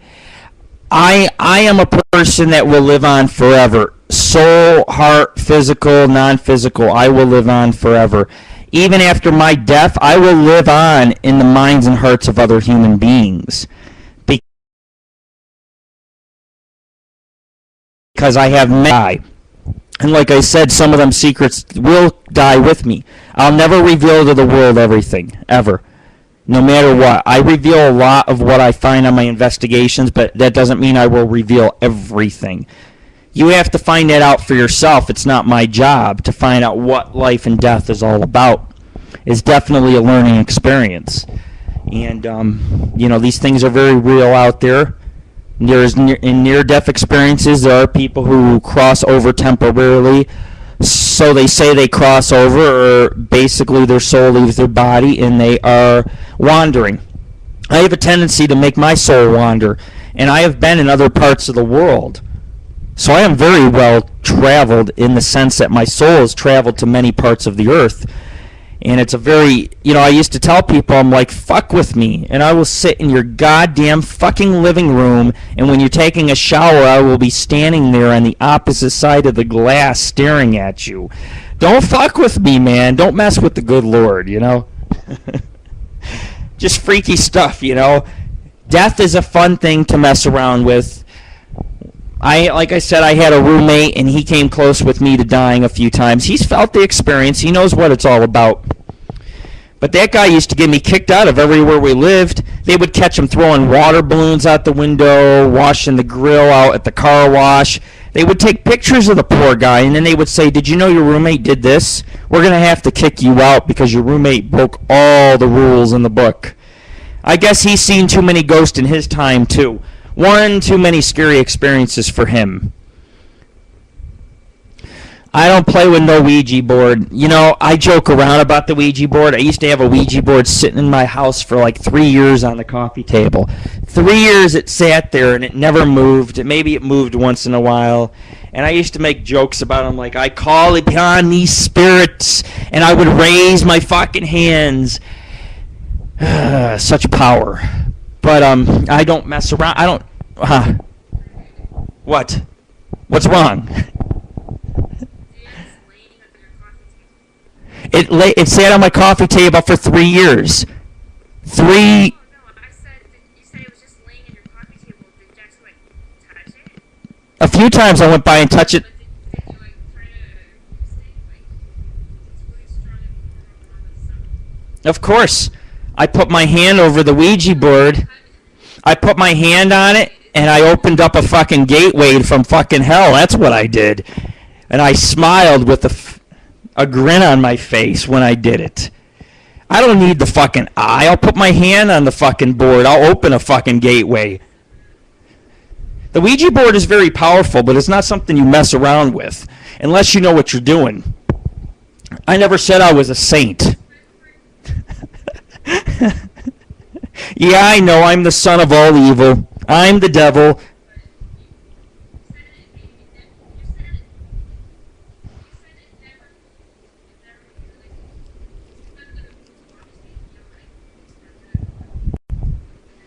So, you can get the eye to move. Kinetic energy. Kinetic energy will move it, but the thing is that the Ouija board serves as a gateway because when you call upon, you're using it as a gateway. It's not that it has powers, it's how you're using it. It's a symbol of what you're using it for, to contact the dead. Basically, I can put my hand on that Ouija board and I can call every goddamn spirit you could possibly think of around you. I don't need no eye to call upon the spirits to talk to me, man. I will raise the fucking dead with all my fucking energy within. The dead's all around us. I got demons in my house. I got demons, devils, and ghosts, man. I love it all. Yes. My son told me the other day, he says,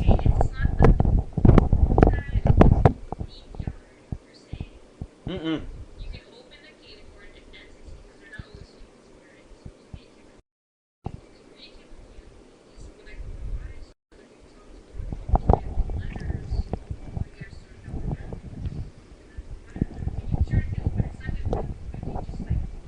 Right, right.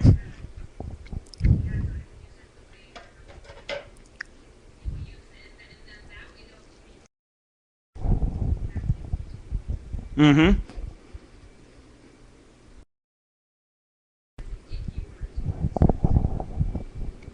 You're supposed to use more than one person on a Ouija board. Right.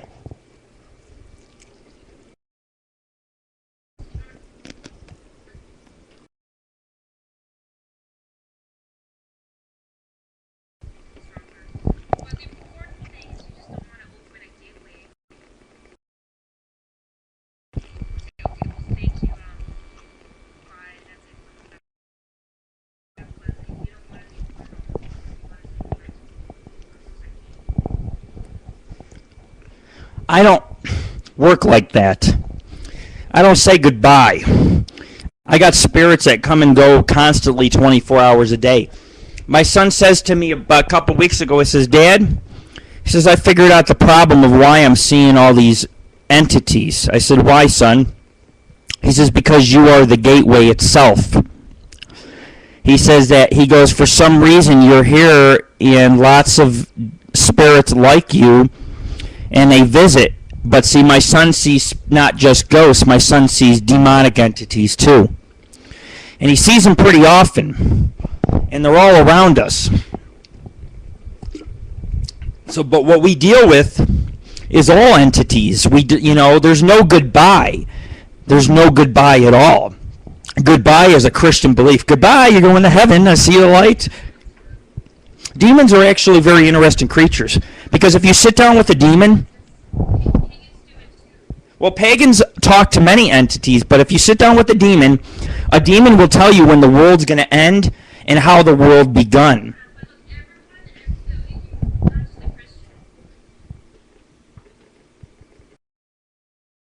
Are you scared of demons? Do they scare you?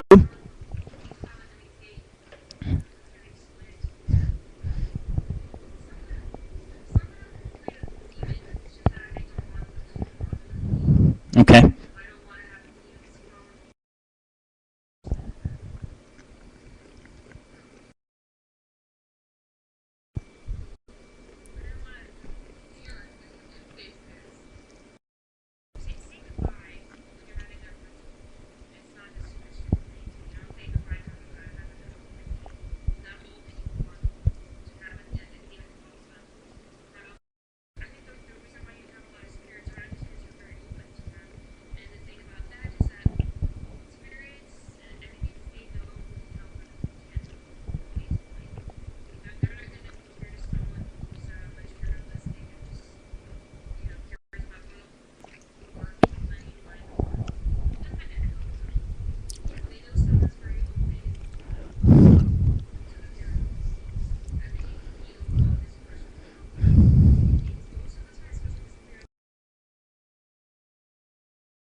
Well, the Egyptians...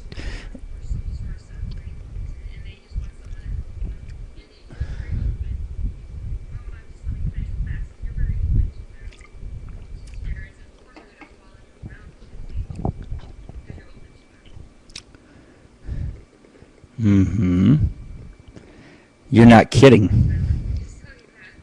You're not kidding. You know, I'm very open to all paranormal. All paranormal.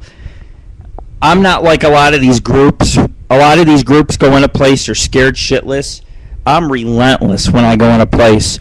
I see the hooded figure, I run to the hooded figure. I don't run away from the hooded figure. You know, the Egyptians would bury their pharaohs with their slaves, their riches, and everything because they believed that they could take those materials to the afterlife, or that the afterlife could actually enjoy those riches within the pyramid itself. And this was another form of death, creating a utopia for the mummies itself. Richer families were buried with the riches. But the slaves, they were buried alive. It didn't matter if the slaves were living, they sealed them in the pyramids with them, alive. That's spooky. Being sealed in the darkness forever, alive. Horrible deaths. Horrible. Buried alive. They would run out of oxygen, definitely, but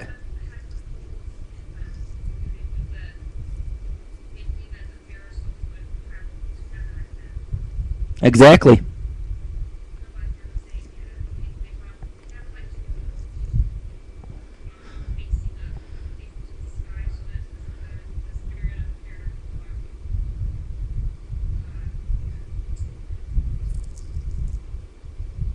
Well, that was not the time you wanted to be buried in, okay? That's the wrong time. I'd rather be buried alive now. I don't want to be buried in no pyramid.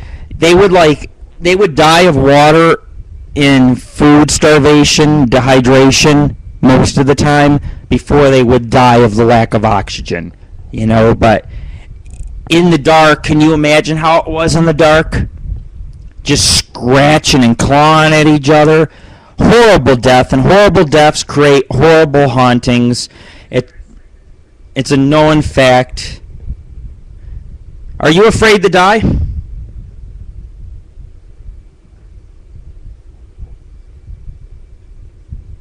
That's my question. Are you scared to die? Yes, you.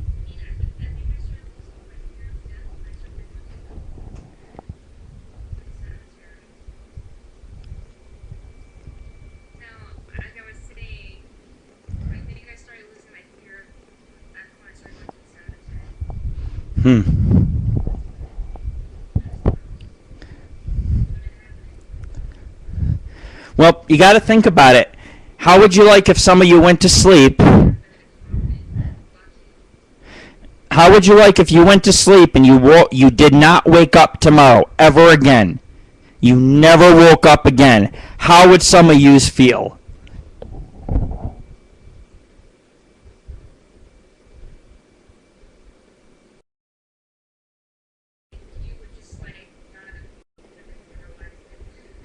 Please, before I die, please, let me lick you and Chloe at the same time. Then I can die, okay? Actually, that might be bad. I could die during it.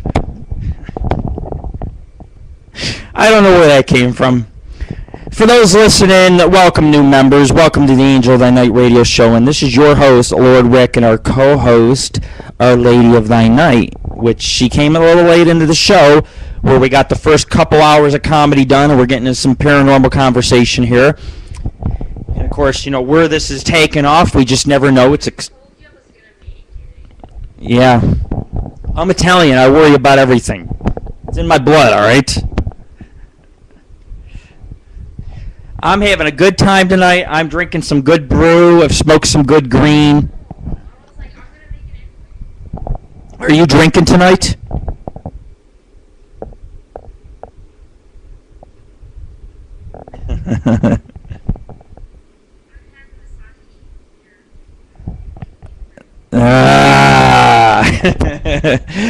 Drinking, I see. Drinking on the job.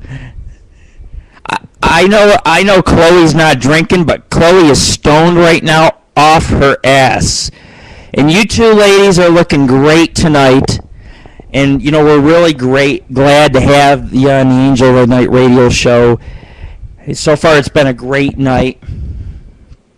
And I wish, you know, while I'm sitting here, I'm drinking myself, you know, because, like I said, this is extreme paranormal comedy radio. It's a little bit of both, you know. We try to mix it up. And, of course, we had Funboy. He was in here drunk. I'll have to make him a banner, go to his show. I got his email address, so I'll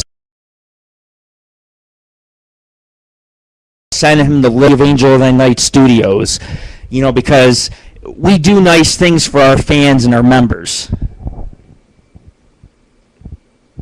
Well, I don't worry about the end of the world. But,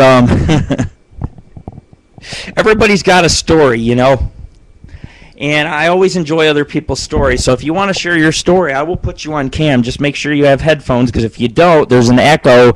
Then I got to turn your sound all the way down to nothing. And I really hate doing that, because I like to hear other people's voices on my show. And we're sitting here, we're talking about some strange things. Let me tell you something about Jewish women, okay? Everybody in the room's talking about Jewish women. Jewish women give the best blowjobs, okay? I'm sorry if that offends you paranormal listeners, but as you know, this is an adult show too, and I have to add it in. Jewish women give great blowjobs. I one time was with 3 Jewish women in 1 week, and oh my God, they could suck the fucking life out of you. There we go. Death. Almost had the life sucked out of me. The show's about death. I almost had death. There you go. You want death, boys? Get blown by a Jewish woman. She'll suck the life fucking out of you. You'll be grabbing your fucking heart being like, oh, you know, like, oh my fucking God.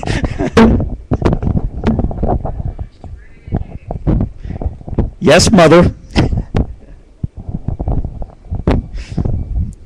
I'm not the one that needs a spanking. I'm naughty all the time. You can't help that. How about I spank you? How about we have Chloe spank you? Well, I have my way with Chloe. This show is one of the dirtiest radio shows on live video, okay? Yeah, there's porn shows and stuff, but who the hell wants to watch a porn show on live video when you can sit here and listen to me live and have these beautiful, lovely ladies and sit here and fucking drink? Death becomes of us. keep drinking, keep smoking, keep on dying. You know, we had a bunch of members leave, and it makes you wonder, it's like, did they die because they were so fucking appalled earlier during the show? You know, this show's been around for a long time. We've been around for almost 2 years, and I'm so proud of it. You know, we started off pre-recorded, then we went over to now live, and then we came over to live video. And, of course, we have 3 seasons for sale on disc, but I had to take them off. But we'll put them back on disc, and we have Season 4 on disc, and Season 5 should come out on disc in a couple months. The problem is I don't have time to edit the episodes. It takes hours upon hours to edit. And I'll tell you, I'm a busy guy. You know, I'm living the Vegas life. I'm smoking herb. I'm fucking doing paranormal investigations. I'm having my fun with girls, you know, who wouldn't? I mean, even like... my pets, they're bisexual women, you know, and they're like, Rick, can you find us women? They're like, we'll gladly share you. Las Vegas is the bomb. But we're going to take our Paranormal and Ghost Society organization. We're going to take this adventure group. We're going to go to California, and we're going to start getting into some really deadly, dangerous type of stuff. There's some stuff I'll be doing out there that's very dangerous. And we're going to deal with deep places in the woods, places where Sasquatch is sighted, places where people get murdered, death. We're going to go out there and we're going to do this. And you know, people think that I'm done, and it's like I'm far from done. We're going to bring back the Florida days. We're going to bring back the New York days, the Pennsylvania Kenzua days. We're going to bring it all back. You know, right now I'm on a hiatus. I'm taking a break. I'm enjoying my herb. I'm enjoying some of my lady friends. You know, our Lady of the Night. She's supposed to come back out here very soon. Of course, I'm a very dominant man, so I'm sure it'll be very, very soon that I will see her. And hopefully her, because we put a lot of work into these shows, almost over 2 years, you know, and we only do 2 episodes a month, but we get more hits and listeners than the people that are hosting shows daily. Some people have to host daily to get the numbers we get every 2 weeks. It really is phenomenal. Our numbers are good. They're increasing. There's more fans, and we'll keep on advertising. And if you want to take the widget on this live video page, please put it in your MySpace or on your web page. If we can spread 100 widgets, eventually we can get this show up to 30,000, 40, 50,000 listeners from the widgets. We don't need people to listen from the chat room, just the widgets. But anyways, Lady of the Night, the people seem to enjoy you. You're quite a star here at AngelOfThyNight Radio. And we love having you. And, of course, Chloe, she missed a few shows. You missed some good shows. I hope you caught the rebroadcasts. If you didn't, it's okay. Like I said, they'll all be available on disc. Of course, if Chloe, you come visit me, you can listen to all my shows right here at the courtesy of my own home. Of course, then we won't get nothing done because you'll be listening to AngelOfThyNight Radio like all day, every day. But we have a lot of episodes, and we're glad that you fans came out tonight. And you're listening to AngelOfThyNight Radio, courtesy of AngelOfThyNight Studios live in Las Vegas. And we have our co-host, Lady of Thy Night. Angel could not make it. She will be doing a camera appearance eventually. She usually brings a lot of content to the show. Her PC is down. Her son may have been looking at porn and tried to delete the whole entire web browser. She's disgusted. She's mad. She couldn't get on Angel of Thy Night Radio. She is a very furious woman right now. But anyways, her show is growing with demand, and you know, because you guys come out, each one of you make it all possible. You know, each person that comes here is a visit to our live show site, and the more people that visit, the more listeners we will continue to get, and the more people that will continue to listen to us. But anyways, Lady of the Night, you sound great, you look good. Chloe, you look fucking smoking tonight, you are hot. And I'll tell you what, I'm a guy that loves younger women. I love teenage fucking girls that are 18 or 19. I love them. I love tasting them. I love enjoying them. I have a pet. She's 19. She's bi. You would fucking love her. She loves fucking kissing and using her tongue. And she's just very fun to play with. Very fun. You would go fucking crazy. But anyways, I just had to add that in before we get into some deeper depth conversations. Because, you know, you got to add a little bit of light into this. Otherwise, you guys would all fucking die if you heard some of the stuff that I got to fucking say. But anyways, do you have anything else you want to add, Lady of the Night, before I take off with the show again on some deathly articles? Anything at all? You know, I could use a break, you know.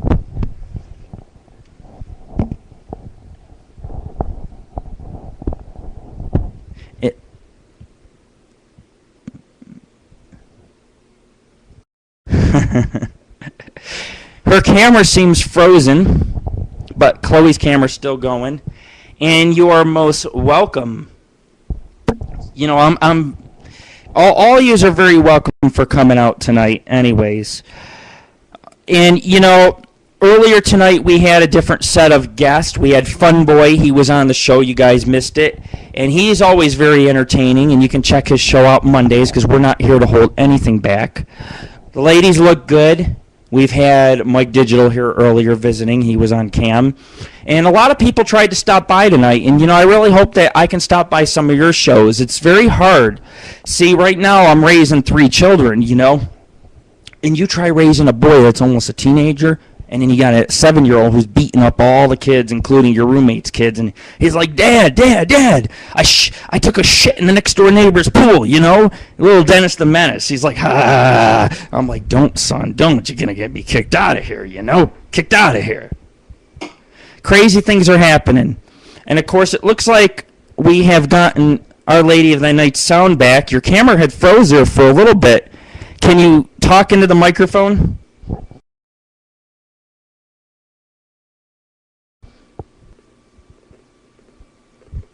I guess she's frozen on her mic or her cam or something. It's 100 degrees in our studio, but we've came out to host the show tonight regardless, no matter how hot or how treacherous it is. I heard you. Cool. Oh. Sneezer is sitting in our chair because he has helped co-host in the show tonight. You got to understand, Sneezer is my companion. He has the ability to see spirits too. Sneezer is a pothead, an avid hiker. He loves to go into Whitewater Rapids. He is a Sasquatch searcher. He searches for Sasquatch in the woods. And right now he is eating the microphone wire on our talk show. You can always count on him to help with the show. But anyways, I'm going to take off with the show, and we're going to get back down to some paranormal. Sometimes people like the paranormal topic, sometimes they'll like dirty humor. You know, you guys are here for both. Some of you are here for only paranormal, others are here for dirtiness. Sometimes I get dirty, sometimes I get fucking busy with the paranormal. And you know, being that I've been involved with the paranormal so long, I'm not an amateur, you know, I'm a veteran. I've investigated different parts of the country, and I could take all yous out, and you would probably learn more than you ever could realize in your life. You wouldn't look at life the same if you traveled with me.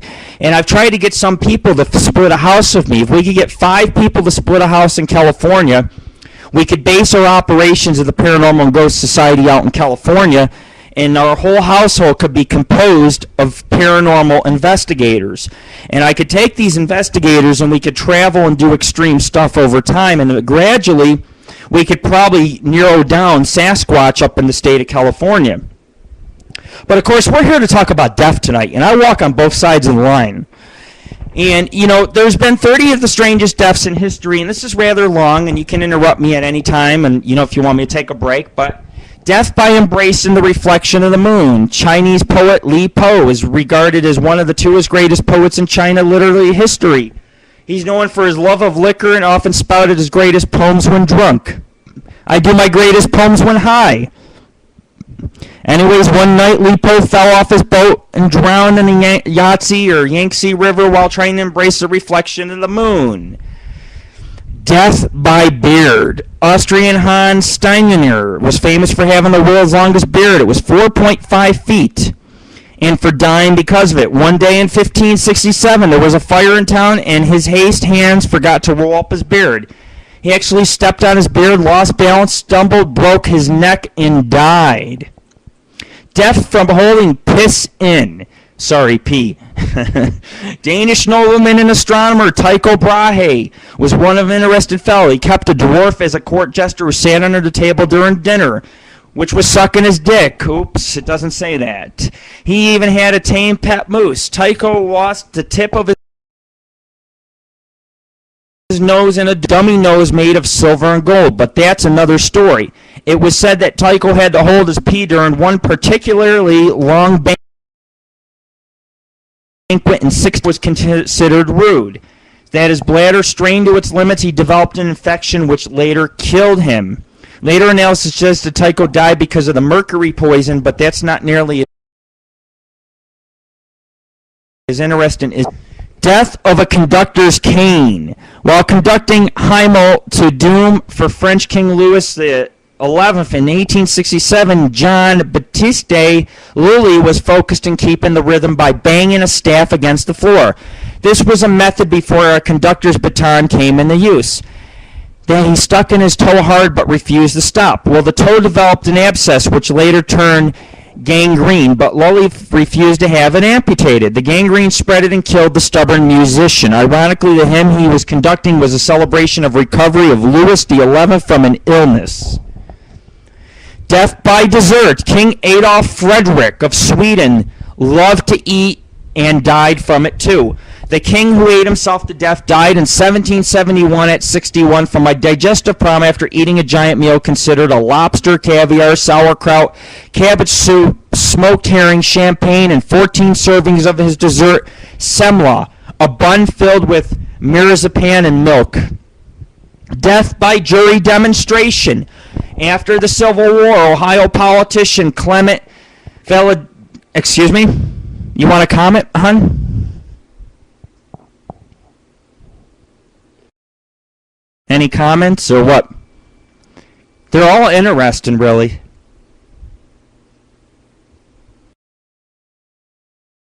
Okay. Death by jury demonstration. After Civil War, Ohio politician Clement Vallandigham became a highly successful lawyer who really lost a case. 1871, he defended Thomas McGahan, who was accused of shooting one of Tom Myers during. His defense was that Myers had accidentally shot himself while drawing his pistol from a kneeling position. To convince the jury, the lawyer decided to demonstrate his theory. Unfortunately, he grabbed a loaded gun by mistake and ended up shooting himself. By dying, the lawyer succeeded in demonstrating the plausibility of an accidental shooting and got his client acquitted. It's a hell of a case. Death by biting one's tongue. Alan Pinkerton, 1819-1884. 1819, 1804. I can't even say it. I'm high. Famous for creating Pinkerton Detective Agency and developing investigative techniques such as surveilling a suspect and doing undercover work. Died of an infection after biting his tongue when he slipped on a sidewalk. Death from stubbing one's toe. Famous Tennessee whiskey distiller Jack Daniel decided to come into work early one morning in 1911. He wanted to open a safe but couldn't remember the combo. In anger, Daniel kicked the safe, injured his toe, which later developed an infection that killed him. Moral of the story, do not go to work early. Bobby Leach wasn't afraid to court death. In 1911, he was the second person in the world to go over Niagara Falls in a barrel. The Daredevil went on to perform many other death-defying stunts, so his death is especially ironic. One day while walking down the street in New Zealand, Leach slipped on a piece of amputated. Leach died due to complications that developed parachute failure. 1911, French tailor Franz Richel decided to test his invention, a combination overcoat and a parachute, by jumping off the Eiffel Tower. Actually, he told authorities that he would use a dummy, but last minute he tested it himself. It was no surprise he fell to his death. There's even, check it out, death by 1, poison, 2, gunshot, 4 times, 3, beating by clubs, 4, drowning. According to legends, Russian mystic Grigory Rasputin was first poisoned with enough cyanide to kill 10 men. He wasn't affected, so his killer shot him in the back with a revolver. Rasputin fell, later revived. He was shot 3 more times, but Rasputin still lived. He was clubbed, for a good measure thrown into an icy Neva river. Rasputin was finally dead for good. Yeah. Inject me with cyanide and see if I by baseball. Cleveland Indians shortstop Ray Chapman, only man ever killed by a baseball pitch. At that time, baseball pitchers dirtied up a ball before it was thrown at batter to make it harder to see. 1920 in a game against the Yankees, Carl Mays pitched such a ball towards Chapman that fatally hit his skull. That is true. Yes, you can die by a baseball. Trust me, I know. Death by scarf. Mother of modern dance, Isadora Duncan, was killed in 1927 by her trademark scarf she loved to wear. New York Times noted in the obituary 27 the automobile was going full speed when the scarf of a strong silk began winding around whom it was securely wrapped bodily overside the car, precipitating her with violence against a cobblestone street. She was dragged for several yards before the chauffeur halted, attracted by her cries in the street. Medical aid was summoned, but it was stated that she had been strangled and killed instantly. That's creepy. Death by garbage. First, the two brothers had a fear of throwing anything away and obsessively collected newspapers and junk in the house. They set up booby traps in corridors and doorways to protect themselves against intruders. 1947, an anonymous tip called that there was a dead body at the Collier house. After much initial difficulty getting in, the police found Horner, Collier dead, and Langley nowhere to be found.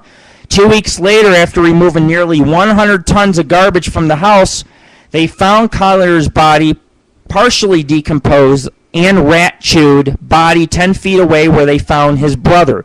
Langley had been crawling through tunnels and newspaper to bring food to his paralyzed brother. When he set off a booby trap, Horner died several days later from starvation. Death at a talk show. Now, I'm goddamn scared. Thank you very much. Jerome Irving Rodell was a proponent of healthy eating. He was an early advocate for organic farming and sustainable agriculture, founder of Organic Farming and Gardening magazine at Rodell Press. After bragging that he would live to 100 unless I'm run down, he says, by a sugar-crazy taxicab driver. Rodell died of a heart attack while being interviewed by Dick Cavett Show in 1971. Apparent fast asleep, Dick Cavett joked, "Are we boring you, Mr. Rodell?" before discovering that the 17-year-old guest indeed was dead. The show was never aired. Angel of the Night Radio. Lord Rick dies right on the show. Can you imagine if I died on my show?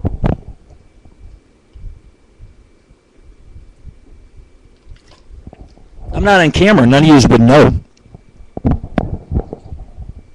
Well, you'd know if I didn't say goodbye. You'd have an idea. TV news broadcast. Christine Chubbuck was the first and only TV news reporter to commit suicide during a live television broadcast. This gets good. 1974, 8 minutes into the broadcast, the depressed reporter said, I'm keeping with Channel 440's policy of bringing you the latest blood and guts. And in living color, with that, Chubbuck drew up a revolver, shot herself in the head. Boom! Live on news TV. That was when the news was good. Trust me. Death on a toilet. There are several examples of death on a toilet, but Elvis Presley from 35 to 77 was the most famous. The king of rock and roll was found lying on the floor of the Graceland Mansion's bathroom after throwing up while being seated on the toilet, taking care of business. Doctors attribute his death to a heart attack from weight gain and taking too many prescription drugs. Death by robot. Robert Williams was the first man ever killed by a robot. In 1975, Williams climbed in the storage rack at the Ford Motors flat rock casting plant to retrieve a part. Because the parts retrieval robot malfunctioned, suddenly the robot reactivated, slammed into its arm into Williams' head, killing him instantly. The second death by robot happened just a couple years in 1981 after. Kenji Urata, a 37-year-old Japanese maintenance engineer, was working on a broken robot at Kawasaki at the plant when he failed to turn it off. The vending machine. Wow. Death by decapitation by helicopter rotor blades. Actor Vic Morrow died on the set of the Twilight Zone movie when a helicopter spun out of control due to a special effect of explosions. It crashed and decapitated him with its rotor blades. Two other child actors also died at the event, which triggered massive reform of U.S. child labor laws and safety regulations on movie sets. Death by cactus. Oh, desert cactuses suck balls. Trust me, I've been pricked a million times hiking. Not fun. In 1982, 27-year-old David Grundman and a roommate with a shotgun. The first one, a small cactus, went off through a hitch, and Grundman was encouraged to try a larger prey. A 26-foot-tall saguaro cactus, about 100 years old. Unfortunately, Grundman blasted off a large chunk off the cactus that fell onto him and crushed him to death. To date, that was probably the only known instance of a revenge of a killing of a plant. Death by bottle cap. American playwright Tennessee Williams died in 1983 after he choked on a bottle cap in his hotel room. Yes, he was drinking. Paul, please be careful tonight. Do not overdrink. There are bottle caps on them bottles. Death by drowning at lifeguards party. 85 to celebrate their first drowning-free season ever. The lifeguards of the New Orleans Recreation Department decided to throw themselves a party. When the party ended, 31-year-old guest named Jerome's pool. We suppose when it's your time to go, then it's your time to go. There were 4 lifeguards on duty, and more than half the 200 partygoers themselves were lifeguards. And the guy dies, and nobody notices. You know what that is? That's fucked. That is worse than Lord Rick getting high and not making it to his own show. Death on stage while telling a joke. A comedian had a heart attack and died during a joke that seemed strangely appropriate. He is making fun of politicians by saying campaign cliches ending, "I will not lay down on a job." Sean then lay down on the floor, face down. At first, the audience thought that was all part of the show, until a time later, a CPR. The paramedics then arrived and the audience were told to go home. Dick Shawn was dead. Death by belly slam. British pro wrestler Mao King Kong Kirk died underneath the big belly of Shirley Big Daddy Crabtree. In 1987, during the final moments of the match, Crabtree delivered a signal belly splash move, jumping up and down, slamming his belly on the guy. On Kirk, who then had a heart attack and died. Crabtree was cleaned after, and it was revealed that Kirk had serious heart condition prior to the match. However, Crabtree blamed himself for Kirk's death and had retired. Before the match, Kirk had told his friends, "If I have to go, I hope it's in the ring." Pretty strange. People know when they're going to die. Do you know when you're going to die? Do you want to know when you're going to die? Death by giant umbrellas. In 1991, artist Christo Jean-Claude put up an environmental installation art of thousands of giant yellow and blue umbrellas in California and Japan. The umbrellas measured 20 foot in height, 28 feet in diameter, and weighed 500 pounds apiece. They became a tourist attraction. Well, less than 2 months after the installation opened, Lori Ray Keyville Matthews, a 33-year-old woman, drove out to see the umbrellas in California. A wind gust had uprooted one of the umbrellas, blew it straight at her, crushing her against a boulder and killing her. Christo immediately ordered all the umbrellas taken down. The umbrellas, however, took another life. This time in Japan, crane operator Musaki Nakamura was electrocuted when the machine's arm touched a 65,000-volt high-tension line when removing the umbrellas. We're almost through them, guys. You know, I want to say something about the umbrellas. In Florida, we used to get these windstorms when I used to live there. During a hurricane, the winds would get 120 miles an hour, 140 miles an hour. And I used to like going out in the wind, and the rain would hit me really hard. And I was about to go outside, and a wind picked up a wooden beam, and it threw it right through a fucking wall in front of me. And I thought to myself, I am not going outside right now, thank you.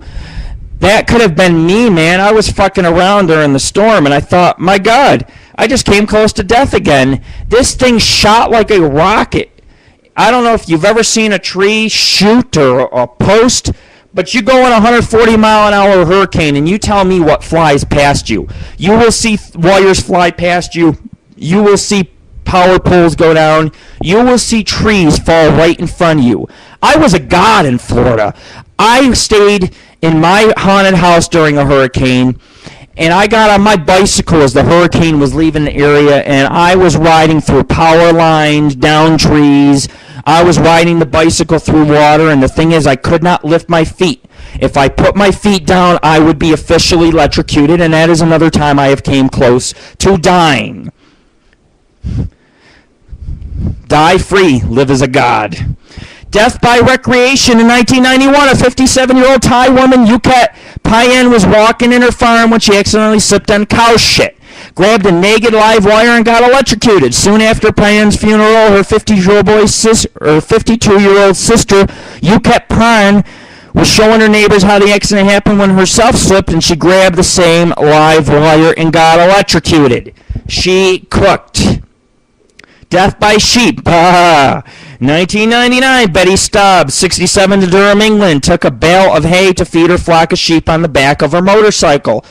The sheep were so hungry, about 40 of them rushed the hay and knocked her off a cliff into a 100-foot deep quarry. Stubbs survived the fall only to be killed when the motorcycle, which was knocked off the cliff, landed on top of her.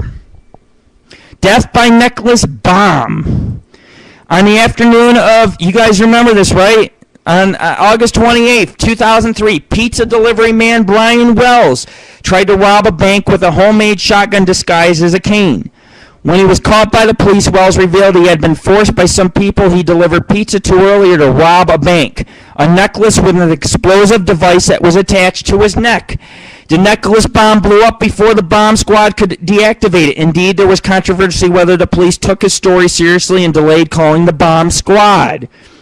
Your boys in blue, folks, you can always count on them. Until today, it's unclear whether Wells was a victim, a co-conspirator, of a lone perpetrator of a robbery and subsequent death. Update. Case solved, said the authorities, with indictments expected soon. They caught the bastards. Death by stingray. Australian wildlife expert and TV personality in 2006, Steve the Crocodile Hunter Werwin, died when he was stabbed in the heart by a stingray spine while filming a documentary, Ocean's Deadliest.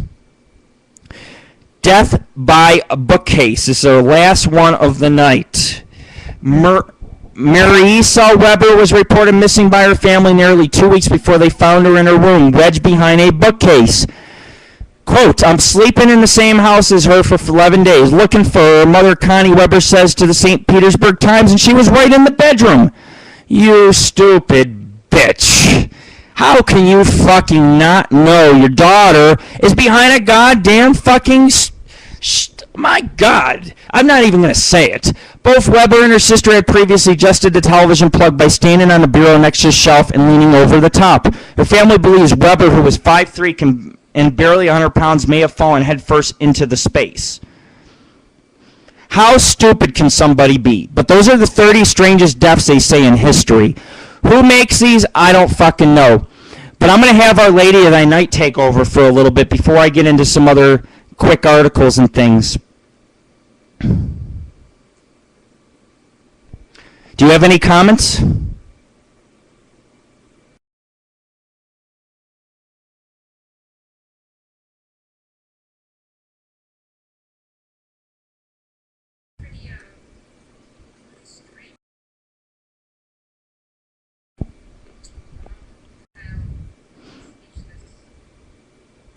There's a lot of strange deaths.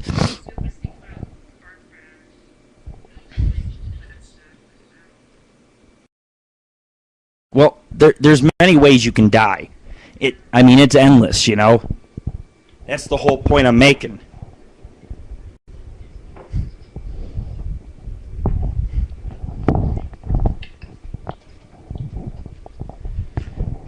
If you're on camera, you got to have headphones on, or I can't turn on your sound because we get feedback on the cameras.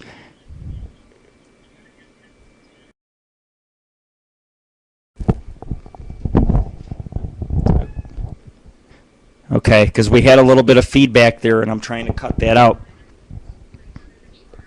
Not you. You're good. I had to put Chloe back on cam because she got disconnected off cam. We have all our cams almost full all night long. It's been a really great night. We've had a lot of listeners. But Chloe, you're looking pretty good on cam tonight. I put you back on. I wasn't really paying attention. And of course, sometimes chat rooms.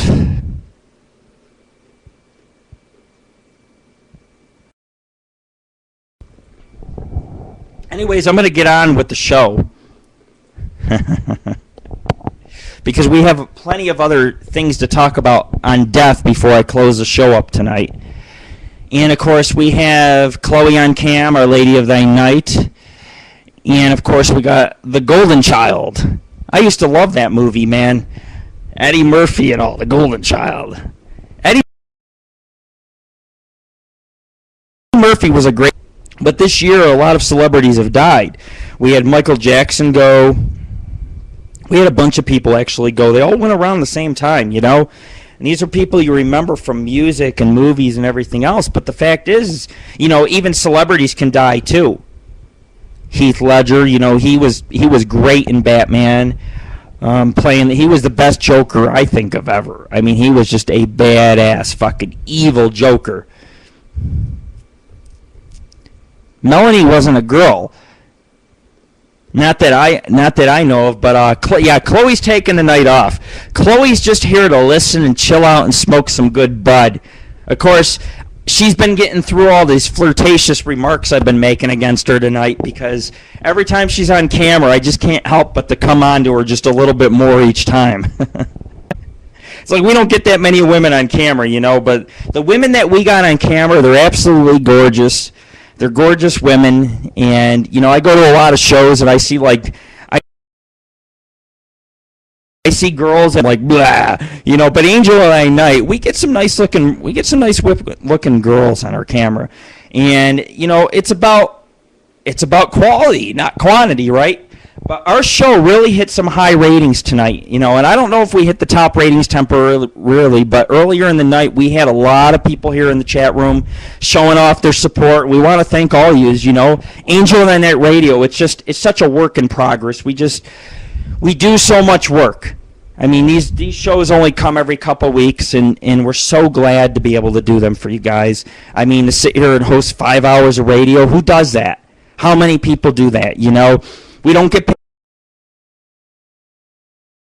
paid for it, and you can come and go. The door's always open, and you always can see our hosts like Our Lady of Thy Night, and she's a very big part of the show. She's been around the show for a couple of years, basically, so some of you have been around for a very long time, and we're very thankful to have you tonight.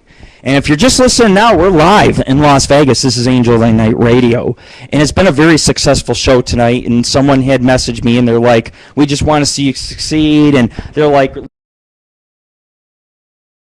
Lord Rick, you're gonna, they're wrong, man, because we put out a great fucking show tonight. And they were sitting there trying to critique me and put down the show. And I'm just like, no, man, we have put out, the last few shows that we have put out have been tremendous. Good fucking shows. A lot of humor, a lot of knowledge, a lot of funny stuff, a lot of people in and out, and it's just been growing again. We're regrowing back on live video. People are realizing that we got a show going here on live video. Everybody's coming over here. Caller 203, if you're out there listening, you're more than welcome anytime to call in because you've never really done anything wrong to our show. You've always been a very good participator within. And, of course, we're going to continue to talk about death a little bit more tonight. And, of course, some people, they get kicked out of the room. Yeah, UFO Man and I go way back. There's a lot of people here that go way back with me.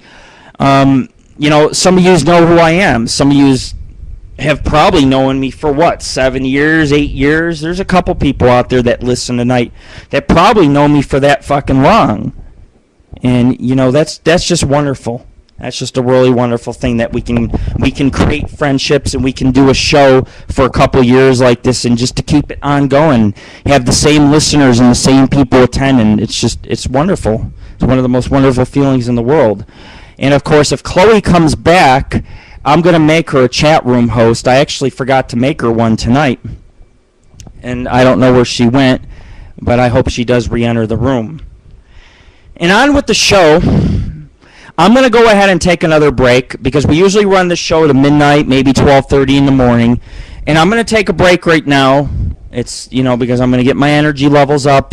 And I got some articles on death I really want to discuss. I want to get them out there before I close up the show tonight. They're very important, And we're going to go ahead and we're going to play the song Ride. And it's by Winter's Thrall. If it's a little choppy, I'm sorry. Sometimes our music gets that way, Sometimes it's really good, like when I was DJing the other night. But I give you Ride by Winter's Thrall. Check them out, wintersthrall.com. I'll be back in a few minutes with more of the show. You're listening to Angel of Thy Night Radio with Lord Rick and our co-host, Lady of Thy Night. Come on, come on, come on. Here we go. Winter's Thrall.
Awesome, man. Awesome, Winter's Thrall.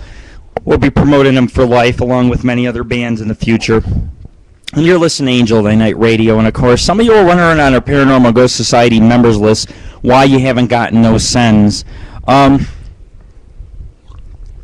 real truth to this all is that I've decided not to do any sends for a while because I felt like the members were taking advantage of me. You know, you sit down during the day and you do 30 sends. It takes 3 hours to do.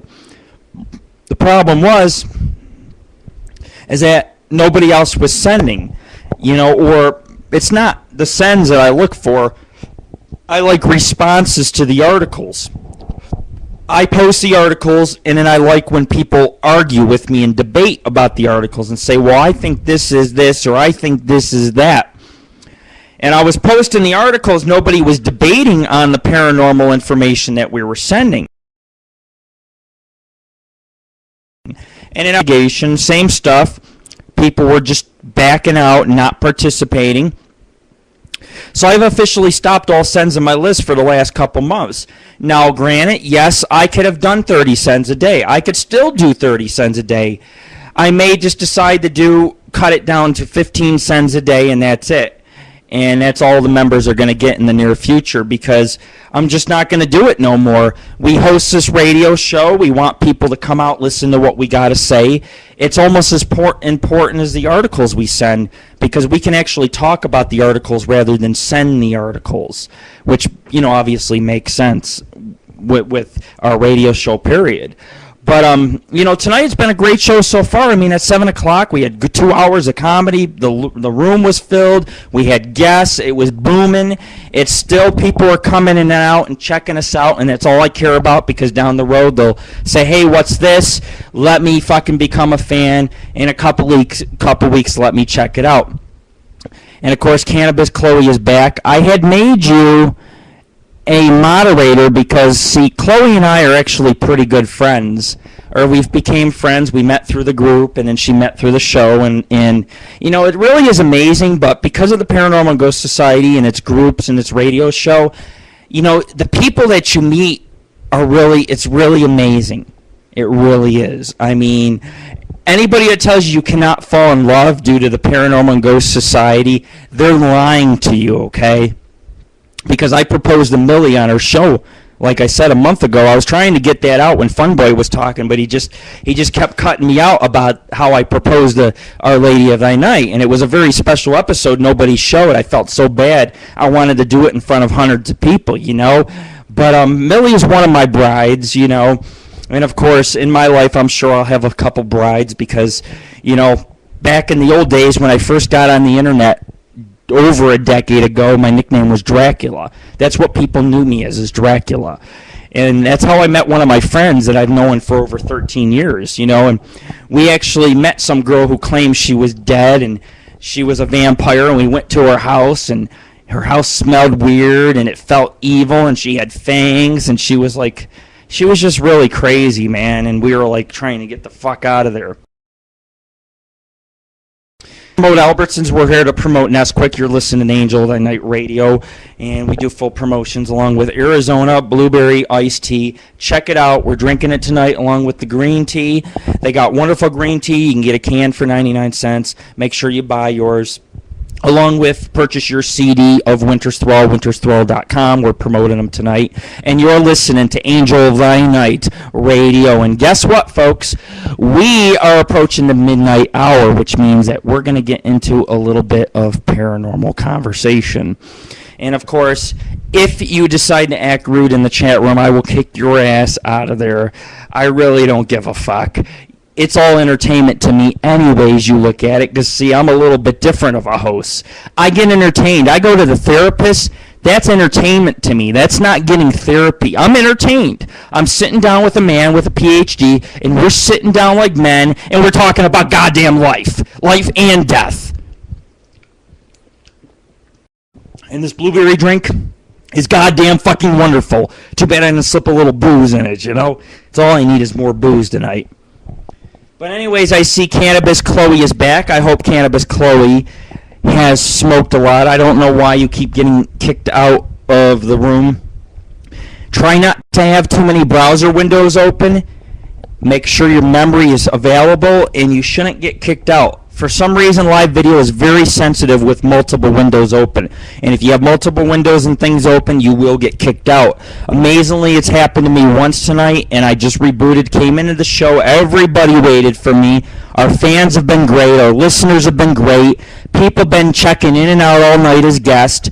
We got it going on tonight. And I'll tell you what, this has been the show of the night here on live video. I almost said now live, but we actually are, should I say we are, I don't know what the word is we're looking for, but our widget is on now live from live video. So basically what is playing here is also playing on now live. So even people on now live who are going into the chat room,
talk about getting kicked out. I just got kicked out of my own show. Same thing that happened to Chloe actually happened to me. I have no idea. I just got kicked out of my room. Sometimes it helps to reload it, you know? But I will put your voice back. Any input on these recent up-to-date people getting kicked out of our room?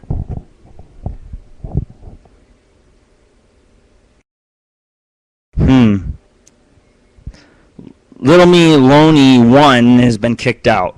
It's been an exciting night, too, and I'll tell you what, the Internet Police 911, that must have been my ex-girlfriend. Who knows?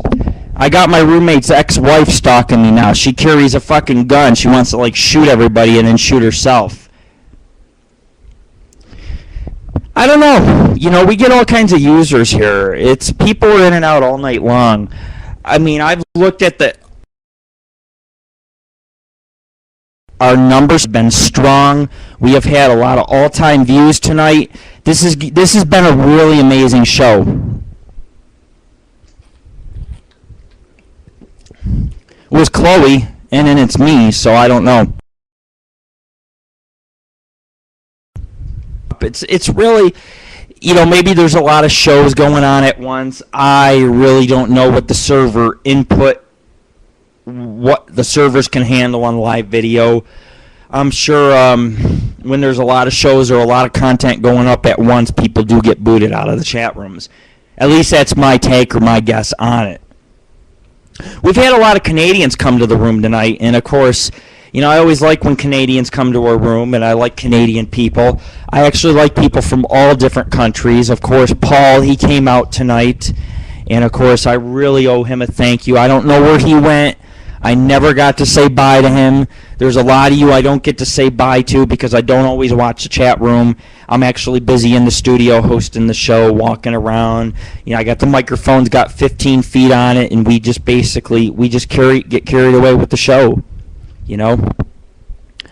But anyways, I was going to get into death itself. Death during sex. It's usually the man who has a heart attack during sex because he is doing most of the work. But in a recent case, it was a woman who had a stroke. Minutes after having sexual intercourse with her boyfriend, a 35-year-old woman suddenly felt her left arm go weak. Her speech slurred, and she lost feeling on the left side of her face. She was having a stroke. Doctors later concluded the stroke probably was due to several related factors, including birth control pills, a venous blood clot, sexual intercourse, and a heart defect. Thankfully, she got to the hospital fast enough, and there was no long-term damage. There are no statistics on the number of patients who have experienced strokes during sexual intercourse. Death by sex. That's scary. I like a lot of sex. I hope I don't die. Anyways, Our Lady of the Night, you are on tonight. Do you have anything to add to any of this? Do we have voice on you right now?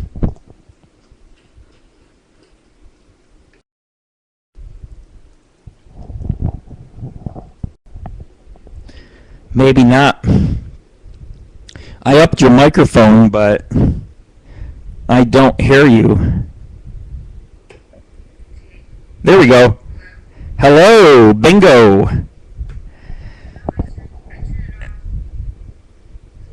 Hello. Death by sex. Is that the way you want to die? Excellent. My type of girl.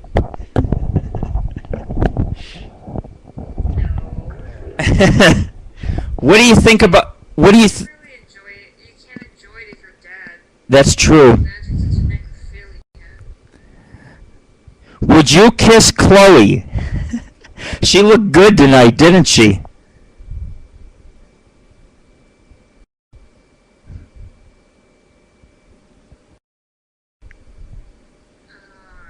What are you gonna ask me? Because I have to... I'm the Lord. I have to ask you everything. I know if I ask Chloe, do you want to kiss Millie? Chloe's answer would be an immediate yes. I want to get you twos together for some lesbian action. We'll see who dies during sex then.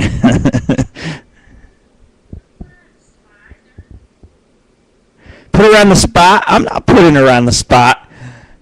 She likes when I talk like this.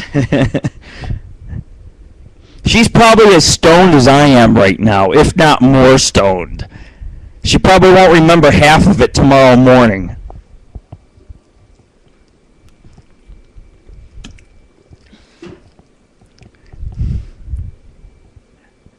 You miss me trying to promote lesbianism here.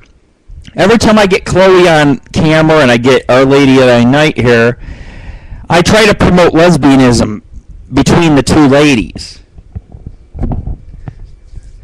At least I'm promoting lesbianism between these two, and not that demon and that behind that fucking whale fucking Brenna. Take it as a compliment.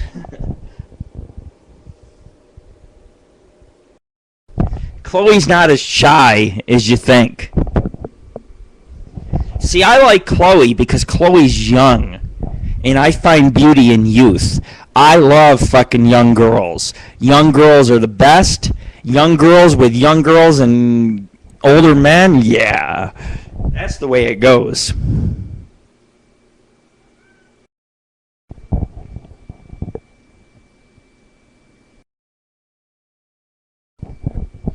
No, see, it's hard to have Chloe on voice because she echoes. Or I would put her on voice, but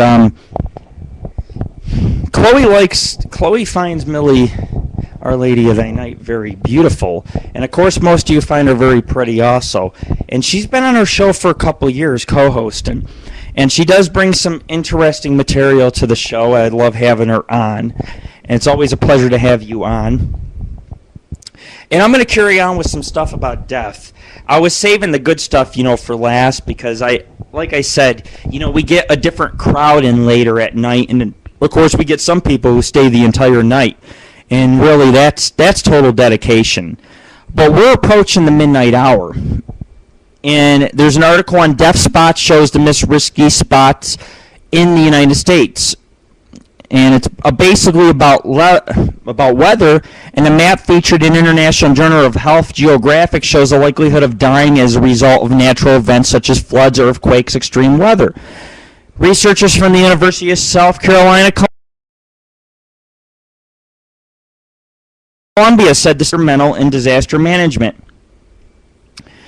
And of course, they said hazard deaths were most prominent in the South, where most people were killed by very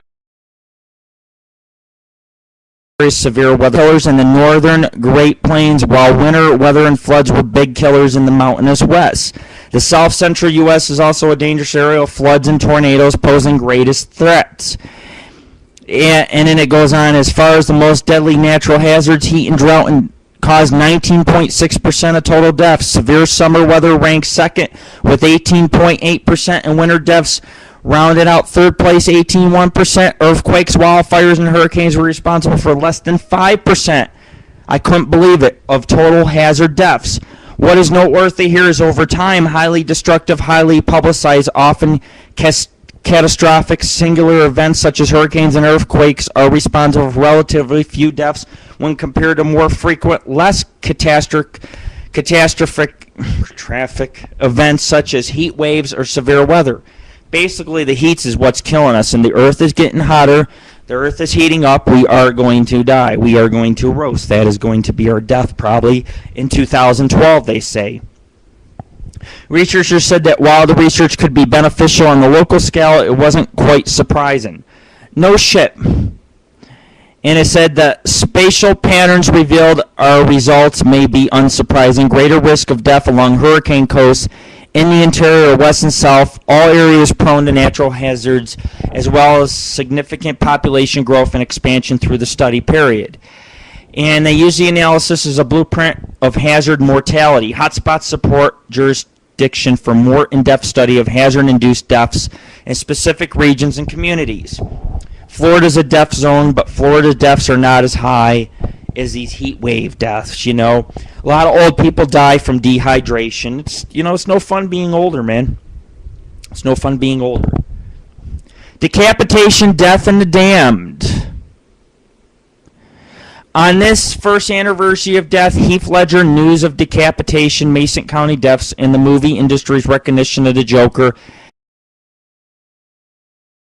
hit in this. It's an old article. On January 22nd, Heath Ledger, who played the Joker in The Dark Knight, was found dead on his fourth-floor apartment, 421 Broome Street, between Crosby and Lafayette Streets in Soho, New York City, on the day of the full moon. The link between the Joker and decapitations had already made on this blog often. Last night, the horror of a decapitation merged with the familiar location of school violence history. On Wednesday, January 21st of 2009, police report a woman was slain in the Virginia Tech campus and was decapitated. According to wire services including AP and Fox News, Xing Yang, 22, was killed Wednesday night after arriving at campus from Beijing on the 8th. She was studying accounting, Virginia Tech Police Chief Wendell Flitcham said. The first 9/11 call came in the police at 7 o'clock saying the woman was being assaulted in the Graduate Life Center just outside the All Bond Playing Cafe. A police officer responded to an emergency call, told how she entered the cafe to find a male attacker holding a female's victim head in his hand. Police say the victim was decapitated with a kitchen knife while having a coffee at the cafe with the suspect. The responding orders found the woman had been stabbed to death and beheaded. They arrested the suspect. He was a 25-year-old Chinese graduate named Haiyang Zhu. He is a PhD student of agriculture and applied economics. The police also recovered a large kitchen knife they believe which was used. He was charged in murder. He was sent to jail, the usual. And it says, Aubon Payne French for a place of good and bread was founded by Louis Kane as a bakery in Boston's historically significant Faneuil Hall in 1978, known as Samuel Adams' revolutionary speeches and his famous grasshopper weather vane used to tell British spies from patriots.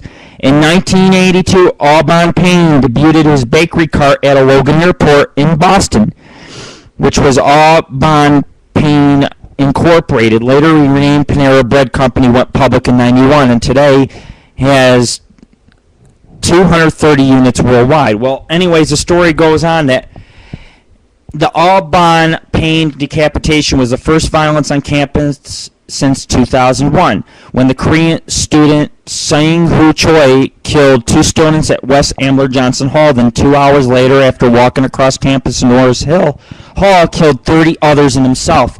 That was one of the worst mass killings or massacres in the country. On the 22nd, Academy Award nominations were rolled out, and as expected, Heath Ledger was named as a candidate for Best Supporting Male Actor for the work of The Dark Knight. I love The Dark Knight. It's one of my favorite movies. Again, he was one of the best fucking Jokers. I think some of you will agree. Elsewhere, another Horizon event is unfolding for UC. It is recalled the movie The Mothman Prophecies began screening this Friday. 7 years ago, as one group of original witnesses of Mallett's were attending a funeral in Point Pleasant. Stephen Mallett was one of the first 4 witnesses, was mourning the passing of his brother Charlie due to a brain tumor. Charles Putnam, Charlie Mallett, 43 of Point Pleasant, died Thursday, 2002, January 22nd at his home. This, of course, is the same date Heath Ledger's death date, which occurred 6 years later. Last week in January 2002, during the same initial movie release time, there were 5 fatalities near Point Pleasant.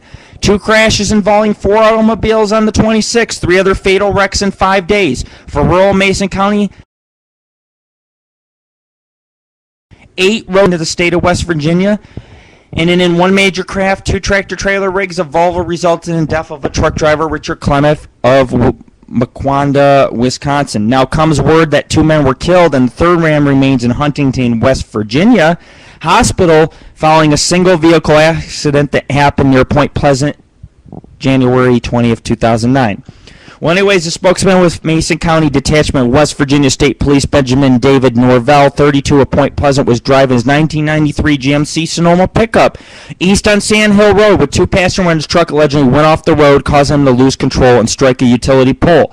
The accident happened 10:20 p.m. on Sand Hill Road near the intersection of Finch Drive, a location with a bird name, please note. According to state police, Matthew D. Scott, 21 of Columbus, and Ryan Beckner of 32 of Point Pleasant were pronounced dead at the scene. Norvell was taken to St. Mary's Medical Center in Huntington by helicopter, remains in critical condition. The spokesman for the state police said none of these 3 men were wearing seatbelts. According to the investigators, the 3 men were celebrating Scott's birthday and were on their way home when the accident happened. Sand Hill Road was closed for a brief period of time and emergency crews cleaned up the scene. Members of the emergency and medical service at Point Pleasant Fire Department responded to the investigation on Sand Hill Road, and in 1966, the initial reports of the Big Bird, later named the Mothman, who was a fan of the Batman series, or actually the Ohio copy editor who was a fan of the Batman series, and it said one debunker said the eyewitnesses had seen nothing strange, only a sandhill crane. Very strange, but anyways, this is where the sightings of the Mothman started.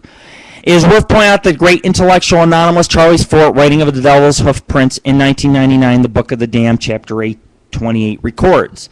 And it says that in 1855, a correspondent from Heidelberg writes upon the authority of a Polish doctor of medicine that the Piaszowa Gora sandhill is a small elevation on the border of Galicia, but a Russian Poland. Such marks are to be seen on the snow every year, and sometimes the sand of this hill are attributed by the inhabitants of supernatural influences. You know, so is death connected by creatures? I mean, that's basically what the article is trying to say, is that creatures and death are two of the same. I mean, you start seeing, you've seen the Mothman, and then all of a sudden all these strange deaths, strange accidents, the bridge collapse, and it's all connected. So many forms of death, and we're bringing them all to you tonight, all at once. The Great Angel, the Saint of Death, and of course, that is the Grim Reaper I talked about earlier. Let's see if we can find one. Toddler's Elmo doll makes death threats. You've heard of clowns and dolls talking, right? Lithia family says a cuddly programmable Elmo doll revealed his dark side yesterday after fresh batteries were installed. Instead of singing songs or reciting the favorite color of its 2-year-older, James Bowman the doll started making death threats, the family says. With a squeeze of its fuzzy belly, the Sesame Street character now says a sing-a-song voice, "Kill James." It's not like something that you think would ever come out of a toy, says Melissa Bowman and James' mother. But once I heard, I was kind of distraught. The Elmo Knows Your Name doll, which connects to a computer to learn phrases and names, recently ran out of battery power. About an hour she put new ones in, I noticed exactly what it was saying. And my son was repeating exactly what it was saying. Bowman and Elmo is James' favorite character. James even has Elmo slippers. But malfunctioning, death threat spouting Elmo Knows Your Name doll is now being kept from her son. This is his absolute favorite toy. So we've been going through a lot of hassle because he's trying to climb up the counter, up and up in the closets to get it. Possessed doll, I don't know. Deadly doll, I don't know. Death spell. That's a long article. You can look it up in our archives. But we're going through many different articles right here. Do you have any comments, Lady of the Night, to make to any of these articles tonight so far that I've gone through?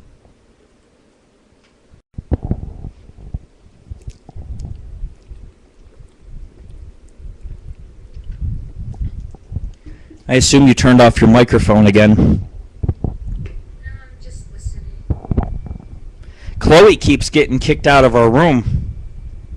I turn it off sometimes. Oh, she left. Oh, she left. Okay. Yeah, it's 3 hours difference on the East Coast. So on the East Coast, some people it's 3 a.m., you know. But we try to host the show as late as we can. And, of course, I will wrap up the show in the near future. You know, I'm going to go through about 5 more articles and wrap it up. And, of course, it's been a great show tonight. I mean, I've got more listeners tonight than I ever thought in my life. I am just so fucking tickled pink, and I couldn't have done it without the fans, you know.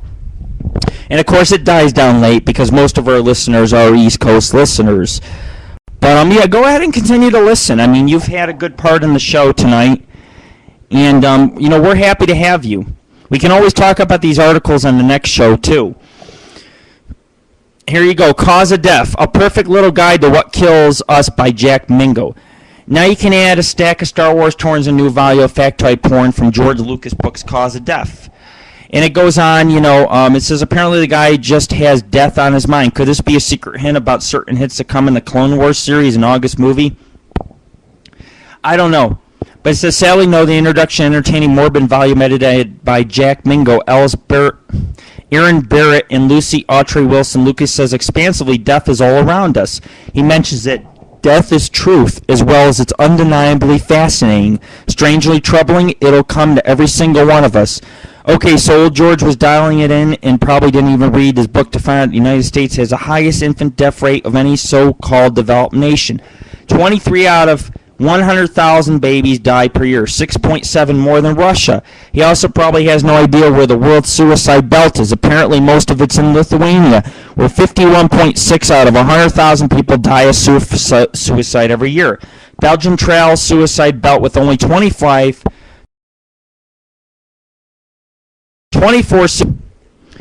Through most of the books, it's just light of book of lists kind of stuff. It still managed to be satisfying and morbid most of the time.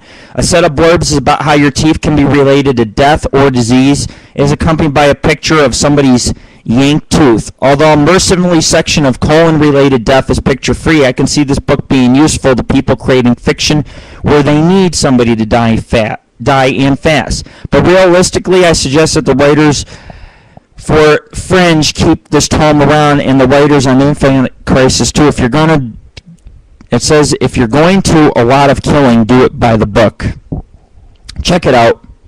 You know, there's so many books on death. Death's a big mystery, but, you know, don't take my word for it. You know, I sit here, I mean, you guys are going to learn a lot from my show, but there's a lot of things you're going to learn from books too. There's a lot of books. Life After Death, Part 1. And, you know, that's another long one I don't want to go into because there's 2 parts to it. But you can look that up on Paranormal Buffalo. You can go to our Yahoo groups, just type in Life After Death, and that article will pop up. Do I believe there's life after death? Yes, there is life after death. There are ghosts. There are ghosts that turn around and look at you, and they know they're doing it. It's rather scary when something on the other side has a conscience. When you look at it, and it looks at you. It's alive. Face it, it's not dead. That is not death. That is life. And very few people seem to realize that, you know. We're somewhat, as humans, dead in our world. We are slaves to the system. We sleep, we shit, everything that society tells us to do. I am probably one of the very few that does not follow the laws or abide by society. Thus, that's why I'm a very eccentric paranormal investigator, because I follow my own traditions and beliefs and lifestyles and things of that sort. We've lost TV shows. There's been a lot of groups that I think are fraudulent that are on TV. I don't think they deserve to be on TV. I think someone like us does, because we're here giving you it. There's no gray area. We're giving you it what it is. It's paranormal. We're giving it to you. We're not changing. We're not going to put on a suit or tie and pretend to be somebody we're not, you know. We're going to fuck in the cemetery as much as we're going to investigate the cemetery. And, you know, that's what life and death is about when we're paranormal investigating. We face both, and we do it because we want to go out there. We want to bring you guys, the listeners, a story. We want to tell you guys what we've seen, what we experience. I've seen enough in my life where I can quit my career now in the paranormal. I've seen enough. I know it's real. I know it exists. It's out there. I can sit here and tell so many stories on my radio show that we got a great paranormal show because we're able to make light of things, you know. The death of a death. While walking through a local cemetery in my hometown, Toronto, Canada, I stumbled across this interesting stone, and it said the same word death was on the marking of the stone. No name, no date. So somebody played a prank, and they got a gravestone with the word death on it. Very interesting, look at death is a joke. Here's one. Man burns in-laws to death in Austria. Vienna, Austria. Austrian man allegedly killed his in-laws when he set their home on fire with a flamethrower. He attempted suicide by stabbing himself in the stomach. Austrian police told and burned an 84-year-old couple before lighting a propane gas bottle and throwing it into the gasoline. The woman was a diabetic amputee and was burned alive. Her husband managed to escape, but his body was found lying on a bench near the couple's home. Police told press they did not know the man's motives for the murder. The assailant was hospitalized in induced coma, but reports expected him to survive. Death by burning. It's probably one of the worst deaths you could ever imagine. I couldn't imagine being fucking burned alive, you know? And I seen that Chloe had left the room. I want to say good night. You know, Chloe really looked good tonight. She really looked pretty. She had a nice one-piece skirt on. She has nice curves. And you know, like I said, I love complimenting the people that come in our show, you know? People deserve that. I'm a different type of host, you know. I recognize that what people do for the show, and I realize that she tried to look really nice for the show, and that appeases me. You know, that's one girl I'll have listen to my show any fucking time. Contest to death, touch. And we're not going to get into that too, because like I said, we have to cut the show in the next 15 minutes. But it's kind of like this roulette death contest. You put the bullet in, you spin the revolver, who dies? You know, that's kind of like fate in life. Every day you go out, it's like spinning the revolver. Are you going to die or are you going to live? Are you going to get in your car in the thruway? Will somebody hit you and kill you and throw you off a bridge? You don't know. Appreciate the ones around you. Show them that you care. Tell them that you love them, because it could be your last time that you ever see them. Oh, I know that incident, you know, where I love a girl very much and she don't tell me for a week straight that she loves me, and then all of a sudden, you know, I jump in my automobile and I miss an accident by 2 minutes, and thank God I could have died. My Subaru's not made to handle accidents, and you know, so you got to really appreciate, you got to value life. And of course, did you guys hear about the Indiana Jones curse? Indiana Jones' wacky search for the crystal skulls ended up involving aliens in the lost city of Acator. But not only are the crystal skulls just contemporary hoaxes, the real story between Akatar is one that goes beyond fraud. The case has already been summarized in the good article by Philip Coppens, but now Bruno Farias has published an audio interview with Tutunka Nero himself, conducted at the end of 2007. Tutunka, actually German-born fugitive, too much beer tonight. Gunther Hawk claimed to be Farias, 80% of the book made by his claims famous worldwide were lies. I didn't know this, but I guess the crystal skulls are, most of it is lies.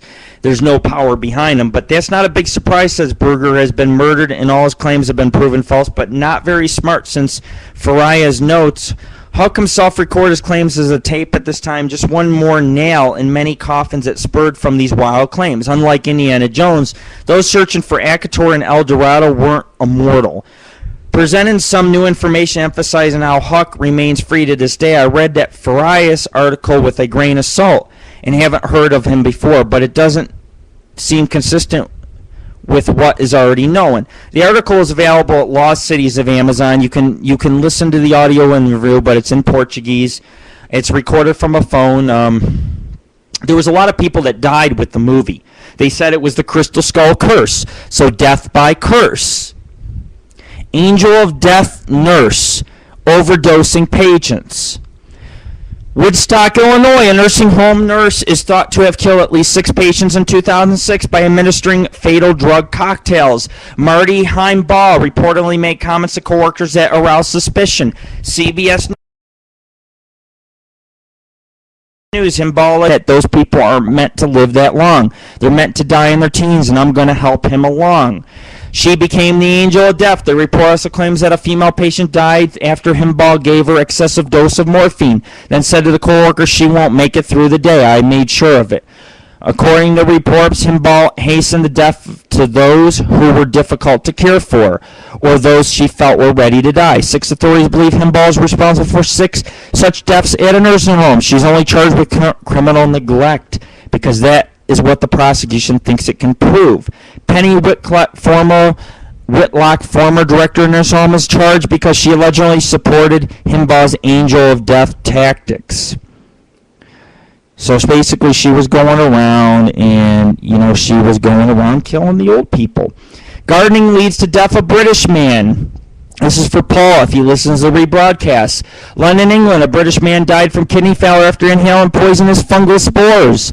The 47-year-old died of fungal lung infection after inhaling spore-laden dust stirred up while gardening. The symptoms started less than 24 hours after he dispersed a rotting tree plant mulch in the garden. He died of intensive care a week later.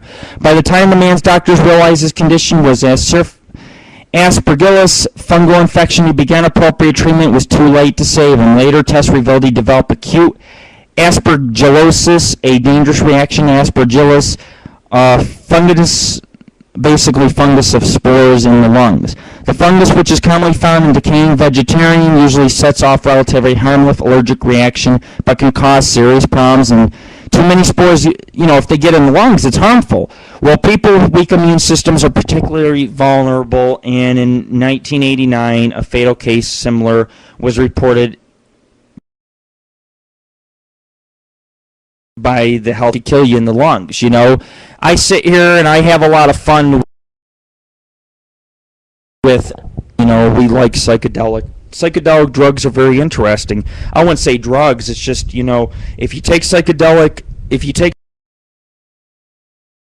psychedelic, you use it correctly.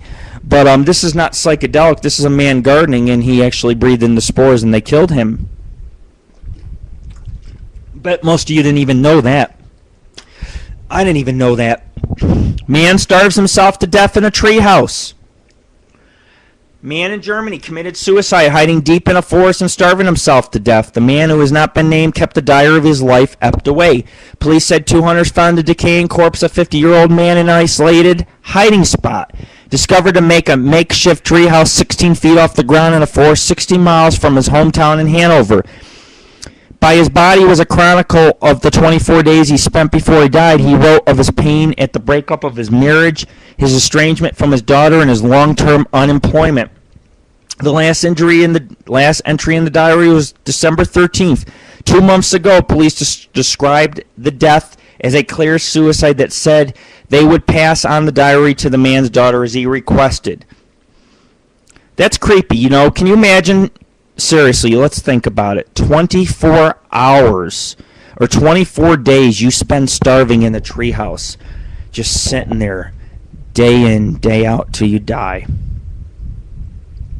It's just, It's the strength of human beings. The will to die is unbelievable. Death of a crystal skull. I don't have that. A curse there said to cause death. Does the logic survive? Extremely long article, and I'm going to shorten it up in my version. Does your conscious of the mind continue on in the afterlife? Yes, it does. Some people believe that if you were wearing something of your favorite when you died, that you wear it in the afterlife. Some people believe that if you were a murderer in your physical world, that in the afterlife you are very violent. Does the mind carry on? Yes. I'm making it very short and sweet. That's just to answer all you paranormal enthusiasts out there. I'm answering your question for you. This is a paranormal radio show. It's also a comedy show. It's the first of its kind, which makes me technically as famous as you could possibly get in the world of radio, paranormal radio, paracomedy. It's just, we are an entertainment organization. We entertain you with the truth that we find and also the bloopers that go with it. Near-death experience. We already talked about that. William Cooper and his death. Here's a good one. William Cooper is the author of the all-time best-selling conspiracy book, Behold a Pale Horse. I received my copy when a friend of mine had given me hers, and she found she could not handle revelations inside. This book also carries the distinction of being the most often stolen book out of the chain. In my opinion, it should be on the shelves of all esoteric researchers' reference libraries. I own the book and the audio book on CD. After receiving an email from a friend, I watched the following documentary on Cooper's death. It was so well done that I decided that my readers should watch the video, all 9 parts. Look it up, William Cooper. It's on YouTube. And it says when you click on the video files below, you may get a message that the file has been removed. Simply open YouTube page by double-clicking on the video stream play, and it'll play directly. That's all you guys have to do is just type in on YouTube William Cooper. You'll be pretty shocked. I mean, this man had some revelations, and can people predict fate? Can people predict death? I don't know. Man's death goes unnoticed in Sydney. We read about a lot of those where a body stays 2-3 weeks unnoticed in a car or whatever. Sydney, Australia, a man laying dead in his apartment in Australia's largest city for a year before anyone noticed. 1 year. The body of Jorge Sham, 64, was found Tuesday in his single-bedroom, a government-owned flat in Sydney's suburb of Uguna when police and firefighters broke in after concern about his welfare were finally raised. Decomposition of the body was advanced, and bank records indicated that Shane died about a year earlier. It's amazing, Detective Inspector Ian Pry told reporters. This guy lives in the suburbs and he dies and no one notices for a year. Well, you know, you're living in Australia, you're living in the fucking outback, there's kangaroos running and hopping all over the goddamn place. Who the fuck cares, you know? Circumstances of the death trigger calls for national strategy to better check elderly people living alone. Yes, you should.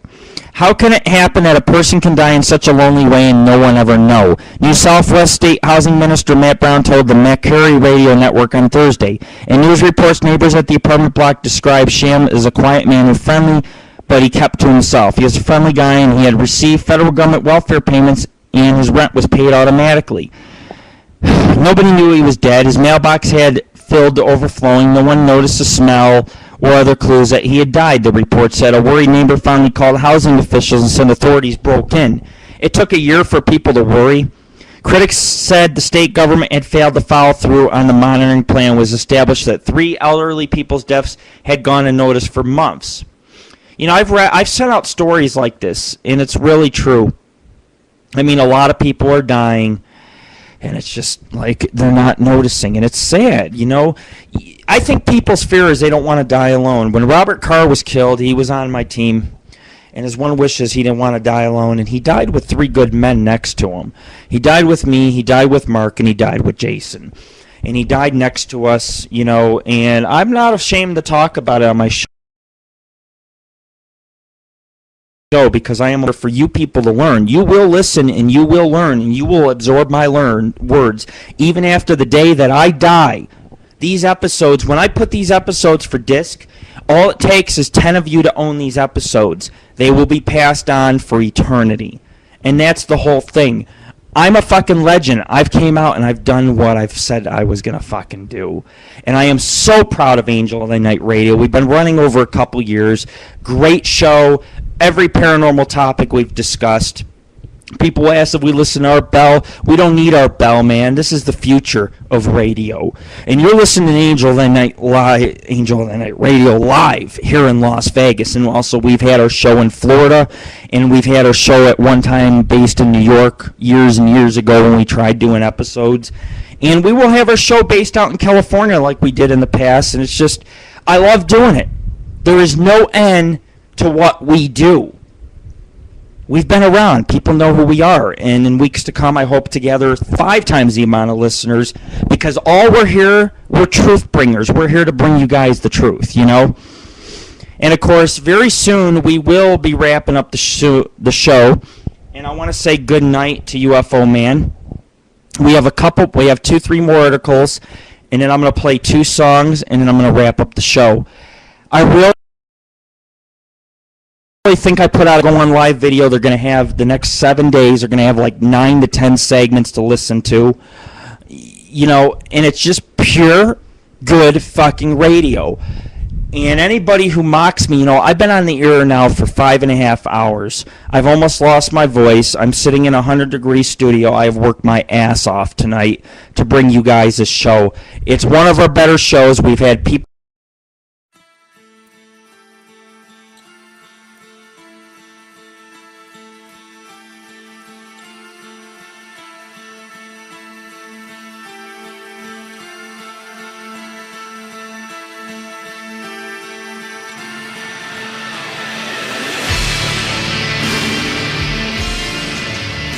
death that decimated populations in Europe and elsewhere in the middle of the 14th century may not have been a blindly indiscriminate killer, experts believe.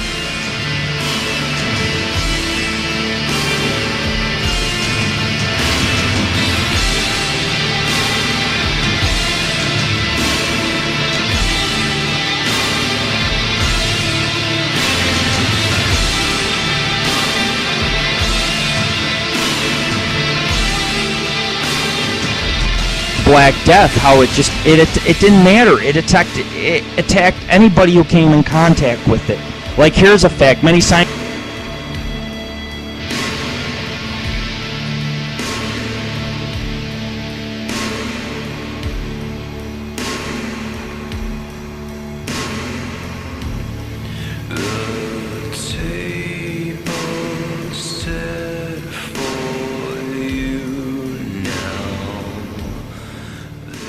Fucking people died. They were bringing the bodies down and stacking the bodies, piles and piles of bones, and it is something.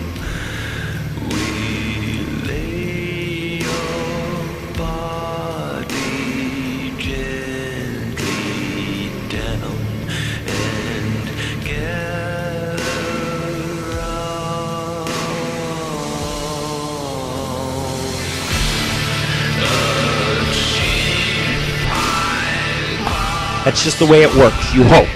And if you don't, you die. That's the acceptance we give. Of course, Our Lady of Thy Night, I love her.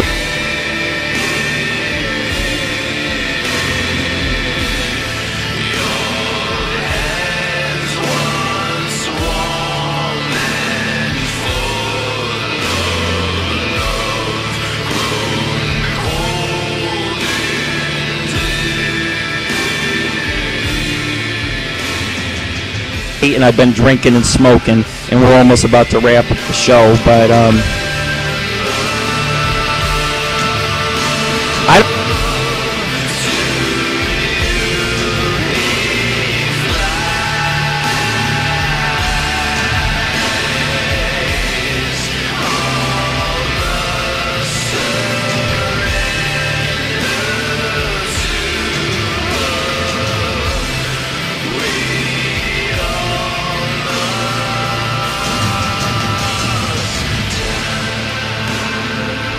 a little bit more memory for the show, for the last end of the show. How is it now? Now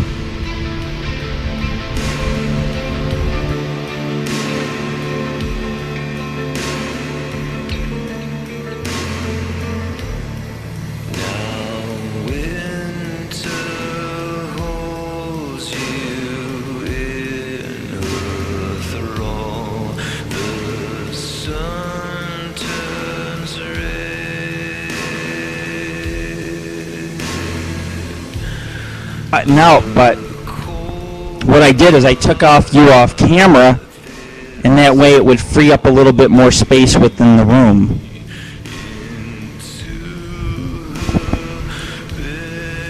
Can you hear me okay?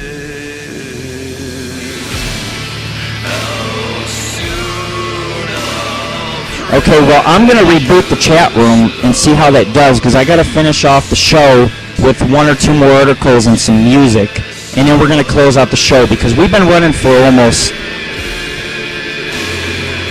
Okay, you can't hear?